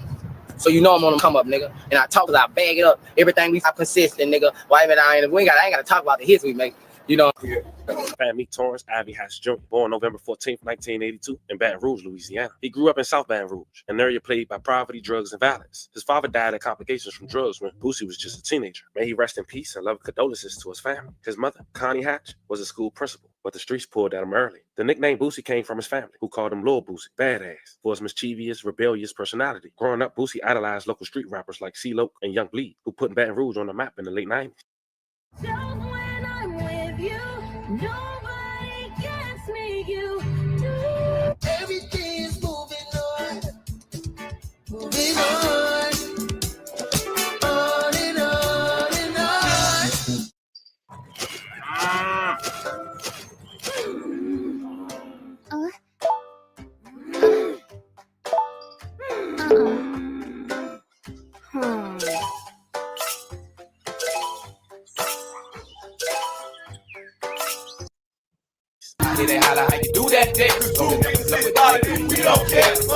At 14 years old, Boosie was introduced to Baton Rouge rapper CeeLo, who took him under his wing. He became the youngest member of the Concentration Camp, a Baton Rouge rap collective that also featured Young Bleed, Max Manelli. Boosie made his first appearance on CeeLo's 2000 album, It's a Gamble. Shortly after, Boosie did his debut solo album, Youngest Out the Camp, released in 2000 at just 17 years old. The project was raw and local, but it established him as a Baton Rouge next talent.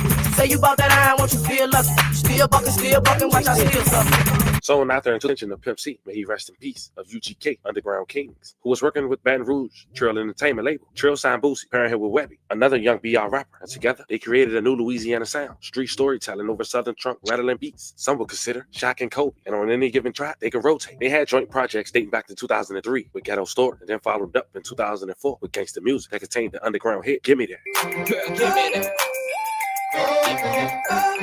Girl, give me that. Little did they know that the music they was making in 2003 and 2004 would be timeless music to perform in 2025, but that's the case. That run back then built a massive regional buzz. In Louisiana, Mississippi, and Texas, Boosie became a household name before he ever hit the mainstream. Shortly after, Boosie had his rise to national fame. In 2005, he dropped a solo album, Badass, released under Warner Brothers, with Trill E&T. Singles like Zoom, featuring Young Jock, and Set It Off, broke international radio. You wanna run your mouth? You want some gangsters, stretch your mother out? We are sexy. When it came to Boosie persona, it was raw, unfiltered. He was representing Baton Rouge trenches with no filter. Fans related to his honesty and poverty, hustling, and lost. Now, during this time, it was the DVD era. And between 2006 and 2007, Boosie dropped Badass DVD. It was a street documentary showing his life, his hood, his rise, which became a cult classic in the hip-hop DVDs. His collaboration with mainstream Southern rappers UGK, Jeezy, and Jeezy CTE crew. And during this time, he had many iconic moments. One was counting a bankroll full of hundreds. Quote, if you find a 50 in here, if you find a 50 in here, I'm put. Also, at the very end of that video, Boosie would show 2 of his kids, his daughter, Aviana, and his son, Terence Taylor, a.k.a. Tootie. Yeah, put them phones up, Tootie. Where you from? Put them up. It's crazy to look back almost 2 decades later. Tootie would be the reason why we do the story on him and his father today. But let's put that to the side and stay on track for this story. By 2008, Boosie was one of the South's top street rappers, having songs like Wipe Me Down, originally a Fox track featuring Webby and Boosie, but it exploded, becoming a nationwide club anthem. OSIEBADACT,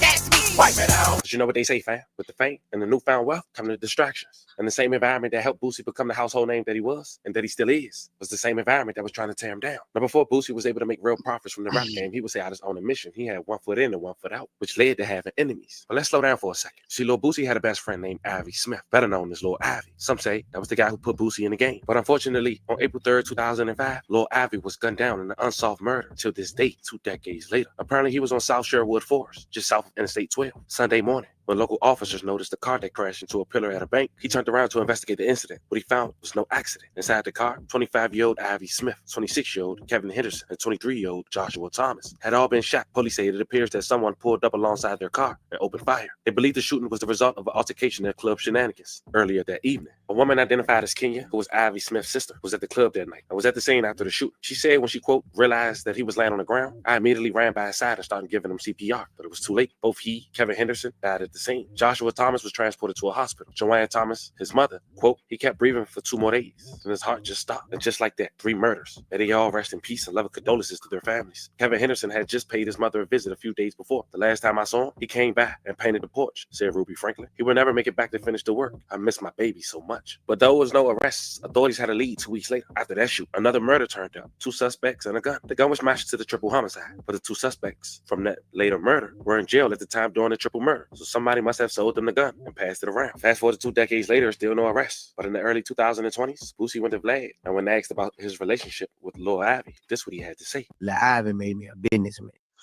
Oh my God. Oh, wow. Oh, it smells fresh. Sure does. Lil Ivy made me a businessman. Lil Ivy made me prep me to be a boss. You know, like from probably 17 to 15 to 18, I probably wore Dickies and t-shirts every day. Stayed to save all my money. Wore Dickies and t-shirts and Soldier Reeboks every day. Just to go buy, spend about $600 one time on the first. And get plenty Dickies. So every day I'm right on the block. I was military. I was kind of like military trained.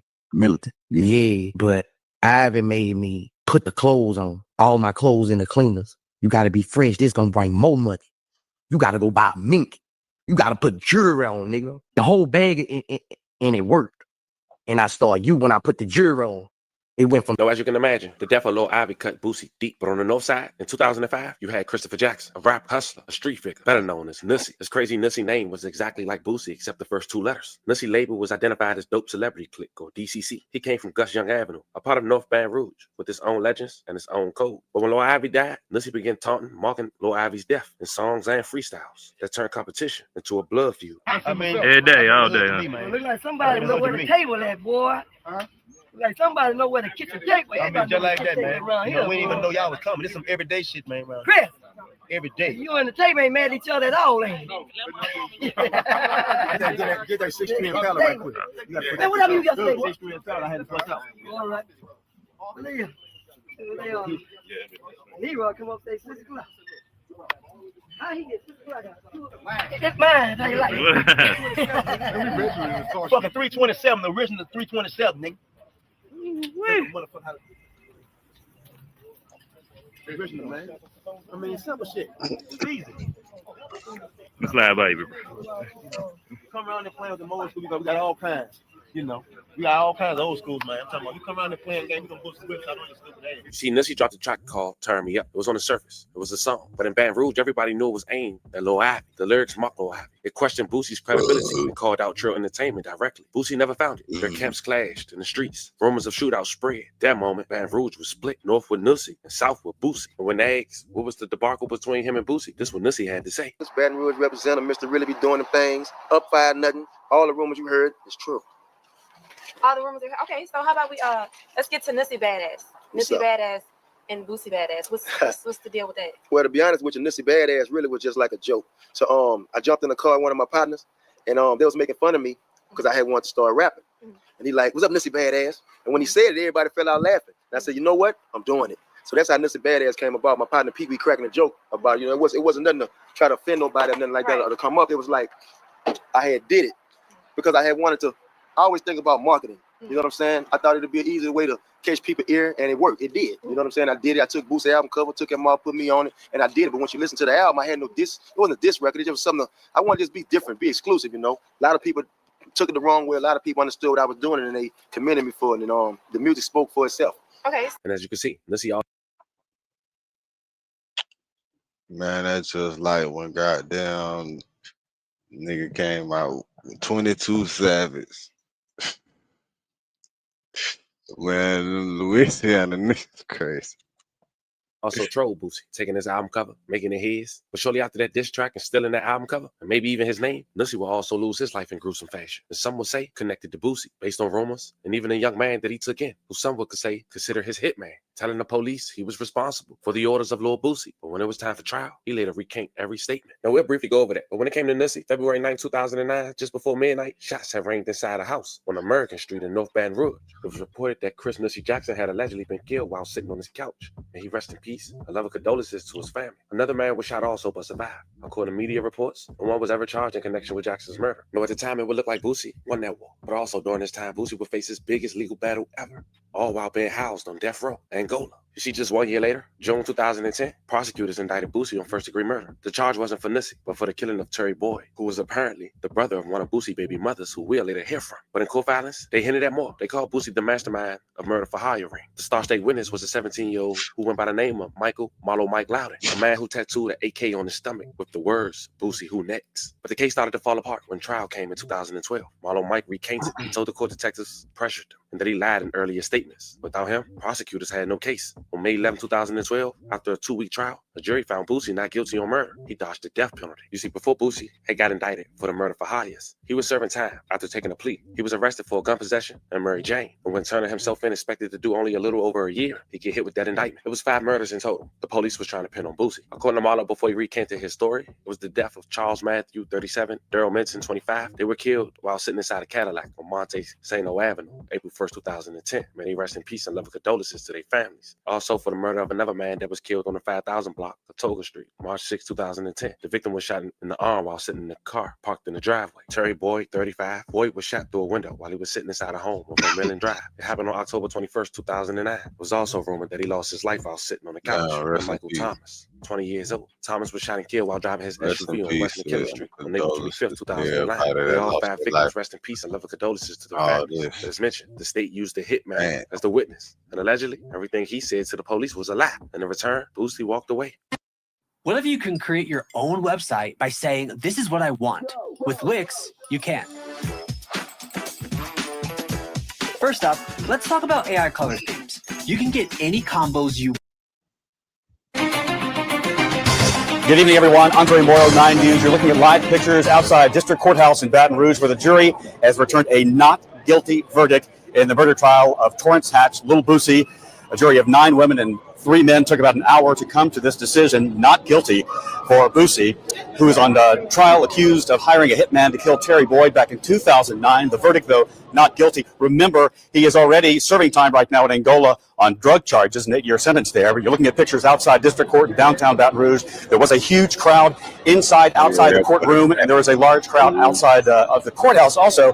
As a matter of fact, our Tiana Williams has been there covering this. She'll have reaction, and there will be a lot of reaction from this not guilty verdict, as you can imagine. Much more coming up on 9 News at 5. But once again, the verdict for Lil Boosie, not guilty today. 1 hour to deliberate, a jury making this decision. And we will have much more on this coming up on 9 News at 10. Right now, I'll take you back. 9 News at 5, rather, I'm sorry. And we'll take you back to regular programming right now. Now, Marlo Mike himself was eventually convicted for other killings and serving multiple life sentences. But the part of his story that was supposed to bury Boosie fell apart. After Boosie was released in 2014, he stayed under Louisiana parole probation supervision. By 2018, as his supervision period was coming to an end, reports circulated, and Boosie himself has mentioned that his baby mother tried to call his probation officer. She allegedly tried to bring things up like the name of Nussie, also her brother, Terry Boyd. But then going to the PO wasn't enough. She decided to go live. And I'm not going to play the entirety of her live, but check out 2 to 3 minutes. You don't know you guys. Hold on, y'all. I'm trying to play this video. Hey, yo, child. Them Black and Miles, and I smoke what I want.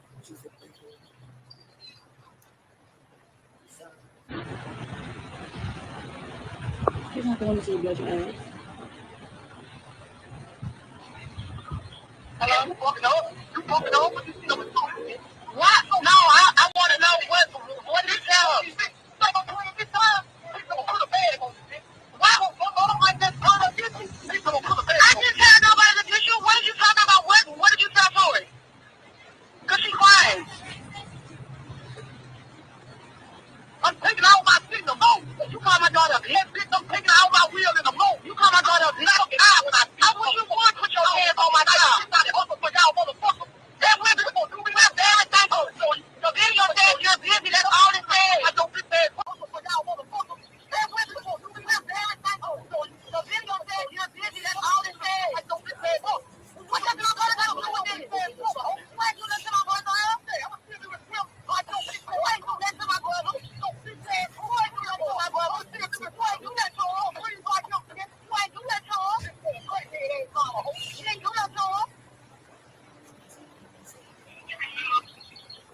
Hold on, y'all. We got some more. I like this. And then you talking about hustling hard for somebody. Who hustling hard for a flipper? That shit crazy. Oh. You have a beautiful, nice house, but what I heard that inside is shitty. I ain't never been in that. And then you want to talk about T-Lady like you love that woman so bad, man. You throw bleach on your mama. Matter of fact, let me go back. You put her out after I can't got my daughter because she was there.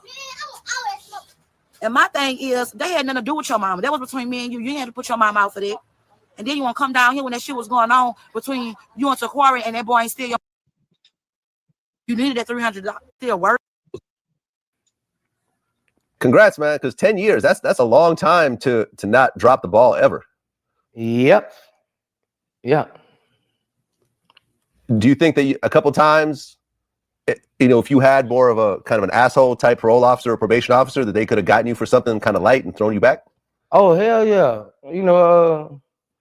A couple of times, my baby mama were calling up there, telling them all kind of stuff to, trying to get me locked up, So, if I was in Louisiana, bro, they probably would have, tried to mess with me on some stuff. But, in Atlanta, they used to that stars.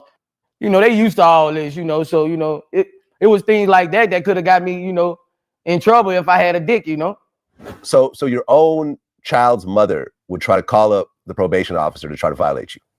Right. It's not that, bro. Like she going too far, bro. Like, it's crazy right now. She going on camera lying about homicide. She's just straight just telling lies, just trying to bring me down. But I can't let that sweat me. I just gotta get my daughter in a better surrounding. That's all I'm trying to do. But of course, Boosie was already tried for boy's murder. He was found not guilty. And in 2018, he was out on probation. Within the year after, he got arrested in Coweta County, Georgia, on his way home during a traffic stop. He was speeding, and authorities found marijuana in the car. But then it happened again in 2022. And at that point, they had to arrest Boosie. He was the driver, and they saw someone throw marijuana out the car. We have this house for the weekend. We also booked this house. Someone wanted all of us here. If you leave now, there are things about each other. Boss man. What? Officer Dennis, Fair and PD, you know me. I know you, I know you. All right. You know why I pulled you over? Speeding. You know you were speeding. Okay. You got your license on you. How y'all doing today? Make sure everything's valid. We'll go from there, okay? Who threw out the marijuana? I saw it. I'm not blind. Who threw it out? I don't know. Huh? I know you could have done it. However, you could do it, but it's one of these two.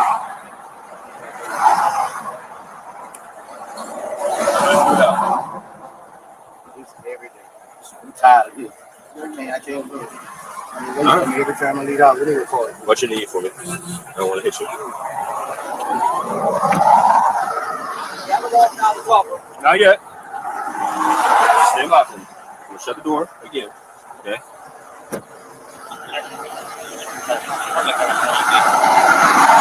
Figure out a little bud. It's gonna be between you and myself right now. You won't go. Okay. Boosie was later released. But during this time, he was dropping an album independently, and the snippet came out from one of the songs where he dissed Nissy. Check it out. Now, Vlad later asked him about that in the interview just weeks later in 2022, and this is what Boosie had to say. Where you dissed a dude named Nussi. Yeah, Nissy. Who was dead at the time. Yeah. And a lot of people, you know, felt some type of way about it because at the time he was dead. Right. Tell me about the song and kind of the thing behind it. The song basically is a song. It's just when I wanted to make one of them set it off records. I wanted to make one of them records coming out the gate to leak off the album. That was gonna be one of them records that was gonna stir up some shit. So when I heard the beat, I was like, you know, woo de woo de woo. My partner was like, man, nah, don't fuck with that. You know, dude dead, don't fuck with that. And I was like, you know, fuck that nigga, man. I just did it. You know, I'm gonna keep it 100. I was like, you know, me and dude had problems back then. Rest in peace right now. But, you know, like, me and dudes had problems back then. And that's how I feel, you know. I don't feel no type of sympathy for people or nobody who hated me or, I don't see why people, if you felt that way when they go to the grave, you feel a different way. If I felt fuck you while you was living, it's fuck you while you dead. And that's how the song came. I wasn't trying to strike up nothing. You know, I was just being real on this song. Get your mind, I felt played when a lot of stuff was going on. And, you know, I ain't gonna hold my tongue. You know, like I said it then, I'll say it now, and I'll stand up behind anything I say. He just contradicted himself in the middle. You're like, you're trying to stir up some shit, trying to bring up like that. And then he said you weren't trying to strike up nothing. What? You know, sorry if I rubbed anybody, family members the wrong way or something like that. I was just doing what I do, you know, making my music. Well, when you said something interesting, you said that when your boy got killed, that's the same rapper who made songs about you. Yeah, and I didn't do all that, man. I didn't.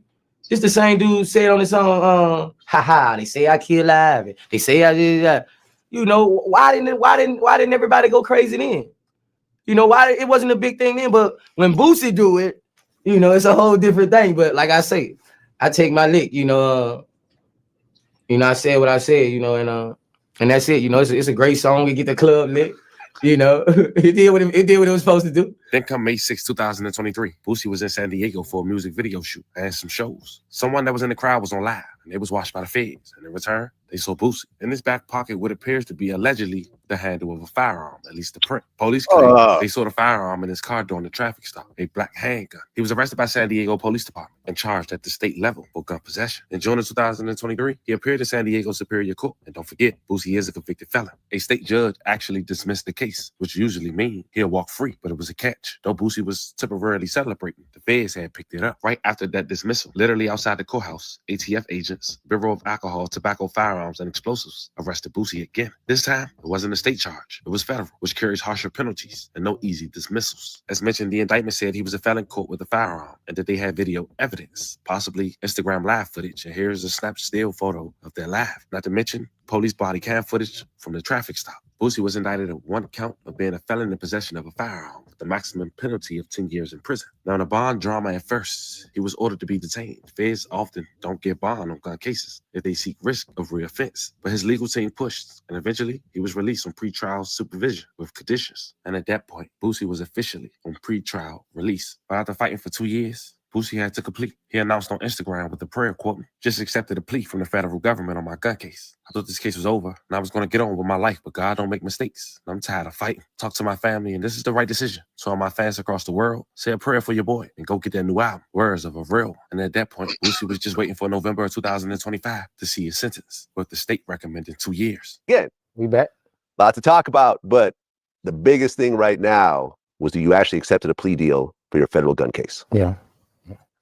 Now, how long have you been fighting this thing from the very, very beginning? I've been fighting for probably 3 years now. Probably 3 years. Yeah, about 3 years. 25, huh? Yeah. Yeah. 2025. About 3 years. Yeah, about 3. So this has been hanging over you. And we've talked about this before. At first, it was a state case. Your lawyers came in. The state case was dropped, and out of nowhere, the feds picked it up. Now it was a state case. The feds came, picked it up. They had a ruling in the Supreme Court that went in my favor, and the case got dropped by the judge. The case got dropped, they went appeal the Supreme Court ruling, and they won on the Supreme Court ruling. Now it was back again. I could have appealed that, but that'll be 2-3 more years, and I'm just wasn't gonna go to trial with it. I wasn't gonna go to trial with it from the dump actually, but I feel like this the right move for me. I trust in God, Vlad. I mean, Anyone can strike a match, but few can strike a balance like Melinda's. Set your mouth on flavor. You've got big responsibilities. You also have big ambitions. DeVry offers a path forward and an education you can put to work. Well, you tweeted out, just accepted a plea deal from the federal government on my gun case. I thought this case was over and I was going to get on with my life, but God don't make mistakes, and I'm tired of fighting. Talk to my family, and this is the right decision. To all my fans across the world, say a prayer for your boy. Go get that new album. Now, when this came out, everyone was kind of shocked because it looked like, between all the ups and downs, it looks like it was over. Remember, me and you were like celebrating the fact that it was over. I was celebrating, bro. And we were celebrating too early. I was celebrating. I got a call on the beach 3 weeks later with my family. Say they just indicted you again. Yeah. No ankle monitor this time, though. No, I did a year on the ankle monitor also. I ain't got the ankle monitor on now. That was all that was took off when the case got dropped, and they ain't put it back on. But I think I'm gonna come out pretty good, man. Everybody think it's over with for me, but Well, last July when you got indicted again on the same charge, but then there was a new drug-related charge. They added a charge, say I was a drug addict. I think they were trying to use one of my interviews to justify that over something that you were talking about from like 10 years ago. They say I was a drug addict, man, and how are you even charged with that? That's a charge?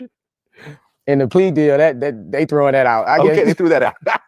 I don't know what that came from. I think that was just I don't know. Yeah, no, I talked to your lawyer about it, and he was like, "This makes no sense because there's absolutely no proof that you're a drug addict. There's no proof I'm a drug addict. The fact that you used to take drugs 10, 20 years ago, it doesn't matter for that nothing. doesn't matter. The fact that I was sentenced to third offense marijuana, 10 years. I was sentenced to 10 years. The system been let me down. Right. I was sentenced to 10 for third offense marijuana. Yeah. And you can tell Boosie's strong and he fight, can do nothing but pray for him. But while all this is going on, a year before that situation happened in San Diego, his son got arrested at South by Southwest for having a firearm, but it became a misdemeanor. In Texas, you can carry your firearm, but the firearm wasn't registered to him. And at the time, he wasn't a convicted felon. It's still not. Now, Boosie briefly talked about this. Before I let you guys hear that, 2 years later, just 2 months from hearing his sentence, that young kid that he introduced to the world in 2008 is now arrested again for having a firearm in Atlanta.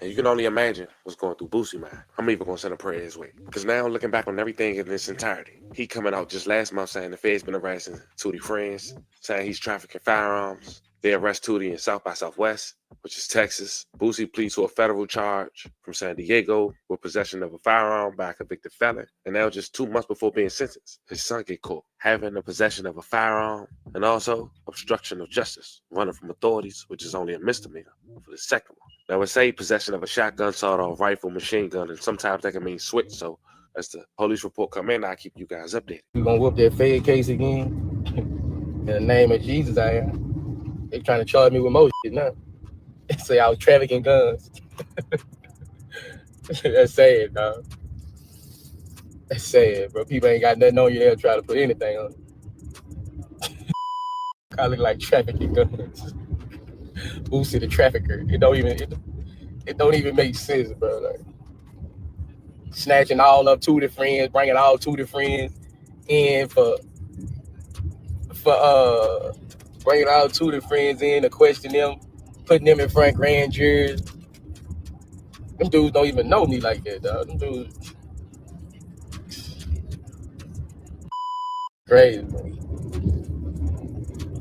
Did Tootie get arrested at South by Southwest? Yeah. Is that worked out or is it still pending? No, he had a misdemeanor, unlawful illegal carry, some shit. Okay. He had a gun, but it wasn't in his name. Okay. So it was like a misdemeanor. Not no hot gun in there. Okay, so he has a gun in Georgia.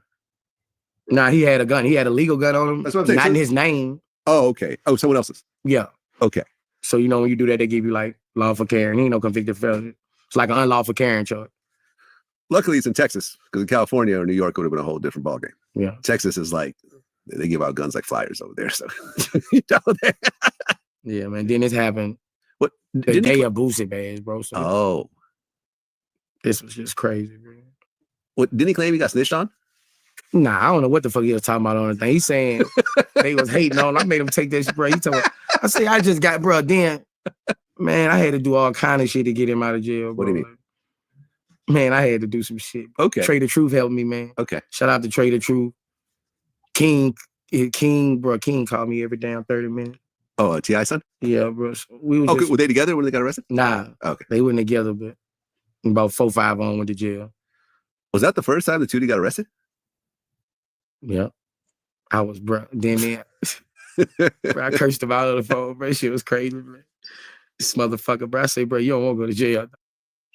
For a truly zero pressure luxury selling experience, visit a diamond bank near you. We do one thing and we're the best in the nation at it, which is jewelry and watches. So find diamond jewelry, engagement rings, Rolex watches, and signed designer jewelry such as Cartier, Tiffany, Harry Winston, etc. If you elect to sell with us, great. If you elect to keep it, great. If you want to get other This motherfucker called me, Daddy, come get me. I'm like, it's Saturday. The judge was not working. The judge. I said, it's fucking, so what you want me to do? Break you out? Dad, get a helicopter. Get a helicopter. And he said, I'm talking to inmates right now. They say a judge can come at nighttime. And I'm like, oh, you really gonna leave me in this bitch? I'm like, boy, I'm gonna fuck you up when you get out. You talking? I'm like, nigga, talk shit. Now I'm gonna fuck you up when you get out. I'll go fuck that nigga up when he got out, man. What'd you do when he got out? Nothing. I ain't doing it. He say, Dad, as soon as he saw, he said, I'm dead. I'm sorry, Dad. I'm sorry I was talking to you like that. Dad, I'm sorry, Dad.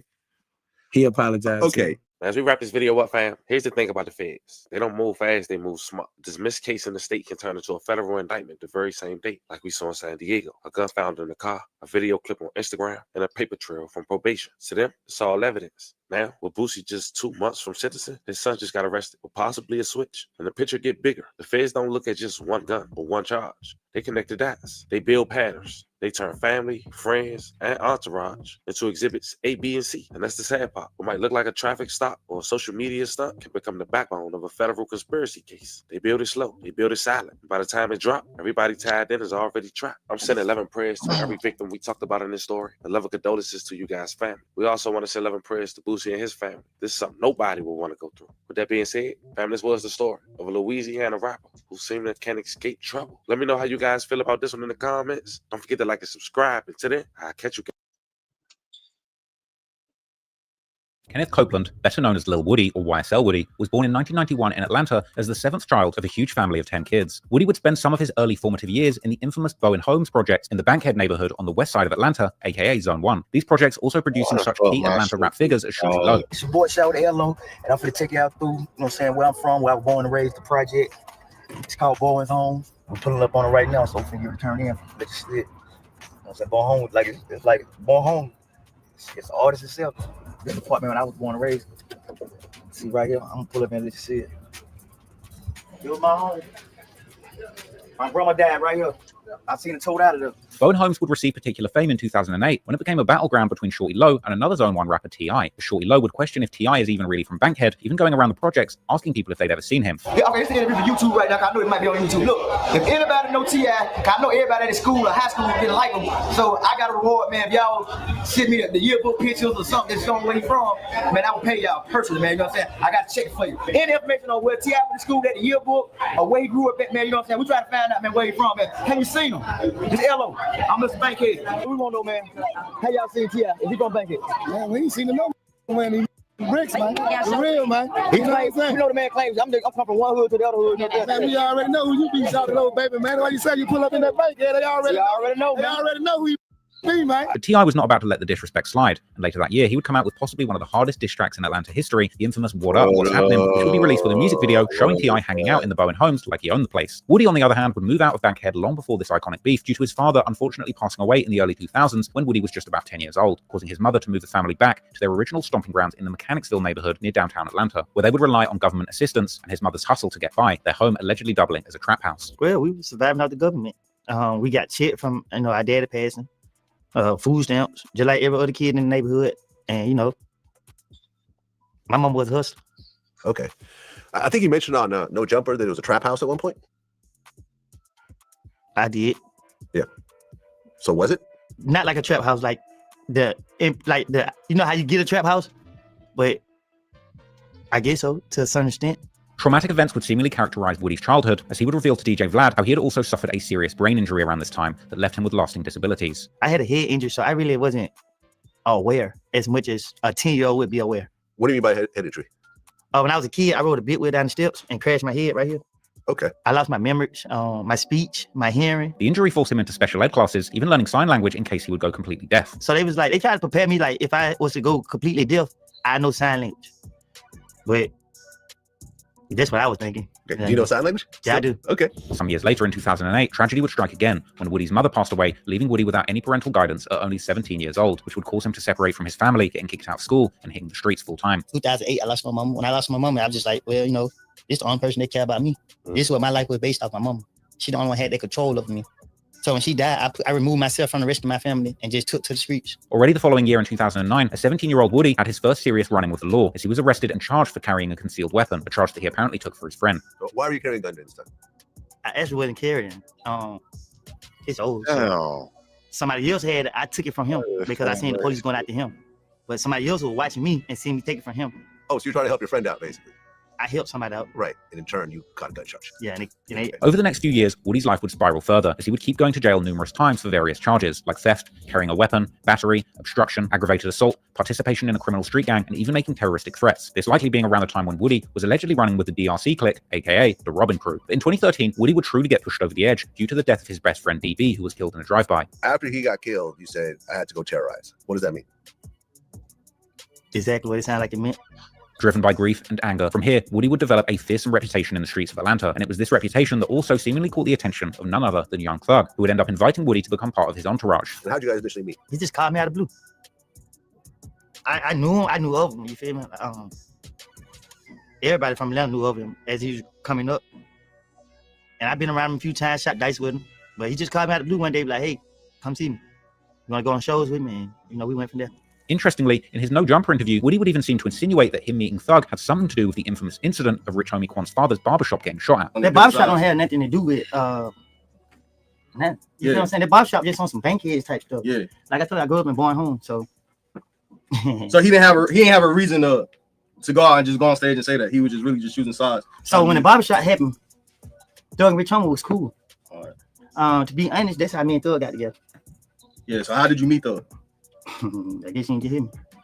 Through Rich Homie? Break it down again. It's still an open case. All right, for sure.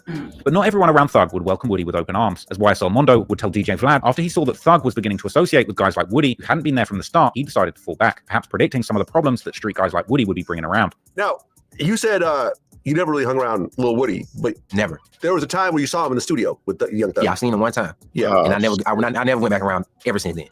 Like, so you never went around Young Thug because of Woody? I'm well, okay. Every time that I knew he was, when I seen he was hanging with these type of group of guys, I'm like, because it was weird to me. We don't like, where did these guys come from? They went around back then, like they just popped up now that you got. So I don't operate like that. Like I look at it like, damn, bro, what was we have now? Now y'all want to jump on the bandwagon when we in rotation. Now we got money now. Y'all want to come around. So that type I don't be with. I can't tell him who to hang with. So I just fell back. Like every time I know brother I'm around or do the extra around, I don't want to be around. I'm cool.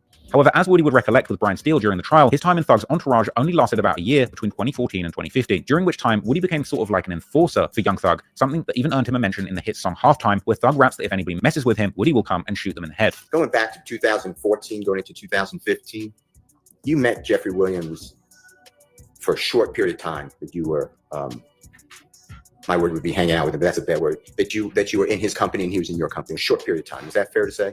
Right. And when you met him, you already said that he was very popular. Yes. True. Is it fair to say that you and he knew each other, but like after your birthday in July of 2014, and really stopped because you were in custody anyway, by July 2015? That's the period of time that you knew each other? Is that true? No, I didn't. From 2014, I met him like at the end of 2014. And then you already told the jury, but you got locked up a lot. The police kept locking you up in January, February, March, April, May, and then June. You were locked up in federal custody for 51 months. True? Yes. Okay. And that's really the only period that you knew Jeffrey.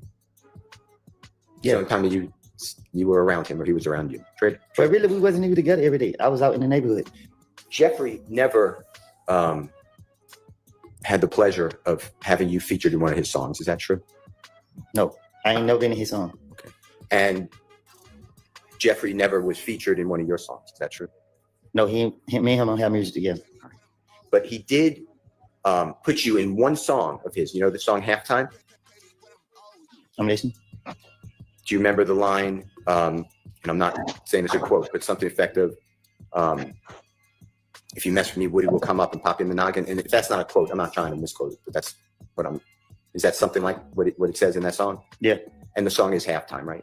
Yes. Wildly popular song. Yes. However, as Woody will claim, he was anything but happy about this shout-out, because while the song had allegedly been made in 2014, when everything was still good between them, it was only released in April 2015, during a time when Woody was in a tricky spot in the streets. He found himself at the center of a violent feud between YSL and the Atlanta branch of the Inglewood family's blood gang. As mentioned before, this feud allegedly began in late 2014 and saw Woody's personal conflict with Big Nut's brother, Shell Kell, aka Kelvin Watts, playing a big role in the back and forth violent encounters that would ensue. Not long after, the Inglewood family's second in command and the man behind the careers of Rich Homie Quan and YFN Lucci, Donovan Big Nut Thomas, would be killed in a brutal drive-by shooting. And while no one knew for sure who killed Nut, suspicion immediately fell on YSL, particularly Woody, whose girlfriend's parents' house would be shot up already the same night that Nut was murdered. These events led Woody to make perhaps the most consequential decision of his life, as at this point he began cooperating with police. There would initially be a murder charge against Woody himself, but these would eventually be dismissed. However, Woody would still remain on the Atlanta PD's radar, and already the following month in February, he would once again find himself in their custody, eventually getting released in mid-March. This helps to explain why Woody wasn't exactly thrilled when he would hear that Thug was labeling him as a shooter in his newest songs. You learned that the police was using that song. They would ask you about that song. No, they told me. Yeah. One of them told me that I think I had got out like I got out one of the jails and they got me the next day. And they were like, yeah, man, now you're at the top of our radar. It was something like, and he pissed me off when he said it. He being the detective? No, it wasn't no detective, it was the police. Okay. The police officer upset you when they... I think it was Dennis that said it. It was one of them that said it to me. A month later, in April 2015, at the height of the alleged war between YSL and the Inglewood families, which had allegedly led to dozens of shootings and several murders, Woody would walk into Dunbar Center Gymnasium with a loaded Diamondback 223 assault rifle tucked inside a H&M shopping bag, which he would then leave on the bleachers while he played basketball, prompting a concerned citizen to call the police, who would then arrive, finding the rifle in the bag, and later arresting Woody, who would eventually be hit with federal charges, landing him in prison for several years. The police would also find out that the rifle had actually been purchased by Quindarius Zachary, also known as YSL member Lil D, who would later end up being one of the many state's witnesses in the YSL RICO trial. Woody would eventually be released in late 2019, and at the beginning of 2020, he would attempt to follow in the footsteps of Young Thug, beginning to drop his own music, starting with a song aptly called First Day Out. And despite being a snitch behind the scenes, the song still included self-incriminating lyrics where he rapped that he would have people killed and that YSL run Atlanta. In March, Woody would even release a full mixtape, humbly titled I Am the Streets, showing that Woody was leaning heavily on his reputation as a certified gangster. One of his music videos even started with a hilarious intro where Woody can be seen in a helicopter looking over Atlanta like he's got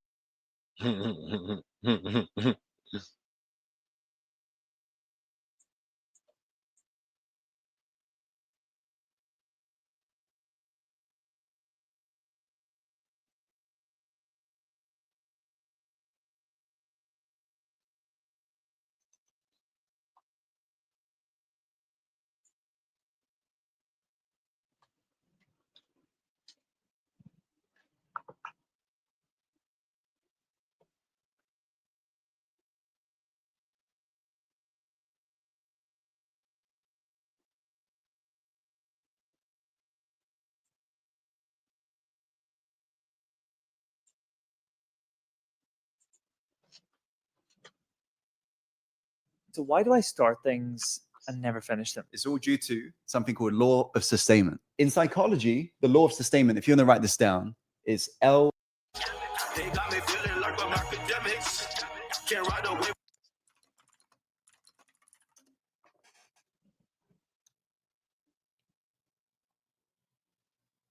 Understanding is labels, not only just doing payola, which for those people that don't know, payola is when companies or people will pay DJs or radio executives, or they can pay the janitor at the radio station, give them money so that someone can play a record. Now, payola has been around since the inception of radio. That's why it's illegal, because they had to monitor it. We've known that's been going on. The bigger part of this radio RICO shit is the money laundering portion of it, which is an extreme version of what payola would be. Funneling a bunch of money into radio so a record can continue to play, yes, payola. But then when the radio station is setting the price higher than anyone else to funnel it back to the label, now you are, by definition, laundering money. Right. You're putting money out, it's getting clean, no taxes there, and then it's coming back to you as a profit. Yeah. That is money laundering. So yeah, this isn't just a little like, yo, a DJ, some guy from East New York was hanging outside the Hot 97 office with a brown paper bag and was like, yo, my man's rap, here's 20K. No, It's not Hove, Dame, and your brother giving Flex champagne baskets or everyone at the radio station. Right. It's not labels paying for DJ crews to go to the Caribbean. This is legitimately a RICO money laundering situation between the 3 major labels and the biggest radio conglomerate in the world, plus MS, plus any other radio station across the country. Right. And guys, I said, so do you understand the red button a little more now? Oh, Drake's lawsuit certainly added to this. Okay. Significantly. From my understanding, it was in play already, but with the lawsuit and people having to now show and reveal things because of the lawsuit, it certainly didn't help the labels or IR. So, all right, man. This albino boy need to shut his fucking trap. He's capping. Listen, this is why I hate speaking on these things, because, you know, Drake fans want me to give them the narrative that they could repost me a million times. I don't give a fuck if they repost me. I'm just going to be honest with what I think is the truth. The truth is this radio RICO got nothing to do with Drake. Nothing. Okay. Now, has Drake's lawsuit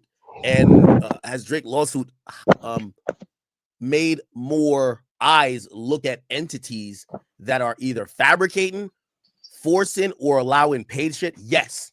Okay. But is it because, here's the thing, Drake is one of the most beloved artists that gets the most play historically over the last 15 years on radio. Y'all can't sit here, and I know this is a Drake fans like fallacy here.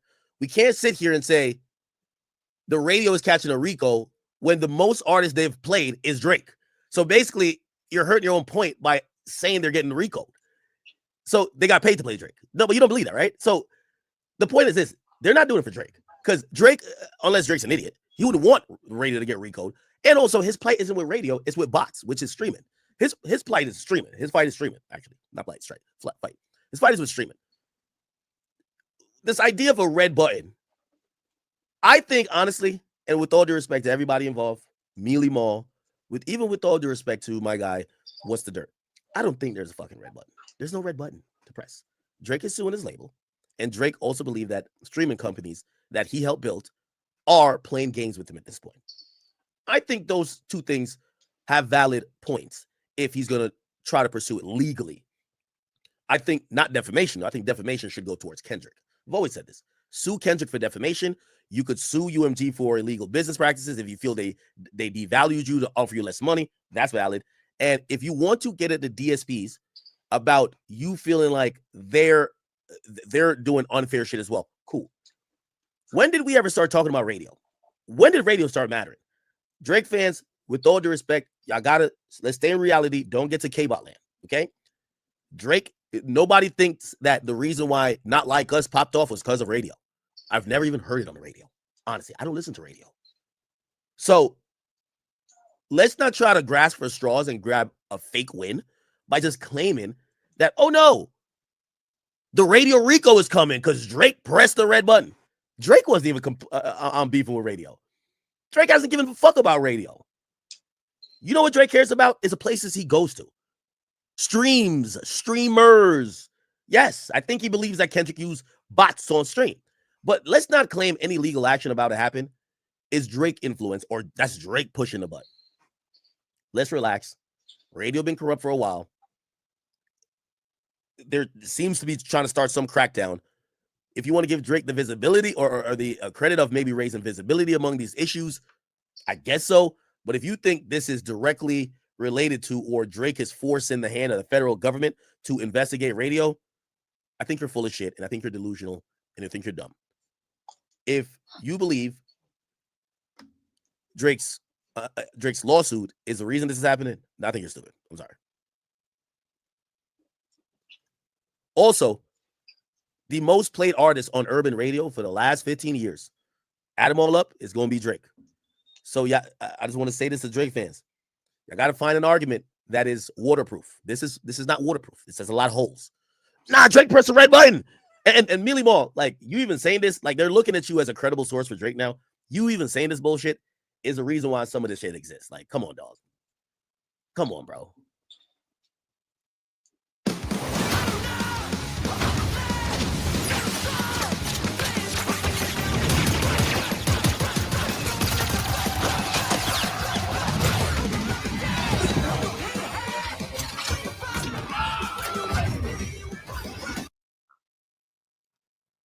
And even then, you wouldn't even want to, like, I know Drake ain't a street rapper, but Drake don't like nobody say he's telling.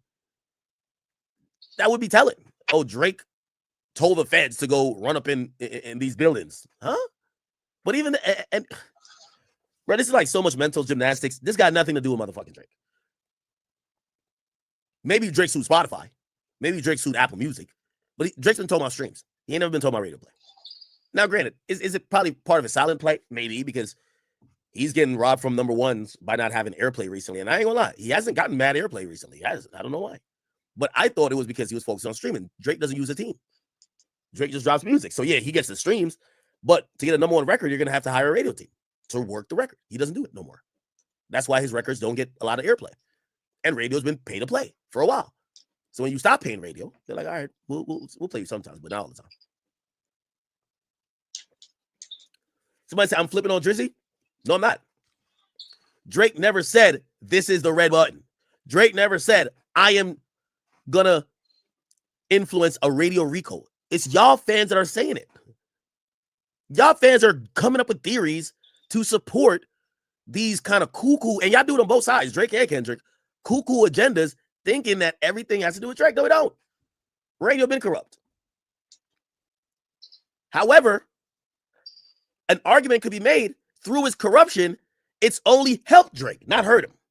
Helped him, not hurt him. So what are we talking about? Again, look at the lawsuit. The lawsuit talks about mainly streaming. Now it does talk somewhat about radio play. And yes, he did want to he did subpoena or try to subpoena iHeart. But generally his beef is with bots. Drake's beef is you allowed a song to go out that defamed me. Y'all all promoted it. And then these people have been allowing bots. We're not talking about radio stations.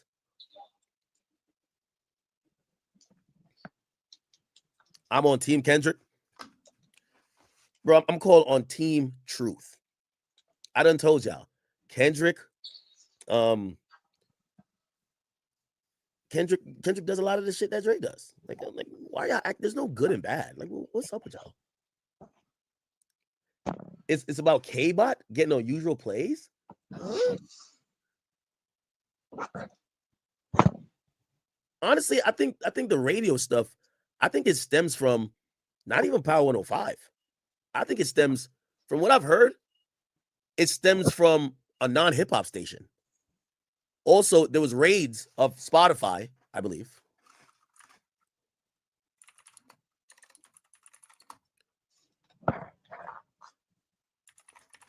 But I think it was overseas. And apparently that came from some country music shit. It's like country music people are... Hey, I'm a hustler on a mission. Grinding for that spot, a brand new pot to piss in. Trying to school my partners home, they pay attention. Sticking to my vision, on the road to the rich. Every single day, I'm a hustler on a mission. Trying to get 100 M's, nigga, I ain't kidding. I'm on a mission, 24/7, 365, until I reach the heaven.